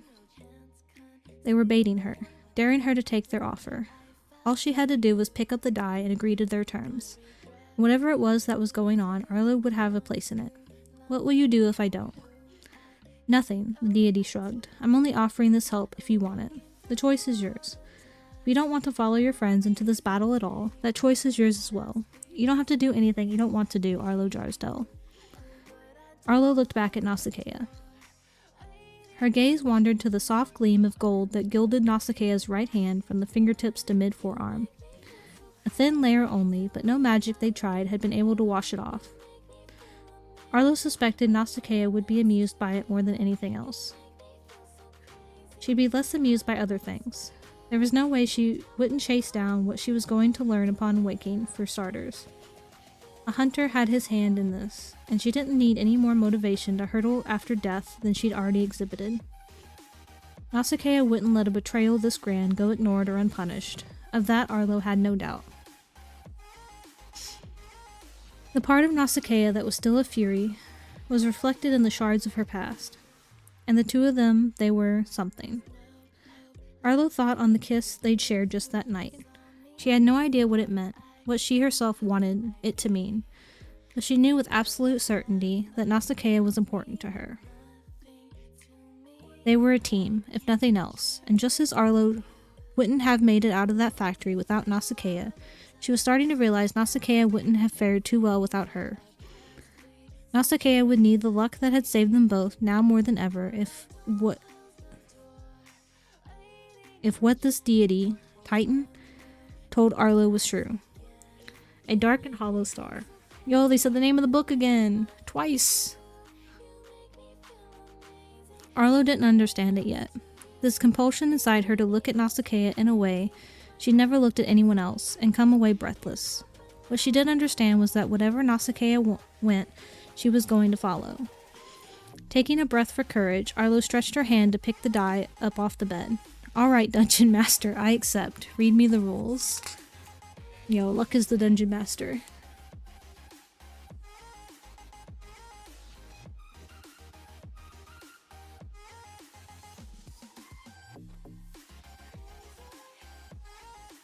Alright, we just got the epilogue left, and it's 4 pages. And it's apparently in Riadne's perspective? The queen?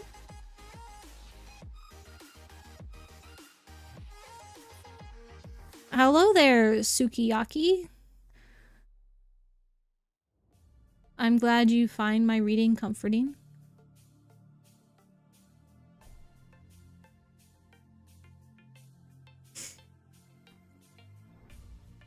Of all the improvements she'd made to the palace since her coronation, Riadne felt particular fondness for her columbarium. It amused her, the fear its mere existence aroused, the dread that drained the color out of those who summoned before it. It comforted her, the reminder it served that she was the one in control now, that in one of those niches was the heart of her mother, a torment never again able to touch her. It inspired her, the knowledge that soon Azurian's heart would join her collection too. Yo, what? She has her own mother's heart in her wall of hearts? And now her, I don't remember who Azurian is. Isn't that the king? Is that her husband? The fuck? I don't think this queen is a good person. Above all else, it kept her safe. Few could even manage to look at it, let alone get close enough to examine its contents to discover that one of these slots was in fact a lever, that the columbarium was in fact a door, and that on the other side was a heart of a different sort, the other half of her office, where she kept many things she didn't want the world to learn just yet. Yo, what secrets she got in there?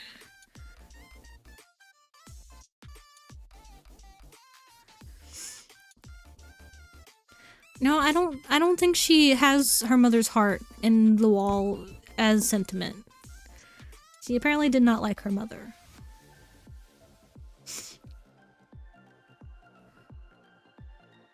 Not until their planned reveal on the solstice. Planned reveal of what? Why did you let him live so long? Sealed away in this private space, Riadne traced a finger on the glass of a handsome mahogany cabinet around an object placed on a shelf within. Its appearance was much too innocuous for what she knew it to be. Obsidian black, more like a lump of coal than a heart. Pride. The very first stone she'd acquired. Yo, what? She's collecting stones? She's Thanos. She's got some philosopher stones. Oh shit. Shit's going down, guys. How dare they have shit go down in the epilogue?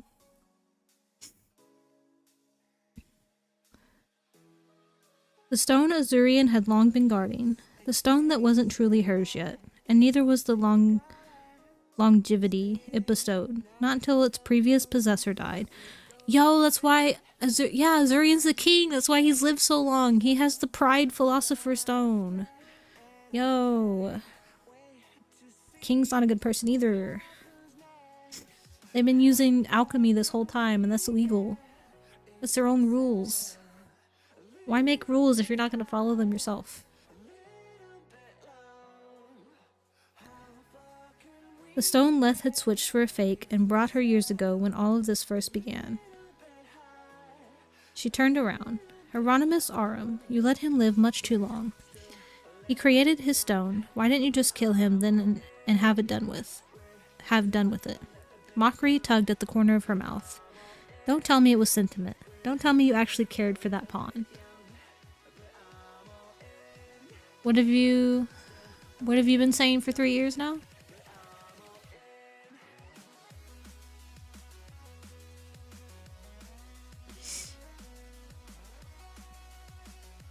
Leth glared at her from her desk, where he sat with his legs stretched out on its surface.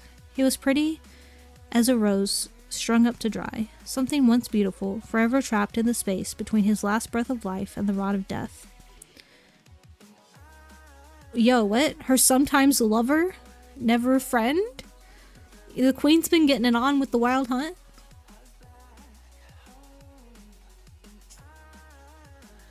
Yeah, exactly. Why would you make a rule that everyone else has to follow but not yourself? It makes no sense.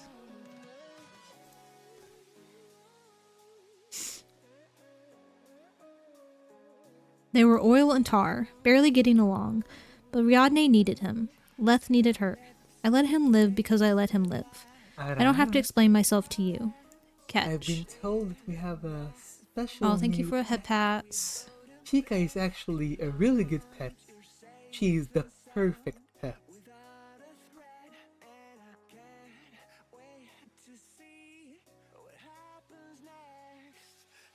Oh, okay. Yeah, hi.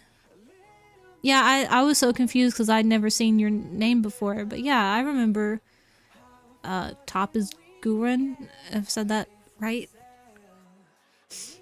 I don't know how to pronounce it, but I remember seeing it.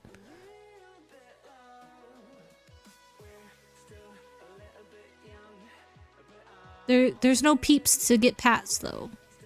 There's no one there. Once it's done petting Dennis, it's gonna pet the air.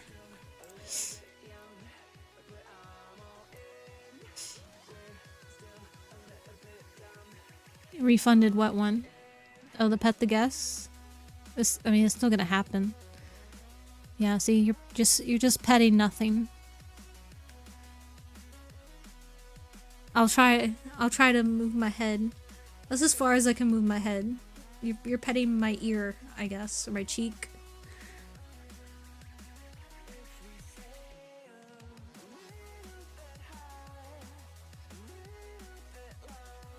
Oh, thank you, K-Tron, for the head pats as well.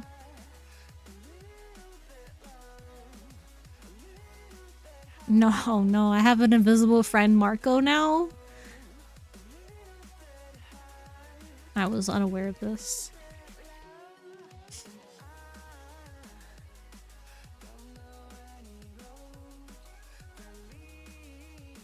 Do I need to make a pet chat command now? He's been listening to me read the entire time.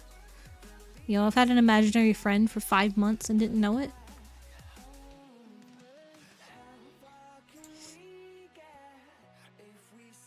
I was unaware.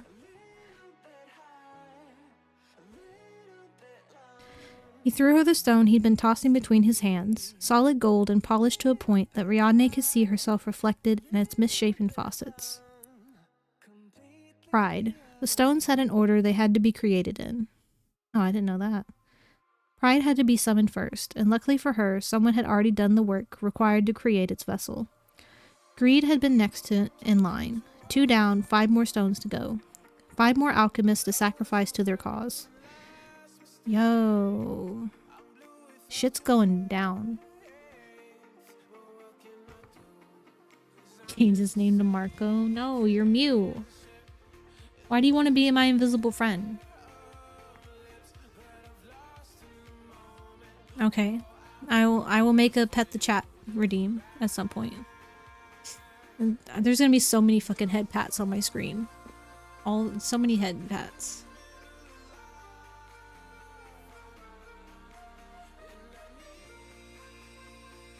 No, I like the name Marco.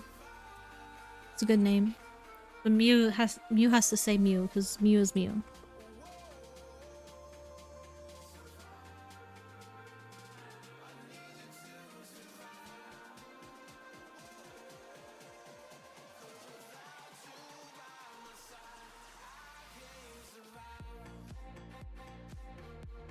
Oh yeah, yeah. You won't be seeing the head pats all at the same time, but they're gonna be in so many different positions. Yes, everyone gets head pats. Yeah, unfortunately it's BikuBot. Their system doesn't allow the redeems to stack. I hope that's like something they change in the future. I mean, it's still like an early access program. It's in alpha or beta or something, I don't know.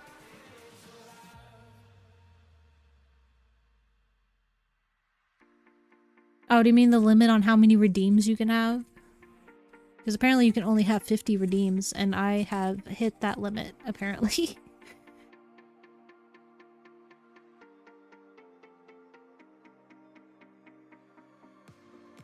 Yeah, you don't bring back the dead with alchemy. That's bad. Bad juju.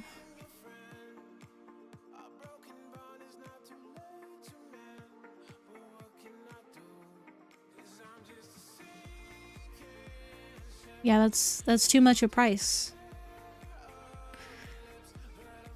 I'm confused what limit you're talking about, Warrior. Are you talking about like the cooldowns and I don't know what they're called, but yeah, some things have it only lets like certain people use it so many times or whatever.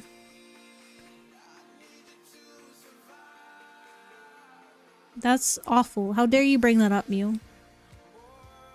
Guys, there's like 2-3 pages left. We're almost done.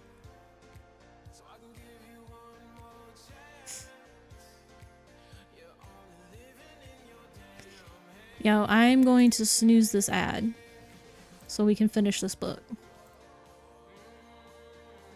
We're gonna do it. About to happen. As soon as I remember where I'm at.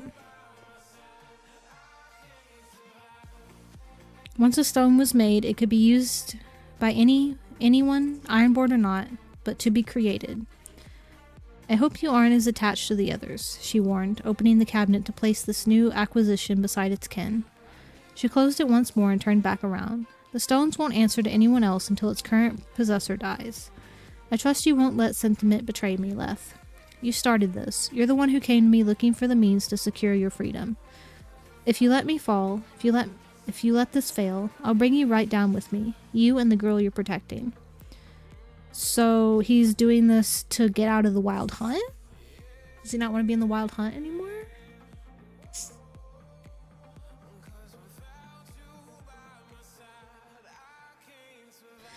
Baring his teeth in a silent hiss, Leth rose from her desk.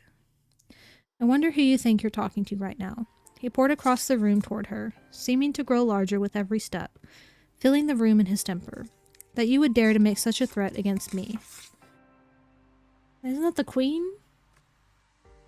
I guess the hunt does have a lot of power, though. He came to a stop, looming over her. Riadne scoffed a laugh and rose a hand to display it on his chest. So testy today. She patted the muscle beneath her palm, then slid around him. I'll give you some time to mourn your broken toy. Get over him quickly. It'll soon be time for our next in line to make their big debut, and I need you to make sure they're ready. She made for the door. She had other things to do right now than coddle a pouting immortal, a son to debrief, a meeting to prepare for, and the solstice growing ever closer. Good luck. Riadne paused. Excuse me? She asked over her shoulder. Leth was a sudden presence at her back, an oppressive shadow that filled her with a wriggling wrongness, his magic like worms against her skin. Riadne was a queen. She made no visible reaction to this display of dominance, however much she wanted to flinch away. Good luck. You'll need it if you think the likes of you could ever bring me down.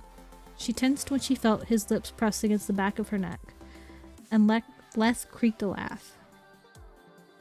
He kissed the back of her neck while threatening her? It's a little weird.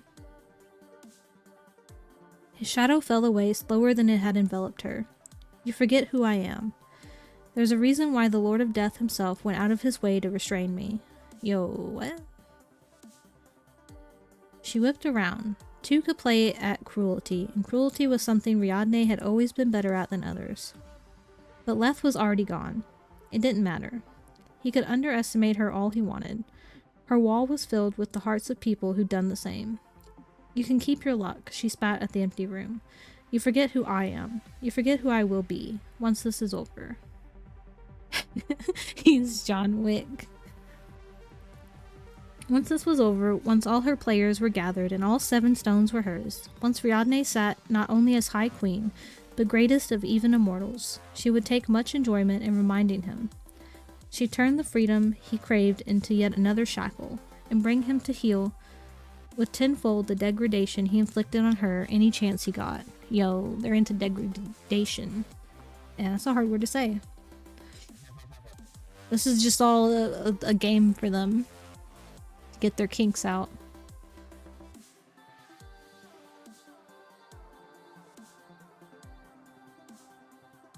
Leth would plead for her mercy. Leth would apologize, like all the others before him who thought they were better than her. Leth would beg and tremble and cry, and none of it would spare him from the ruin he so deserved.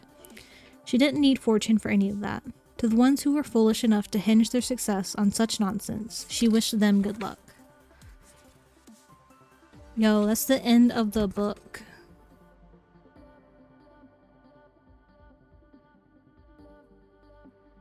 Oh, now I gotta find the next book in the series.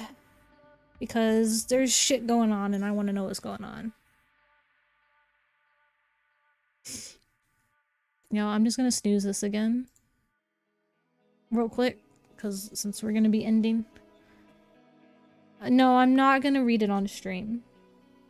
I'm gonna read it myself so I can read it a lot quicker.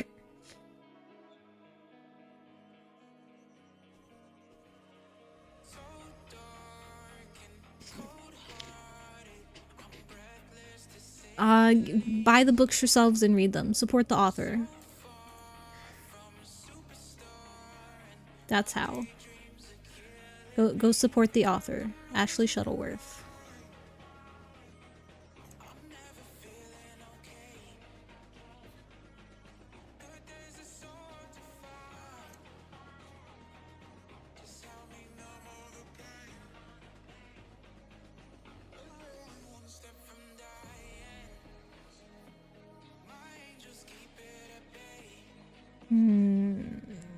Yo, we're gonna raid Nugget. As soon as I pull stuff up. Fuck, I keep hitting my microphone. I do not have good spatial awareness today. I keep hitting shit.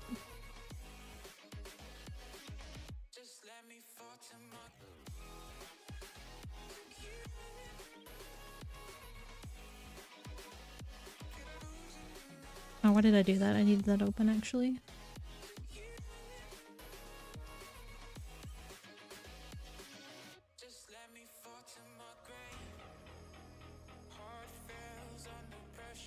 That's okay, though, Mew. Thank you. Oh, you want to do a raid message idea, Warrior?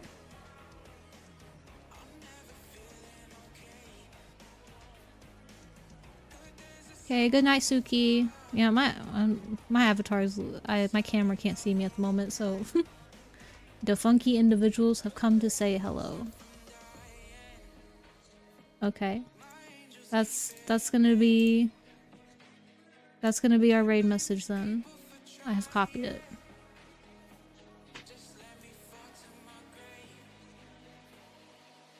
I I had to move my camera to see things, and they couldn't see me anymore, so my model was just like, what? I don't know what to do.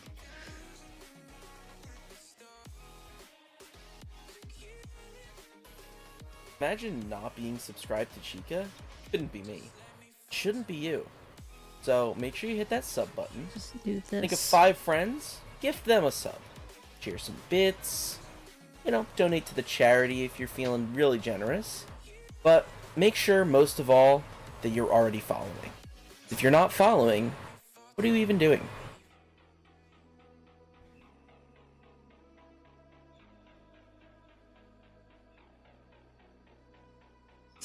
Yeah, that's what happens. Okay, I need to actually do the raid part.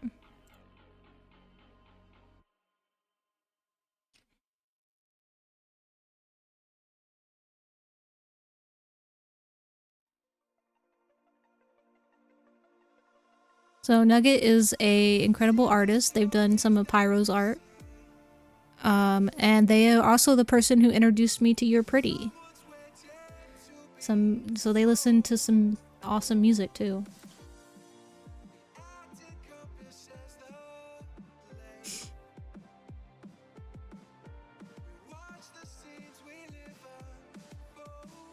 Yeah, they do. They listen to good music. They got me to listen to good music.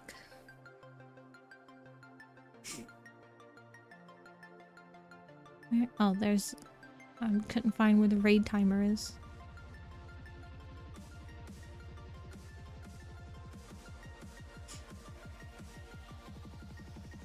You sometimes listen to good music. Why are you keep posting the raid message?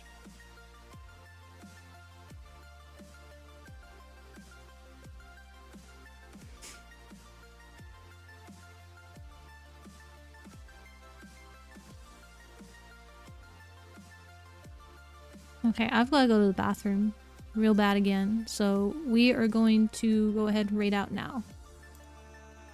I copied the message. I got it. I got it this time. Well, it's already counting down, so we're raiding now. Bye.